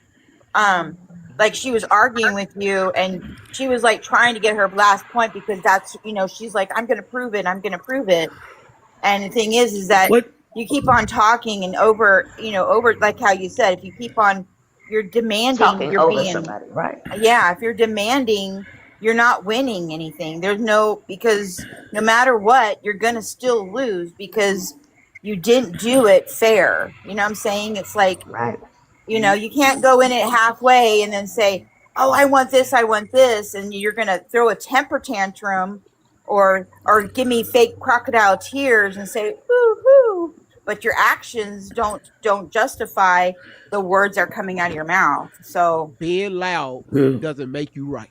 Yeah, Doesn't correct. make you Being right, loud right? doesn't make you right. And So hold For on. real. Yeah, sound mind has been sitting here waiting for her time to talk. And we just been talking Oh, and we just talking talking. and my I'm ass crashing sorry. out. She's been waiting. And if she got a lot to say, go ahead, sound mind. Go ahead, man. Jiva, you say I got a lot to say. Why you think I got a lot to Because say? I saw you in the comments. Oh, yeah, I did at that moment. Yeah. Oh, okay. But I was thinking, me as a parent, and I'm thinking about both families because they both have lost someone. That's right. I feel back in the day when we used to go out and we had to fight, we fought fair, hand in hand. We ain't fought like Yeah, somebody with knuckle a to hand, knuckle. somebody with a knife. It's like that ain't a fair fight either way it go. Fight, That's hand in hand, gun to gun, you know. that's right. But I just didn't feel right at either side of somebody losing someone as a son going to prison and someone that lost their life and they're not gonna see their loved ones again. But as me looking at that video of the parents of Mello family, they didn't feel like it was compassion on either side, not even for the loss of her son. I'm just looking out as me looking at him and me as a parent. If I was, Thank you. you know, on the audio and I'm looking, I think I would have more compassion. I know me, I'd be probably boohoo, still crying. I would just not be doing it even alive. I mean, I wouldn't even be on internet for anything or Yeah. interviewing with anybody at that moment because I feel like, wait a minute, my son is locked up. I'll be trying to do the best I can to get him out to see what really happened to the money, whatever the case may be. I don't know what happened, what money or anything. I'll be out there fighting. And I know the father that lost his son, he's gonna be fighting. So they both came on here the wrong way. The wrong way. Either way it go, it was both wrong on both sides. So what But you think? you know Wait, what? hold on 1 second, Queen Momo. So what you think about the proclamation of putting the white people up north and putting all the blacks down But south? let me tell you right now, I love my black people, I really do. But I think all of us in one box together, oh no. No, Oh, thank no. you. No, No, thank it you. got to be some mixtures. I don't want all the black. Give me some Hispanics. Give Too me many some, you know. Negroes. Yeah, I can't do the one thing. I'm sorry. That's I love my black people, but no. I know how we can be too. Yeah. In one That's box right. together. You Nope. go to a Thank barbecue, you. you gonna already know it's gonna be a fight. Somebody gonna fight. Oh yeah. Oh yeah. At them family reunions, them barbecues, out at the parks. Can't, you know, no. Mm-mm. No way. Down at the courts. That's what I'm fighting right now with Miss Outlaw. See this And shit. see what I'm saying? Just imagine. And GB, look, I'm getting a little tired of you coming up with all these prompts, watermelons, what are the other prompts? Oh, Doodle don't wipes, ask. Don't ask. You don't want to know. all these prompts you come up with. We already know when Please. you go off the screen, you're gonna come back with something stupid. VR headsets. Wigs. All that we need to, you Oh, know what? TikTok got those new were wigs nice now. They stuff. got these new lace front wigs that you can throw on. You know, TikTok got a lot of them. They got a lot of them on sale. They even got the human wigs. It's too So you need hot. to upgrade. I don't know how people wear wigs. I've never worn one, But but it's hot. but he need to It's too upgrade. If hot. he's gonna do these little dramatics, he need to upgrade his tools that he uses. Yeah. Yeah, he need to upgrade. That wig look like it's time to go. So we're gonna have to take up a collection to buy wigs. Yeah, we got to get a GoFundMe or something. Let's do Did he just throw the finger? Wait a minute. Did he just throw the finger at me? Did you just throw the finger? You just throw the finger.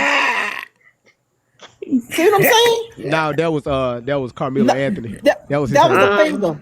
That was his That hand. was a finger. That was everybody. You got Threw it from pretty. 114, 15 people in that seen it. So hey, that's all the evidence I need. It You was got all AI. these people It was AI. and it's live. It was AI. We suing you. We See, suing you. look, It was all AI. them Miss All in 4K. Miss Outlaw side, I AI'd her voice, so that was AI. Yeah, right. We all AI. AI just We all AI.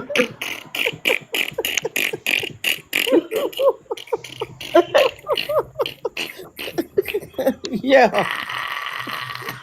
Oh, Miss Queen. Oh, that laugh got me going. I love it.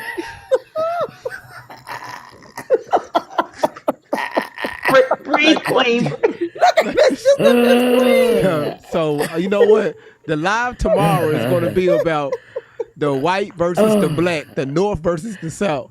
Yeah. I don't know how I'm gonna set that up, but yeah, I gotta. That will be a topic GB, on take tomorrow. a poll. Take a poll. The Hatfields and the McCoys and the Clampets. I'm gonna show a bunch of. I'm gonna put it at the bottom. I'm gonna put a bunch of monkeys, and then at the top, I'm gonna put a bunch of canines. No, I'm gonna put all canines at the top. Oh gosh, see the monkeys out, because that's the one thing that they'll clip is they'll be like, "GB, got He over there being racist. He over there being racist. He the caller. He the caller. They're gonna lie to his mind. Last week he called us YNs, and this week we monkeys. Really? Yeah. Monkey. I mean, lady called me a monkey about 20 years ago. I walked over to the session and grabbed a banana and asked her to share it with me.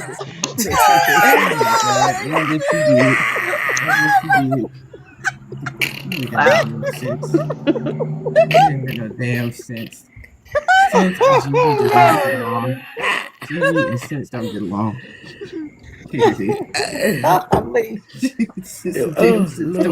See, y'all be getting butt hurt when people make racial slurs. Hey, entertain it. Hey, get them a reason to talk. Like the black lady came in talking about the North versus the South. You never said nothing about Connecticut. Do you know how many black people stay up there in Baltimore? So you mean to tell me you're gonna push everybody? They don't know who the fuck your ass is. But you talking about you gotta come on, let's go down. Hey, let's go down to the South. Yeah, and then we're gonna go to Africa. Tell everybody up there in the Bronx, right? Because we already got, coming back to America. Eddie Murphy thought Queens, New York was where he'll find his queen. How you gonna convince them to go out there to Georgia? Good luck. She didn't think this through. Like that sounds crazy. Oh my goodness. Crazy. Hey, you think the girl that was on here last night versus this girl, they siblings or something? No, they cousins. No, that's cousins. Yeah, it's a little separation there. Because I mean, they both had it going on last night. I mean, I was on this live. I was saying, Randy, don't bring nobody else up. I'm here, eat my popcorn. It was like, what's going on? Crazy. It was just hilarious. I just was like, what did she just say? I say, Randy, no, don't get nobody else on the panel. I want to hear the rest of this. I say, this family, this was the best live we had in a long time. I told y'all, ever since I've been dealing with that Tory situation, it messes with my numbers.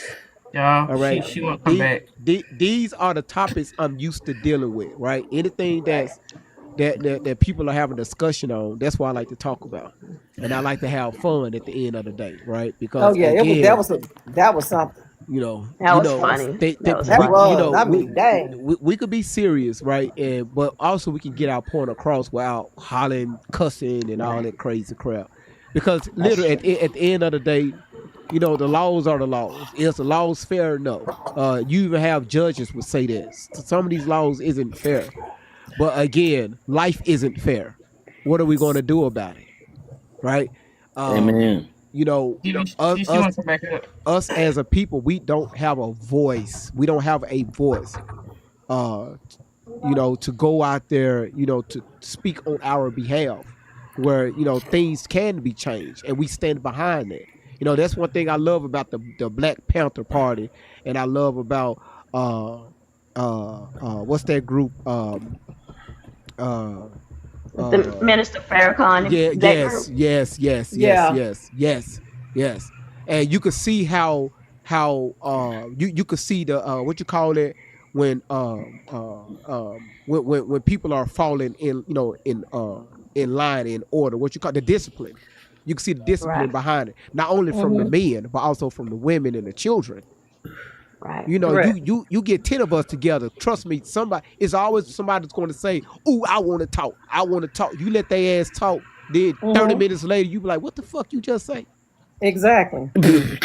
Yeah. Exactly. He said the pack Just bag divide, going to divide, Africa. divide everybody. That's what she just said. It went left. I'm like, what's she talking about now? It went just all the way left.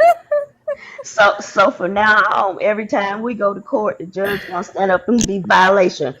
You go to Africa. No, you go to Africa. So they're just gonna start sending us. The bills are overcrowded. Send our black asses to Africa. That's what. And Oh my god. how we gonna get there? Spirit Airline don't work no more.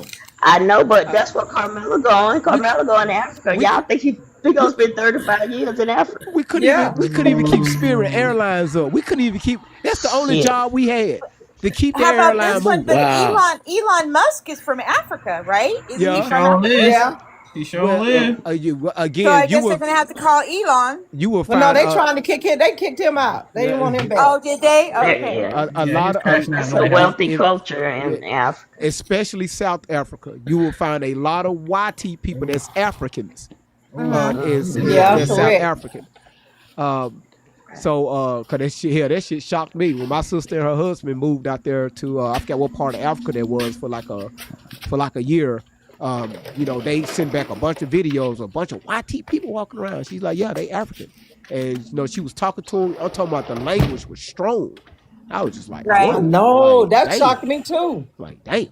I didn't know white people live there. Yeah, still Or they born from there, Yeah, actually they raised from and there. born there. Yeah. That's almost like in Mexico. People don't realize, like, I had friends that were red hair and green eyes, and they were Mexicans. They, spoke. I was like, whoa, okay. People don't understand that. Not everybody, Cassie, hold up. Cassie, give me 1 second. I'm gonna have you request back. I think Chelsea, I think the young lady's trying to come back up here. Can you bring her back up? Lord, which one? Mesmerized. Don't talk about me unless I'm in your life. Mesmerized, the same woman that say that they're going to split the United States and put all white people We on can the split north. it across, or we can split it up and down. I heard you about East and West Coast. That's the original plan. And then put all the blacks down south. And so she ain't said nothing about the Asians. She ain't said nothing about them Mexicans. She ain't said nothing about the people that's in between. It's just a black and white thing. Go ahead. I'ma do it how y'all homegirl, whoever be simping for the red gang, since you want to talk politics. I'ma do it how y'all homegirl MTG said. Cause on my petition, I have a petition right now for segregation. It's down the middle, baby. So y'all homegirl MTG said the same thing. She said separate and segregate America. She said put a line down the middle, put the ratchet right Republicans over there on the left side on the West Coast, and put the Democrats on the East. That's what MTG said. So why y'all getting mad? Cause I agree with her. I agree with her. Separate us. Let the red go over there and let the blue go over there, or let the whites go over there on the west. And you right. It is more up there in New York and all that. We can do that too, baby. I got a petition right now for segregation. You kept talking about what black people do.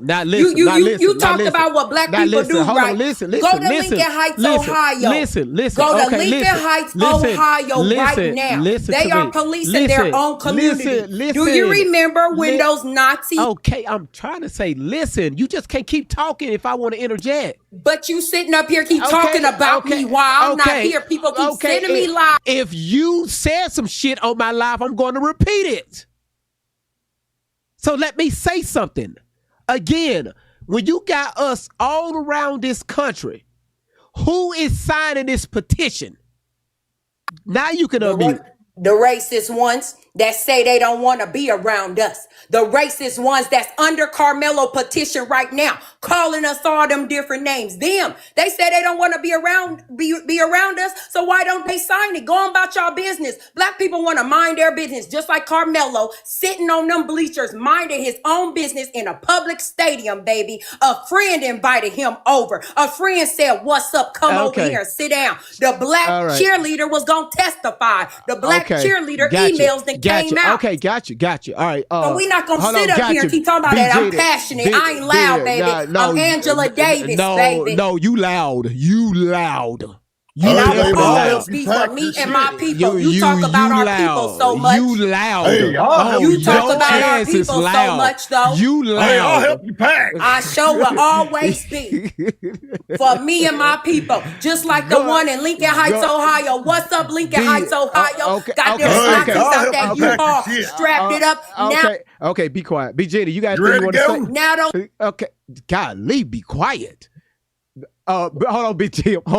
B. Jenny, you got a thing you want to address to her? Trying to talk about what black people doing. She's still talking. She's still talking. I the one started the petition for that black. Be quiet. For the black girl that got jumped in Chicago by the black kids. I started that. Okay, now you dropped. If you're going to keep unmuting your damn mic, shut the fuck up. Hell, was that Jasmine Crockett? Hell. God. Oh. Oh, you get Jasmine Crockett on your show. My toenail. Jasmine Crockett. Of all Can people. I ask, were you upset at the thing she was saying, or just how she was saying it?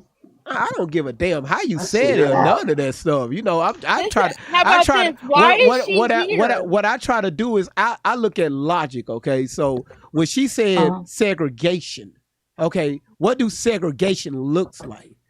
Okay, there's a difference. There's a difference between segregation and separation. I think that the proper word that she was looking for was separation. Well, she should have said that instead of talking so damn loud and fast. Well, then if you understand logic, you would understand that that's kind of where she was pointing to. No. I don't read people's minds. I don't read people's minds, sweetheart. I don't do that. Well, I ask questions. Logic. I ask questions. So if you run your mouth and I'm trying to ask questions so I get a better understanding, and you just talking, I don't want you around me. Right. Yeah. But you say you like logic. And so now you're speaking to someone who loves logic. I actually study logic and notation. So I'd like to have a conversation with you if that's okay. Sure. Notation. All right. So you disagree with separation? No, I don't care for it. Oh, okay. It don't bother me. What doesn't bother you? Separation or nothing the opposite? At all. I'm straight where we at. I'm cool where we at. You're straight where we're at today? Yeah.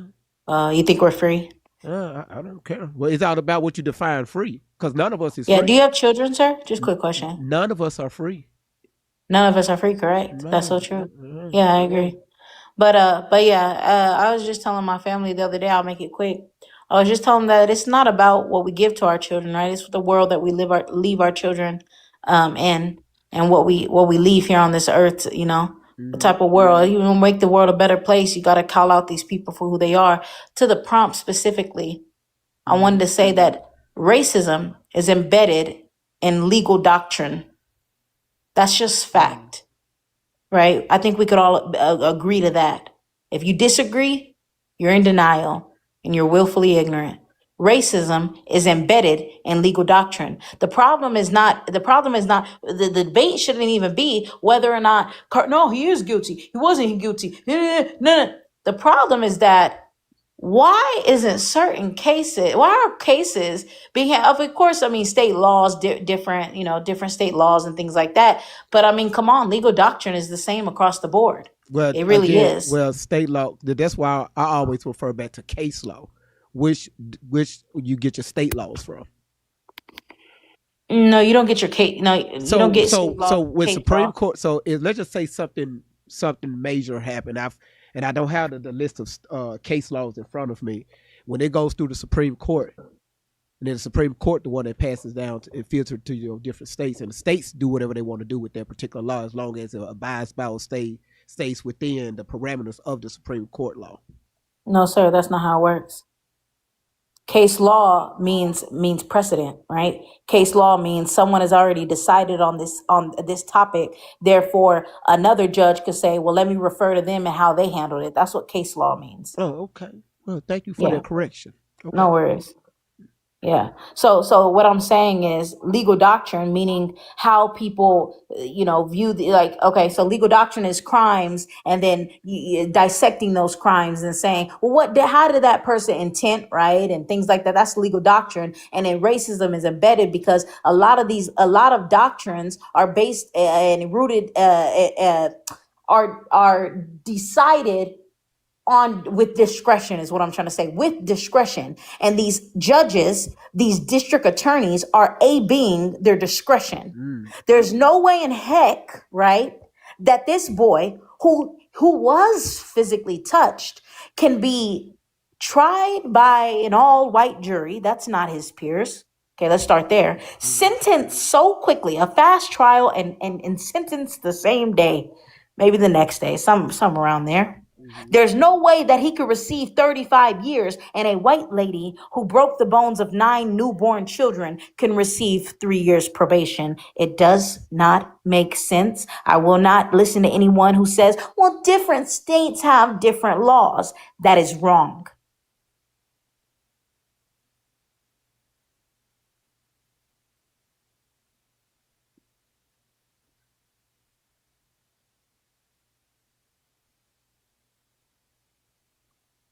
Oh, you waiting on me?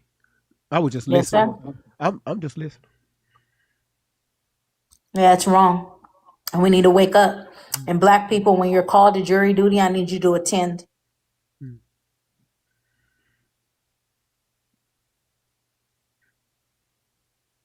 B. Gina, you got anything you want to say to that? Because I have several things. Y'all go ahead. I'm let the women speak because we look like I got a panel full of women. Y'all go ahead. Oh, no, nothing directly. The thing that I wanted to say was about the case, but her, no. And all I wanted to say about the case was that one of the things they was talking about was the conversation that the two might have had, and that the guy was provoked. And all I was trying to say is that it's not illegal to provoke someone, and just verbally provoking someone does not mean you have the right, to pull a weapon on somebody. So I'm not saying that I have sympathy for both sides. I'm just saying that, it's provocation is different. It's different, you know. One can say he was stated that he was being provoked, but that's subjective. So that's it. Very I much. don't want to touch on the race, the race baiting stuff, because that's a whole couple of lives by itself. But it is all based on race. Why are we acting like it's not? No, that's not what I'm saying, ma'am.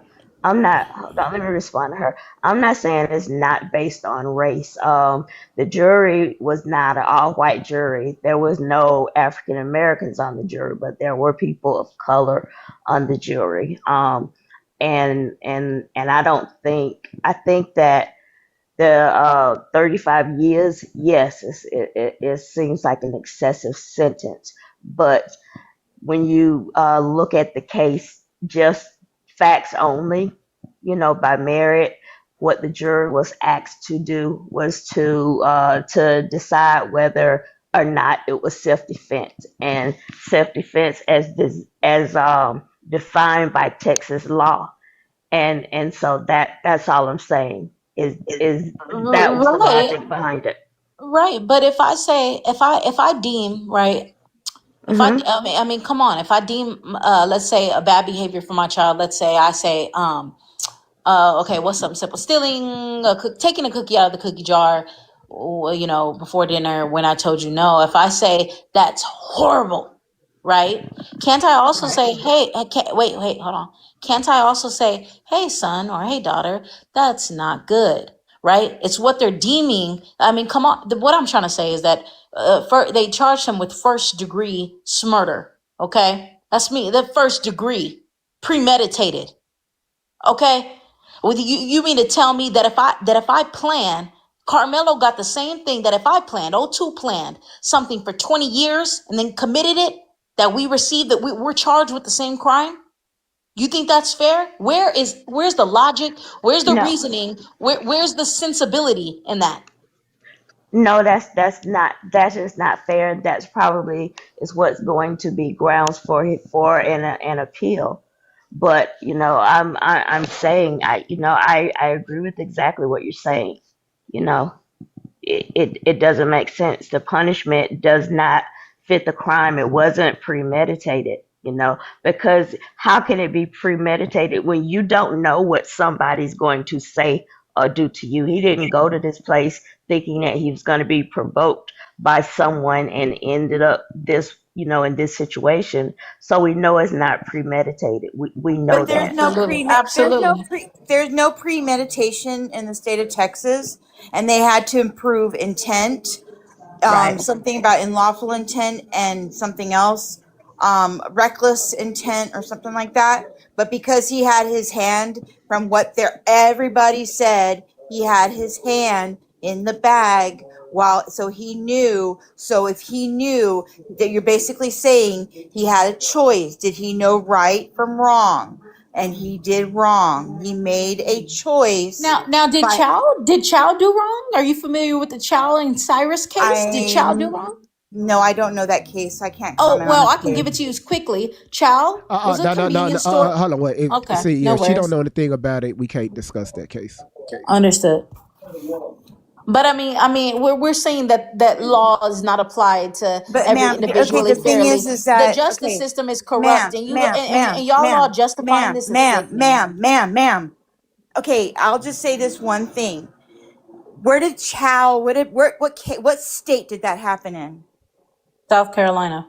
Okay, so that's South Carolina law, right? Oh, you're bringing up state law again? Do you want to discuss this with me? No, we're talking about. Okay, ma'am, You're from talking El about Paso. state law? You're talking about Ma'am, I'm state saying law? Let's every talk about law. state law. Oh my God, Time out. lady! We I'm need not to going to have a stay. discussion with I you. think you Time need to out. We need type to up stay what on is the difference subject. between state law. What I need simple Google Because search here, ma'am. every state has different Before, laws, ma'am. right, ma'am. I'm trying to explain something to you.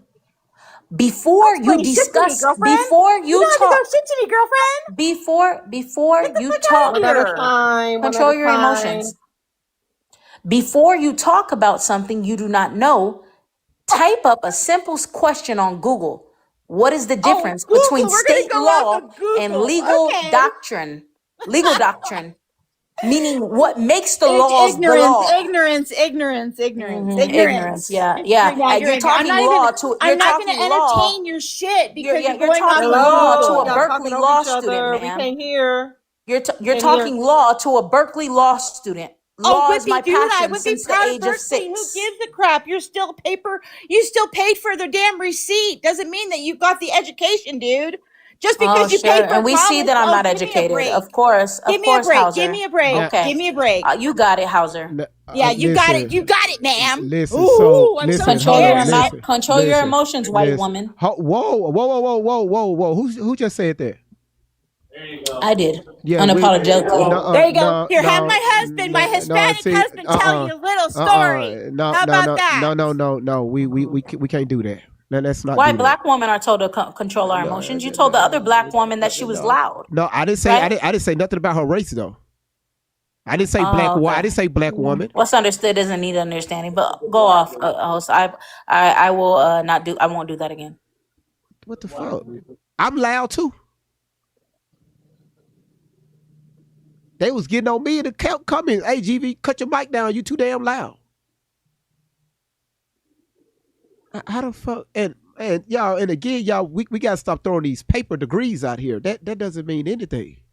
Well, it gives the context a little bit. I mean, if you're a doctor, and I'm talking Hey, up to you, babe, come here. I'm not talking to you, ma'am. I'm addressing the host I'm right now. talking to my Okay. husband. I'm sorry, honey. Come here. The Marine yeah, come here, babe. All right, got United you. States When Marine we want Corps. to talk about, United States Marine Corps. Come here, all right, babe. got you. I respect. Thank you for your service, sir. Well, right now we're not talking about war. We're not talking about anything like that. We're talking about law.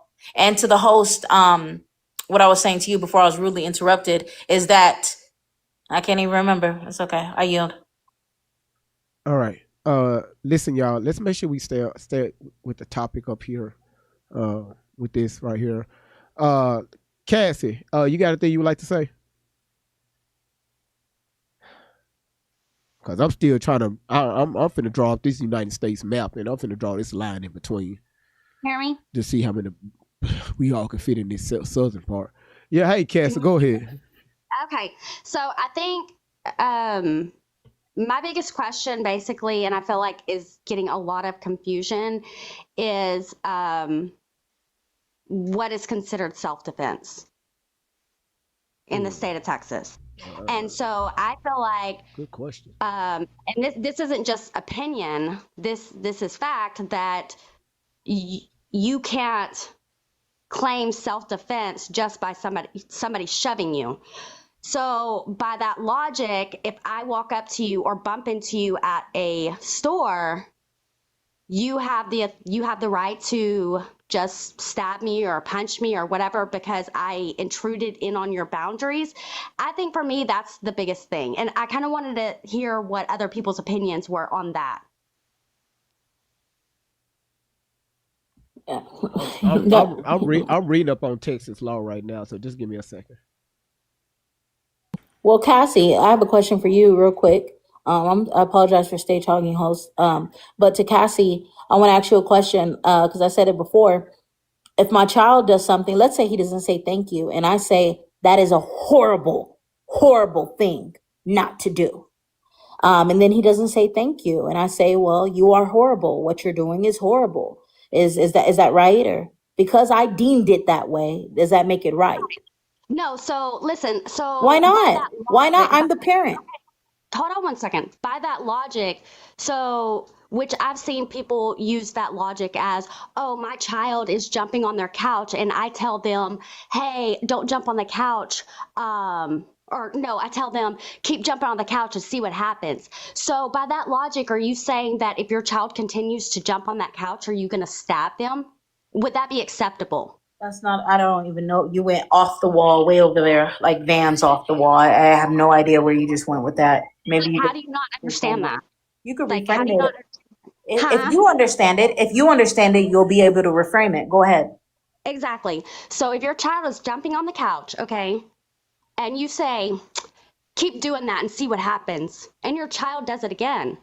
So when they do that and they cross the boundary that you've set, because clearly you're telling them, hey, I don't want you to do it, but are you going to stab them? Or are you going to like do the proper spanking or timeout or whatever the necessary So I think everyone on the panel, even including the chat, the worst of the worst, the idiots down there could agree that no, I would not poke my child for jumping on the couch, right? So what's the difference? So I don't know.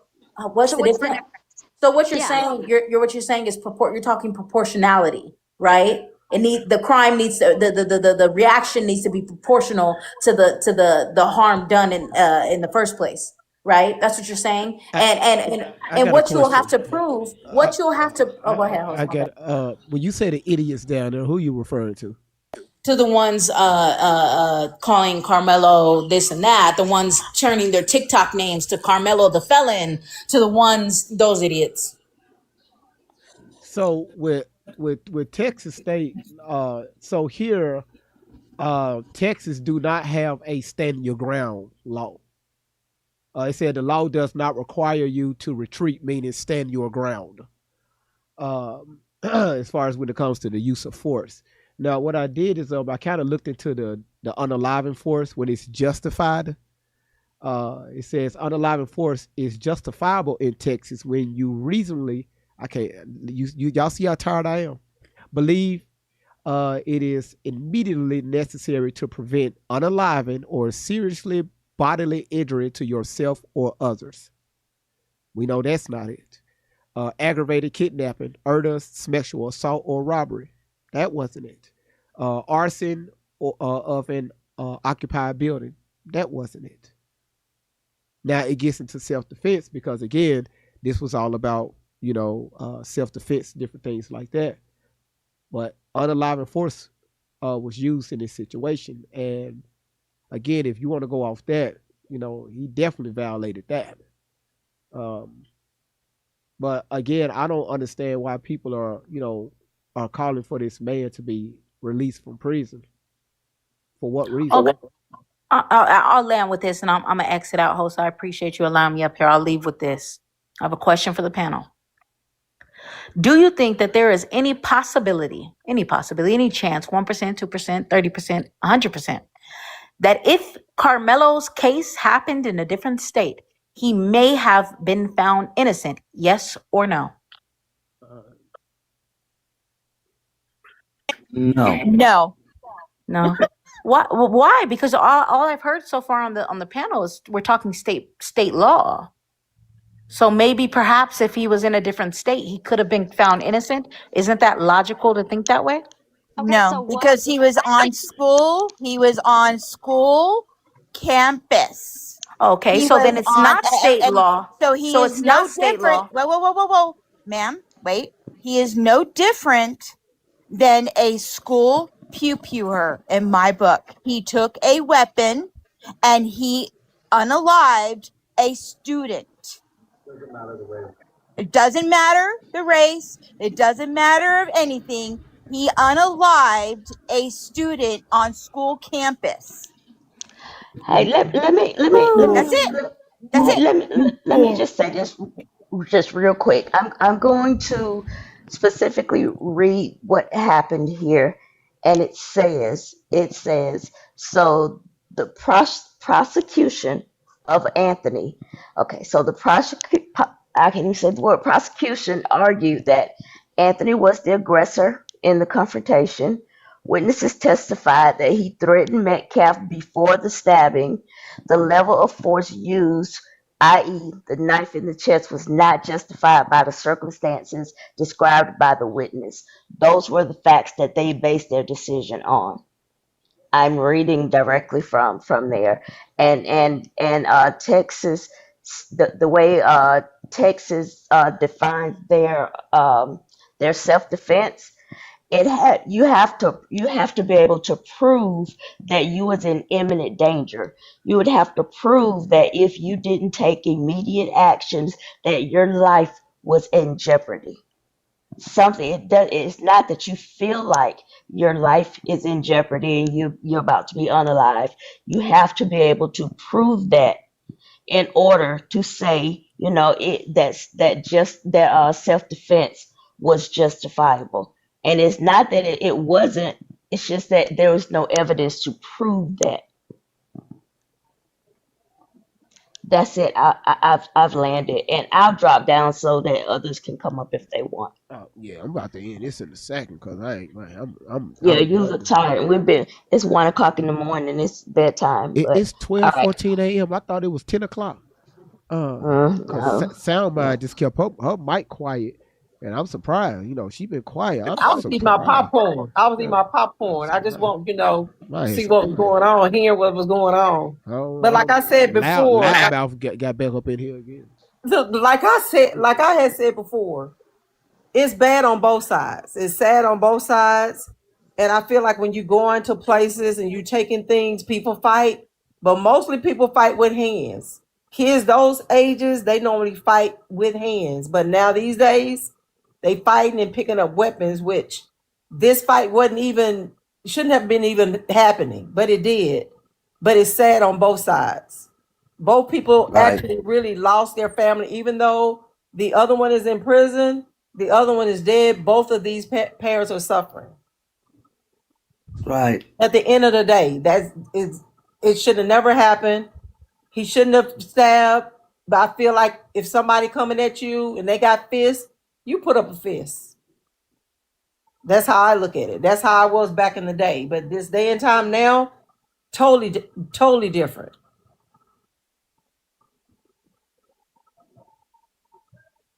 And like I said, I just feel like this is just, we don't got the evidence. We don't see what was actually happening. There you go.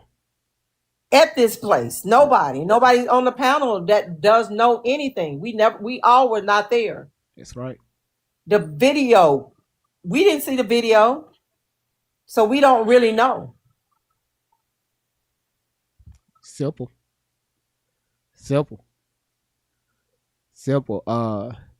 Yeah, absolutely, Kimberly. The case is, at the end of the day, still hearsay.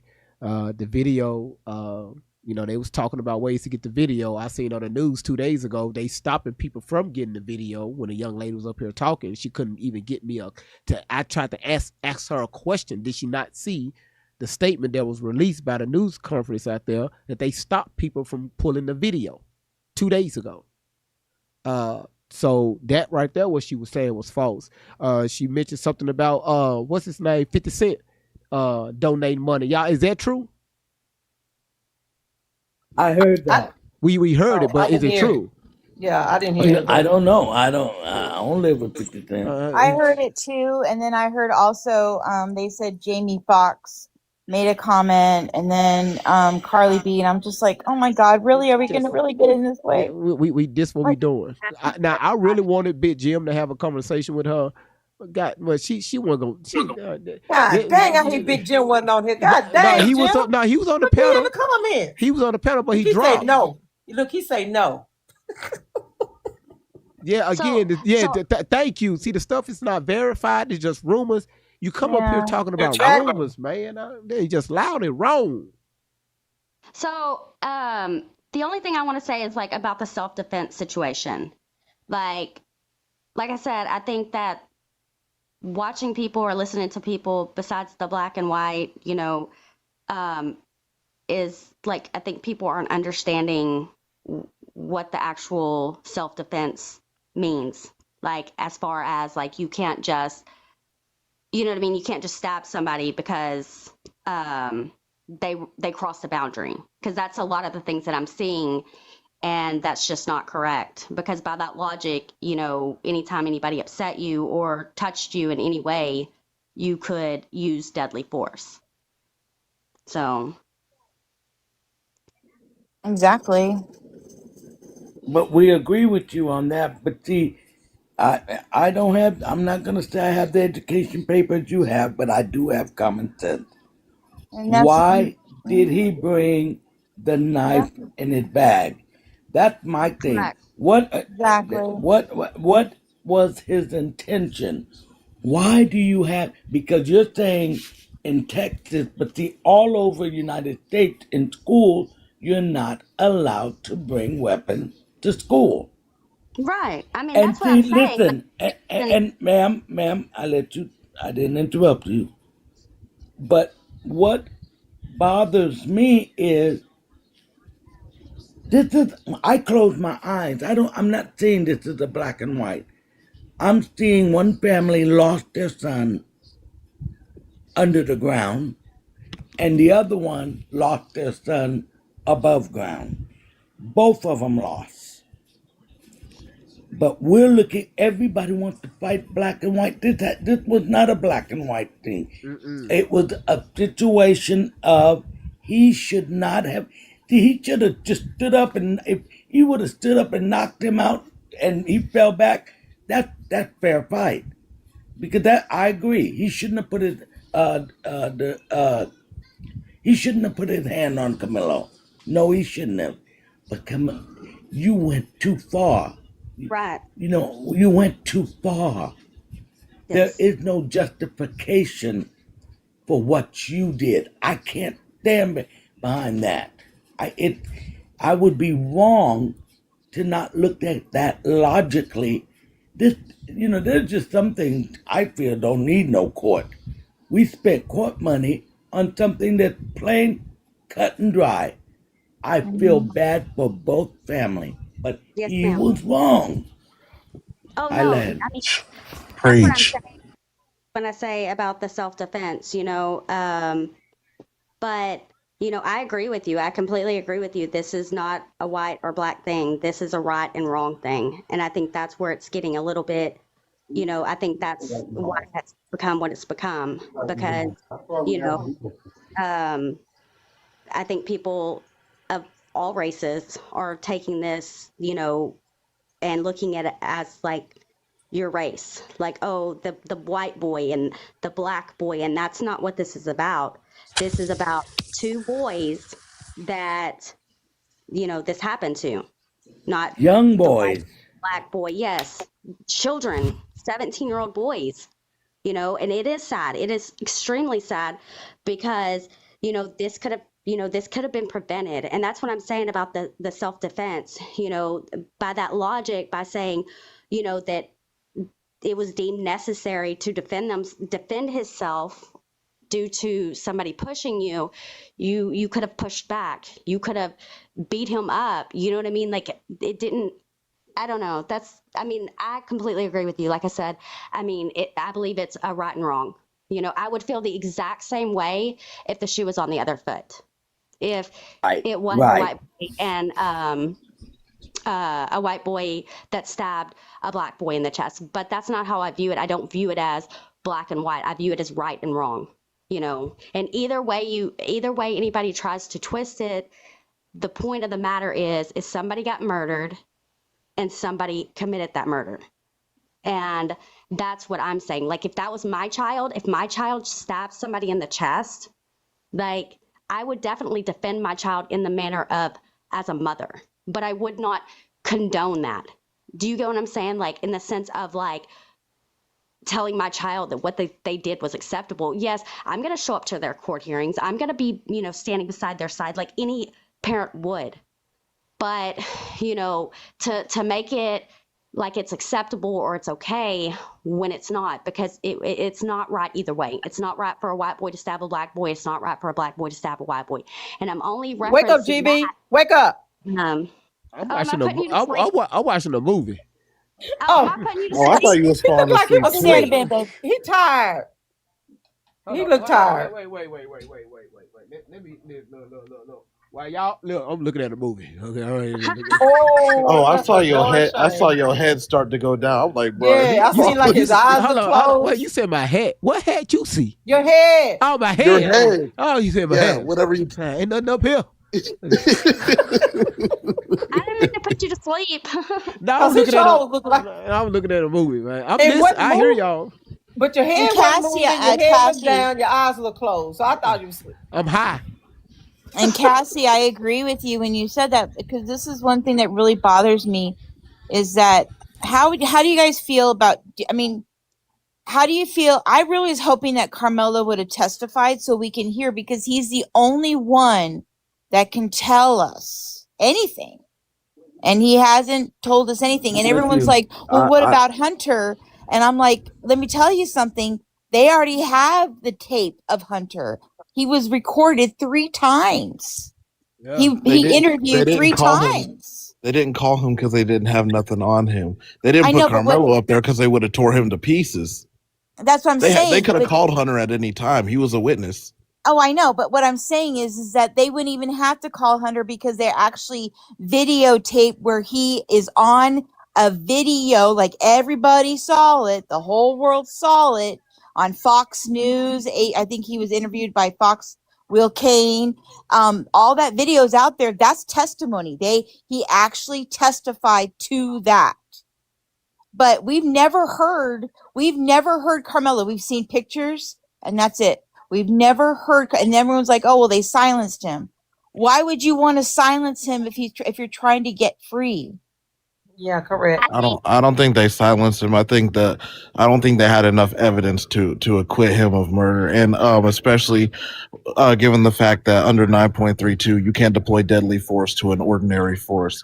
you can absolutely punch, kick, slap Austin Metcalf in that situation, but you cannot plunge a knife into his chest. Now, he acted in self-defense, but he did not use a proportionate amount of force to claim self-defense in that situation. So it's a very sad situation on both sides.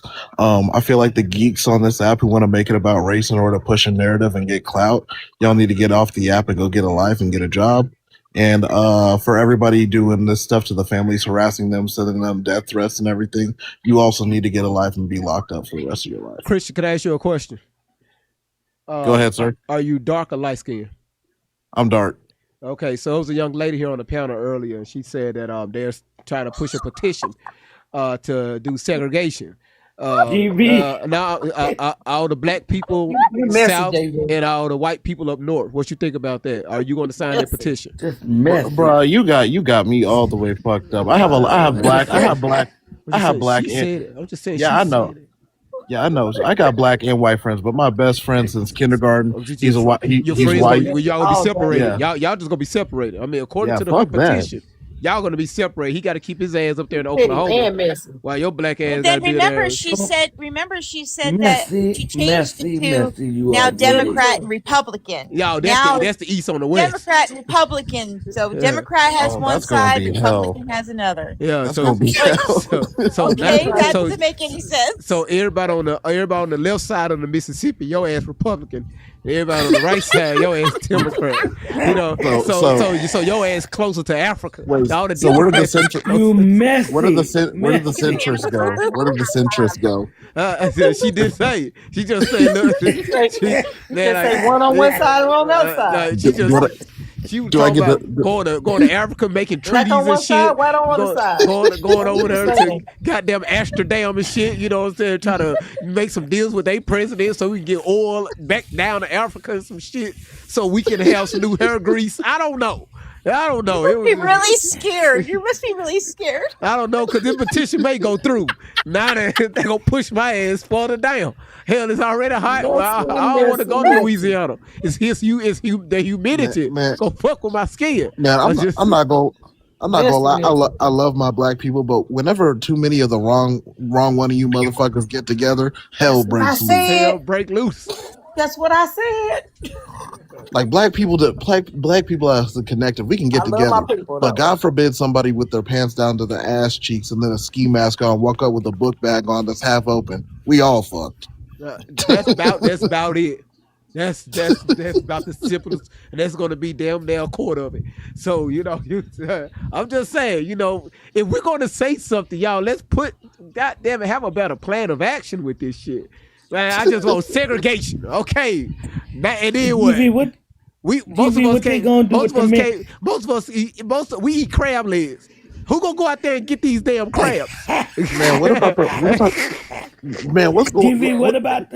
It'll be imitation crab in plastic. Man, that line gonna be crooked as hell. What about all the white and black owned businesses in either white territory or black territory? What they gonna do about She forgot about the Hispanics, though. What about the mix? And the Asians? The black and white mix. What about the? All right, so I got it. So all the Presbyterian church gonna be in the middle. All the Pentecostal Church of God in Christ, Full Gospel Baptist, your ass gonna be all of them gonna be in Atlanta. Just all sit right there. I'll push all of these airlift these damn churches and drop their ass off in Atlanta. Man, we don't need no more shit in Atlanta. There's already too much weird shit going on here. But what about their nail lady? Their nail lady. Yeah. You want your nails? Most of y'all can't even do nails. So, her name Kim. How the hell your ass Chinese and your ass name Kim? I think I'll be just doing press on. I'll just be doing press on nails. You want that dark nails? No, I'll just be doing my press on. That's all. Well, she actually will be an owner of, because basically, I mean, personally, I think the nail people are, they work their butts off for nothing. So, yeah. I guess she'll be owning her own hired help, right? Yeah, bring the bulldogs up in there. Sit them things on that counter. so I paid $45 for this last time. No, they bark and get that shit out of my damn store. But listen, go ahead, y'all. Go ahead. Think about it like this. She talking about segregation. Cool, we segregate. how the fuck are we gonna peacefully agree upon a line to fucking draw? If we can't get along in the first place, we gotta segregate. How the hell are we supposed to negotiate on a line? What color is the watch this right here? Watch this. First of all, what color is the line? Second, who's gonna patrol the border? Who's gonna draw the line? She said she was gonna choose. Who's gonna? No, serious, no. It's gonna be one crooked line. That's gonna be one the YNs versus the ex-Marines. You got all these white motherfuckers that's trained. Not my husband. And you talking about? Be like, no, I don't think so. No, man, look, who's gonna control this damn? Keep us safe. You think about that? You're gonna need at least a good 200,000 to stretch across the United States. More than that. Talking about organizing and splitting this shit, Democrats and whites and blacks and shit. And she forgets that Democrats are donkeys, and the Hispanics actually brought the donkeys over. So she's gonna have to talk to the Hispanic population to get the donkeys. You know, I hate to tell you, people know history. That is true. It was the Spaniards are what brought the donkey over. So. You know, can you imagine? Can you imagine the bananas being grown in Ohio and them white folks throwing the bananas over the fence? The bananas over the fence, and our black ass jumping up like monkeys.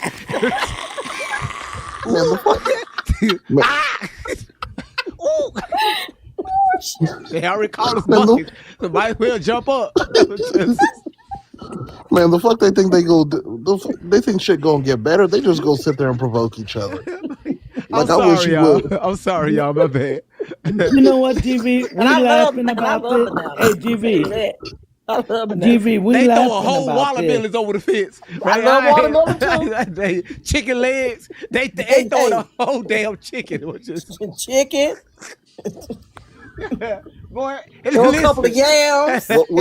What would you even name the black side? Like what? Nigtopia? Like what the fuck are we supposed to call that shit? No, y'all could hang a potato salad because Idaho is closed off. So you can hang that shit up. Man, if I ain't living in Georgia, bro, just go ahead and I don't know what's the punishment for not wanting to be on what side, bro. If I get stuck somewhere up north or like Tennessee, anywhere but Georgia, just go ahead and throw me out. Just put me in the middle of the ocean and I give up. Ohio. Where the fuck I get Idaho from, right? Idaho potatoes. That shit can't get no potatoes. Your head just got a salad. There's no potatoes or none of that shit. I was just saying. You over there trying to make a treaty with the white people to open up a door, put a slit in the fence to slide some of the potatoes through. Like, come on, man. Like, we didn't think this shit through, man. What the hell? Okay, the money, the currency. How we gonna deal with that? Yeah. Hey, like, think about that. Y'all broke. It's over for it. I'm telling you, it's over for it. GV. No money. No. GV, you know what? We laughing about this, but this woman's got a petition that there are people that are how do we know that? Signing this stuff. How we know that? Miss B. Jenny said she got one more thing to say. How we know that? Because she came up here just talking. And I need somebody to come over here to clarify this information. Who's signing this petition up in Detroit? Oh, that's fuck crazy. to the no. She was serious too, though. She was serious. If I'm not here, you better not say my name. I don't even know your name. The statement your ass made taking a crayon drawing this line. Crayon. He said crayon. She said don't make it political while making it political.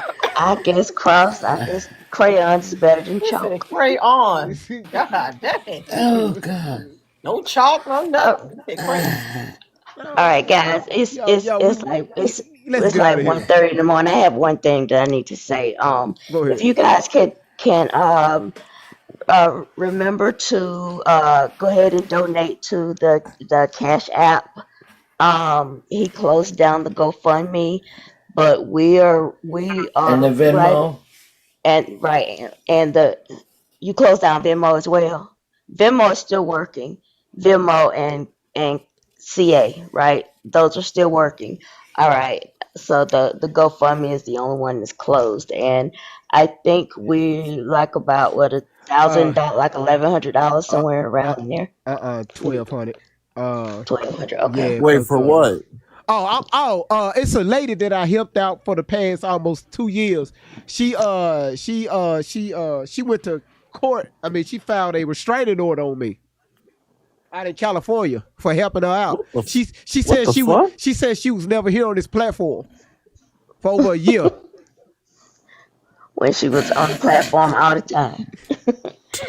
Anyway, I just wanted to so around $1,200, and we really can't help motherfuckers anymore. We want to make sure. Oh gosh.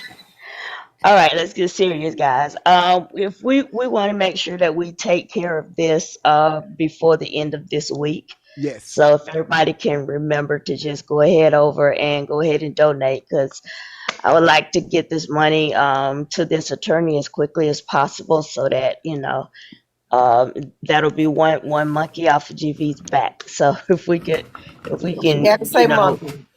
I know. So if we just work together and come back over here and make that shit political. To keep the monkeys on the East Coast. So the Cash App and the Venmo is Great Vibes on 10, all one word. Right. And just give what you can. A few of y'all gave tonight, and again, like I said, I'm sending all receipts over to BJ and the moderator. So Laura, Edie, Randy, they all have the receipts from the contract from the lawyer, and also the money that has been spent so far. And I think we put down $2,400 already. Yes. That we gave to the lawyers. Right. 2,400. Yeah. So again, that's y'all money. I told BG on the phone the other day, I do not like holding on to you all's money. That shit makes me nervous. So the quicker we go ahead and get the rest of this, hopefully by the end of this week, we can go ahead and just, get this thing open, shut. Because again, this is an open shut case. Y'all know that. Yeah, it is. It's freedom of speech. Yeah. Unlawful helping out. This is one of those. I said what I said. Kind of cases, but yeah, guys, if we can go ahead and knock that out, and then if you can remember, I'm sure you guys went over to the gift gallery. It's been reset, right? It should. Yes, reset it now. It's been reset. Okay. So as a reminder, those that didn't go over there today, make sure tomorrow we get over there and get that knocked out. Okay. Thank you, BJ. Thank you so much. No problem. No problem. You said Moses said, "Damn, you got me want steps about it. You got to give me Moses. You know what? Sir, go sit in the corner. Go sit in the corner and just pray to somebody. Just violation. He got a violation. Moses, what the hell, bro? What the fuck, man? But listen, y'all finna get out of here. Thank you all.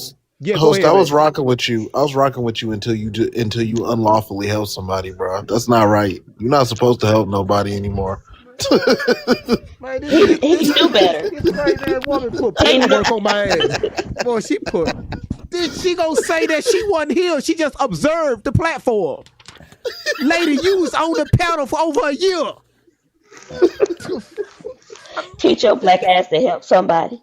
That nerve. The hell wrong with you? You think this shit gonna fly? They gonna lie in court the first time. He live streaming. Hell, it's 8:00 in the morning. I don't even go live 8:00 in the morning. You in court? How you know I'm live streaming? Reel it in. Okay, let's see what I'm talking about. Right. I'm already dealing with the North versus the South. Do you know how dog black people going to get when they get down here? All them Steph Curry motherfuckers get down here. And he ain't gonna be Steph Curry no more. Listen, Klay Thompson's he's gonna be all clay. Just all brown. None of y'all is gonna recognize him anymore. That's why Michael Jordan black as hell, because he had down there NASCAR. Just be out there just on that racetrack. Just out there on that hot racetrack. If y'all notice, Michael Jordan got dark. He got darker. Michael Jordan got dark over the past 2 years. He went from blue to gray black. He gray now. I was saying he can't get no darker. He gray. He one of those kids that when he get in the car, the all like, come on. But listen, shout out to all my northern black people. I feel sorry for y'all if this treaty do sign where they're gonna draw this line. hey, I don't know what to tell you. Cause she's basically what she's saying, she gonna force y'all ass out of y'all home, bring y'all ass down here. Just tell you, according to this logic, right? So we got people signing right now. Who your cousins? I'm done. I'm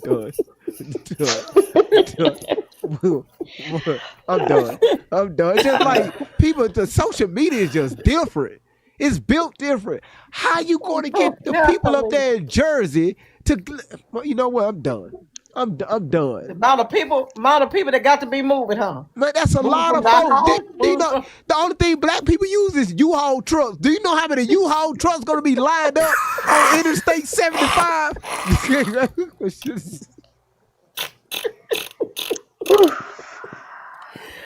And then when the South get full, you got if no more of us can fit down here, where you gonna put the rest of us? You gonna move the line north about another 2 miles? You move the line over some. Move that line over some. That's how you do it. Hey, oh my! Because most of us black people, in the house, we ain't got no front yard. It's all dirt out there. So we used to this dirt. So you talking about you pushing us all down here. Now listen, make it make sense. You push most of us to Florida. Half of us we go drown. Cause we can't swim. Can you see us hanging off the beaches? Cause you trying to push us down here? We ain't talking about all these rich. So you telling me all these rich white motherfuckers down there in Key West? You gonna tell their ass they gotta move north? Who gonna maintain these big ass houses? Do you ever thought about the properties, the farmlands? What you gonna do with that? Most of us can't even drive a tractor, don't even know how to operate one. Lord help us. Lord help us. How you gonna segregate the prisons? Huh? Oh wow. Oh, you gonna airlift them? Hey, just gonna keep them in the air until you find a safe place. I even think about the prison system. Look, violation. You go to black jail. White houses. Who the president? Guess what? I don't know. So now I don't know. I'm done, y'all. Guess what? Wait, TV. I just thought of They got a whole White House. They got a White House. We got a shack. We got a whole shack. We got a whole shack. They got a big old White House. We got an I house. We got an I house for our president. TV, guess what? Guess what? I just figured out how we can separate Shelly and Tori. Black and white. Queso. Momo. Hey, White over there. I nominate Momo for president. Man, listen, y'all better nominate me for president.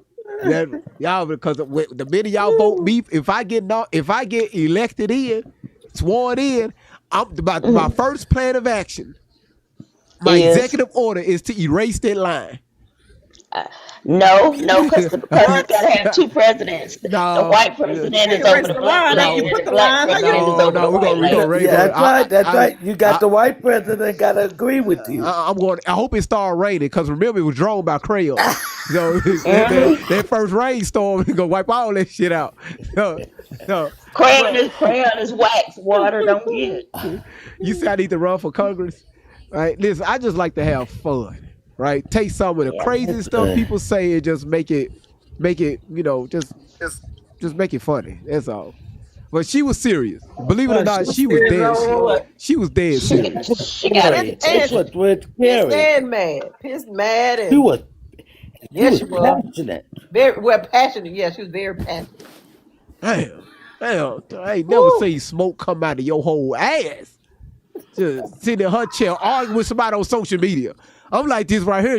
I'm talking about she looking at her phone fire hot, going off. Then when she get done, you know how you got that light stream where you cut the light off? She got done off social media. She clicked that thing. She went to sleep.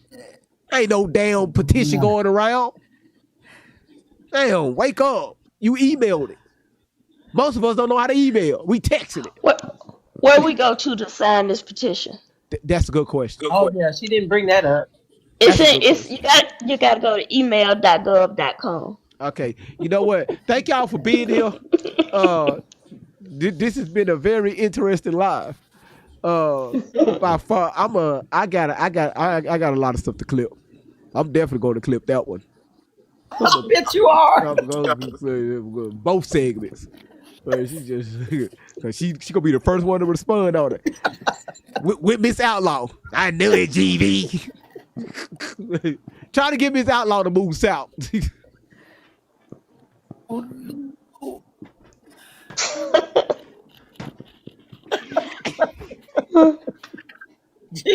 I ain't do it for my baby daddies, I ain't do it for y'all. What the fuck?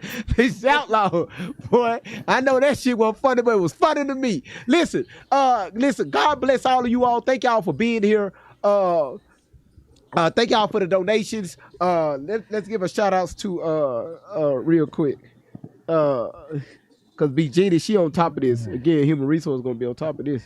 Rebecca, thank you for giving yesterday. Kimberly, you gave on Saturday. B Genie, you gave on Saturday. And then Kimberly gave on Thursday. Then we got Miss Baker gave on Wednesday.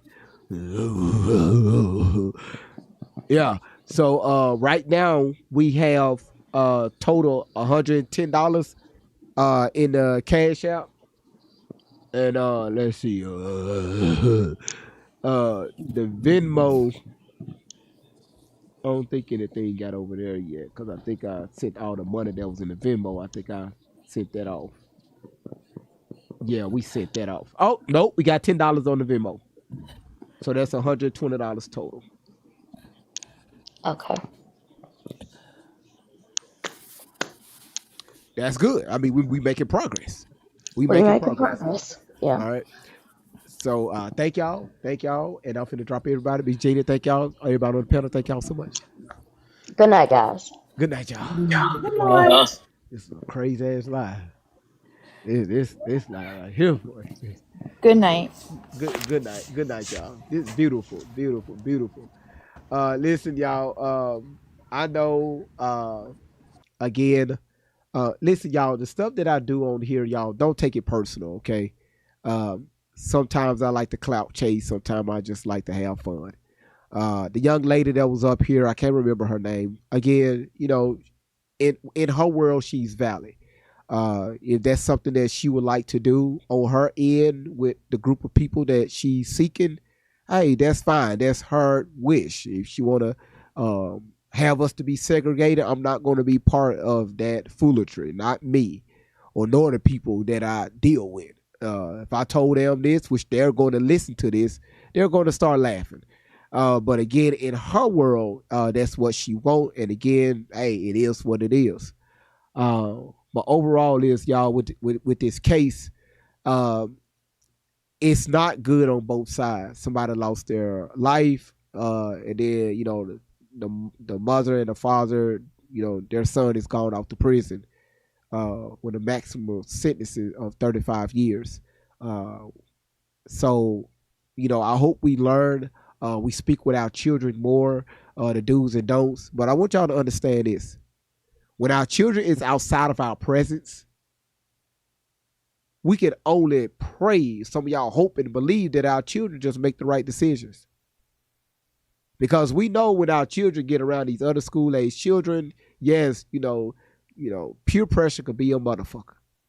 Especially when you have teenage children, like myself.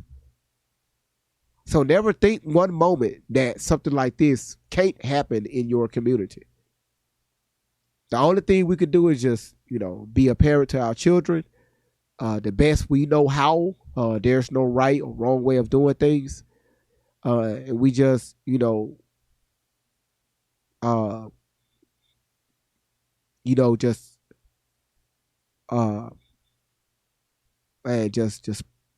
man, just know that God will guide, their footsteps along the way. And Christ direct their mindset.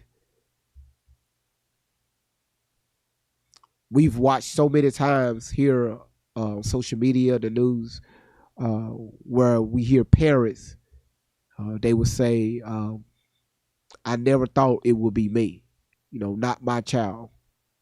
We hear that, we see that, and unfortunately, it's this situation right here. However, laws are the laws. And again, you cannot go into these courtrooms with this street mentality. Because the moment they throw the book at you, well, I mean, what else you going to do?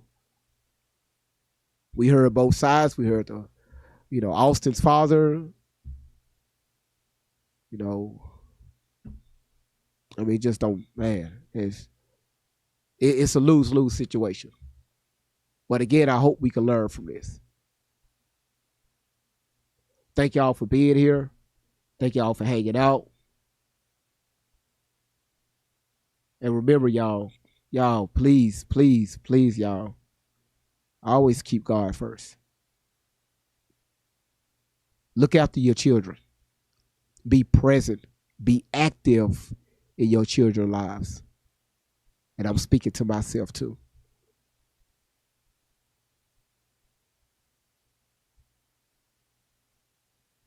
Yeah. Again, you can find a replay over on YouTube. Wow. You can find a replay over on YouTube. And y'all, man, y'all try to keep the noise out of your ear. Stay away from people that's trying to spin this and make this a racial matter. Let's look at the logic. Always listen to common sense, which is not so common these days now. None of us never seen the video. We can only go off what, just hearsay. And as y'all can see, today, yesterday, emotions are everywhere. But I'm telling y'all, listen, a month from now, you will not hear this. You won't hear this much commotion about it. You're going to hear pockets of it. The same way with the George Floyd, Trayvon Martin. How many times we seen this situation, y'all? Millie's mom, good to see you. People get all hyped up about it. A few months later, you don't hear nothing else about it. That's why when people talk now, I just let it go in one ear out the next. What we need to do. Well, this is what we need to do. Hey,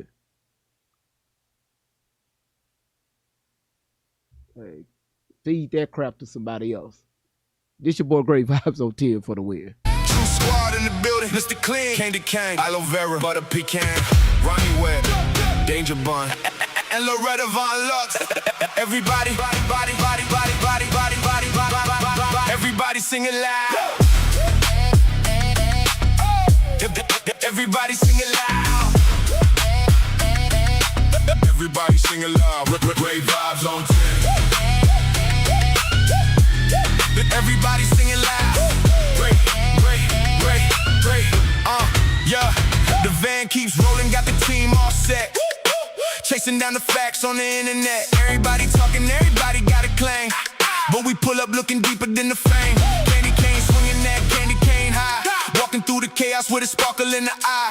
Sweet on the surface, but she call out a lie. Got receipts in the pocket, watch the stories all collide. Mr. Clean in the middle with the game plan tight. Keeping everybody focused when it turns into a fight. Great Vibes on 10, that's the motto every night. Bringing calm to the madness underneath the spotlight. Great Vibes on 10. For the win, let the celebration begin. True squad rolling and we're doing it again. Hands up high, let the disco ball spin. Great Vibes on 10. Great Vibes on 10. For the win, Candy Cane, Aloe Vera, Butter Pecan in the mix. Ronnie Webb, Danger Bun, and Loretta, dropping hits. Great Vibes on 10. Yeah, we turning up the room. Scammers get nervous when they hear we're coming soon. Great Vibes on 10. For the win, that's the slogan we defend. Truth over fiction and we're riding to the end. Aloe vera cool when the drummer gets hot. Smooth like a breeze when the rumors get caught. Everybody panicking, everybody losing track. She brings the conversation right back to the facts. But a pecan steady, never rushing the case. Looking at the details, everybody misplaced. Quiet with the wisdom, always keeping the pace. Then she drops one question and it changes the whole race. Ronnie wet, riding through the storm with style. Got a sharp intuition and a confident smile. People tell stories, she can listen for a while. Then she finds the missing pieces hidden under every pile. Now Loretta Von Lux, now Loretta Von Lux. Walking in designer flair, gold hoops in her ears and highlights in her hair. Luxury coat swinging while she surveys the scene. Spot a fake story quicker than you ever seen. Tiny little diva, but her instincts are elite. She can sniff out contradictions from a mile down the street. Gucci on the shoulders, confidence on max, while she's quietly collecting every piece of every fact. She don't gotta shout, she don't gotta bark. One look from Loretta and she's already found the mark. When the scammers start sweating and the stories don't match, Loretta's already smiling cause she solved another catch. Lights flat, crowd jump, music hitting hard. truth hunters, Fact checkers never dropping guard. everybody dancing while we're putting clues together. Searching through the nonsense no matter what the weather. Danger, danger, danger, danger, danger, danger, danger, danger, danger bun. Hopping through the comments every day. Little bunny energy, but she's leading the way. Hashtag save the bunnies, yeah, you know what she'll say. Then she'll uncover 3 mysteries before the end of the day. Curly ears bouncing, got determination strong. When the trail gets complicated, she keeps moving along. People think it's funny till she proves the rumor wrong. Then the whole room singing to the Danger Bun song. Great vibes on 10. For the win, let the celebration begin. True squad rolling and we're doing it again. Hands up high, let the disco ball spin. Great vibes on 10. Great vibes on 10. Mr. Clee holding center, keeping everything alive. Candy cane and aloe vera, always searching what they'll find. Butter pecan, Ronnie wet, Danger Bun on the run. Loretta Von Lux in designer shades, making fact, checking fun. Great vibes on 10. True squad to the end. Searching through the fiction, letting real stories win. Great vibes on 10. For the win, That's the slogan we defend. truth over fiction, and we're riding to the end. The van keeps rolling, the music keeps glowing, the truth keeps showing. True squad moving.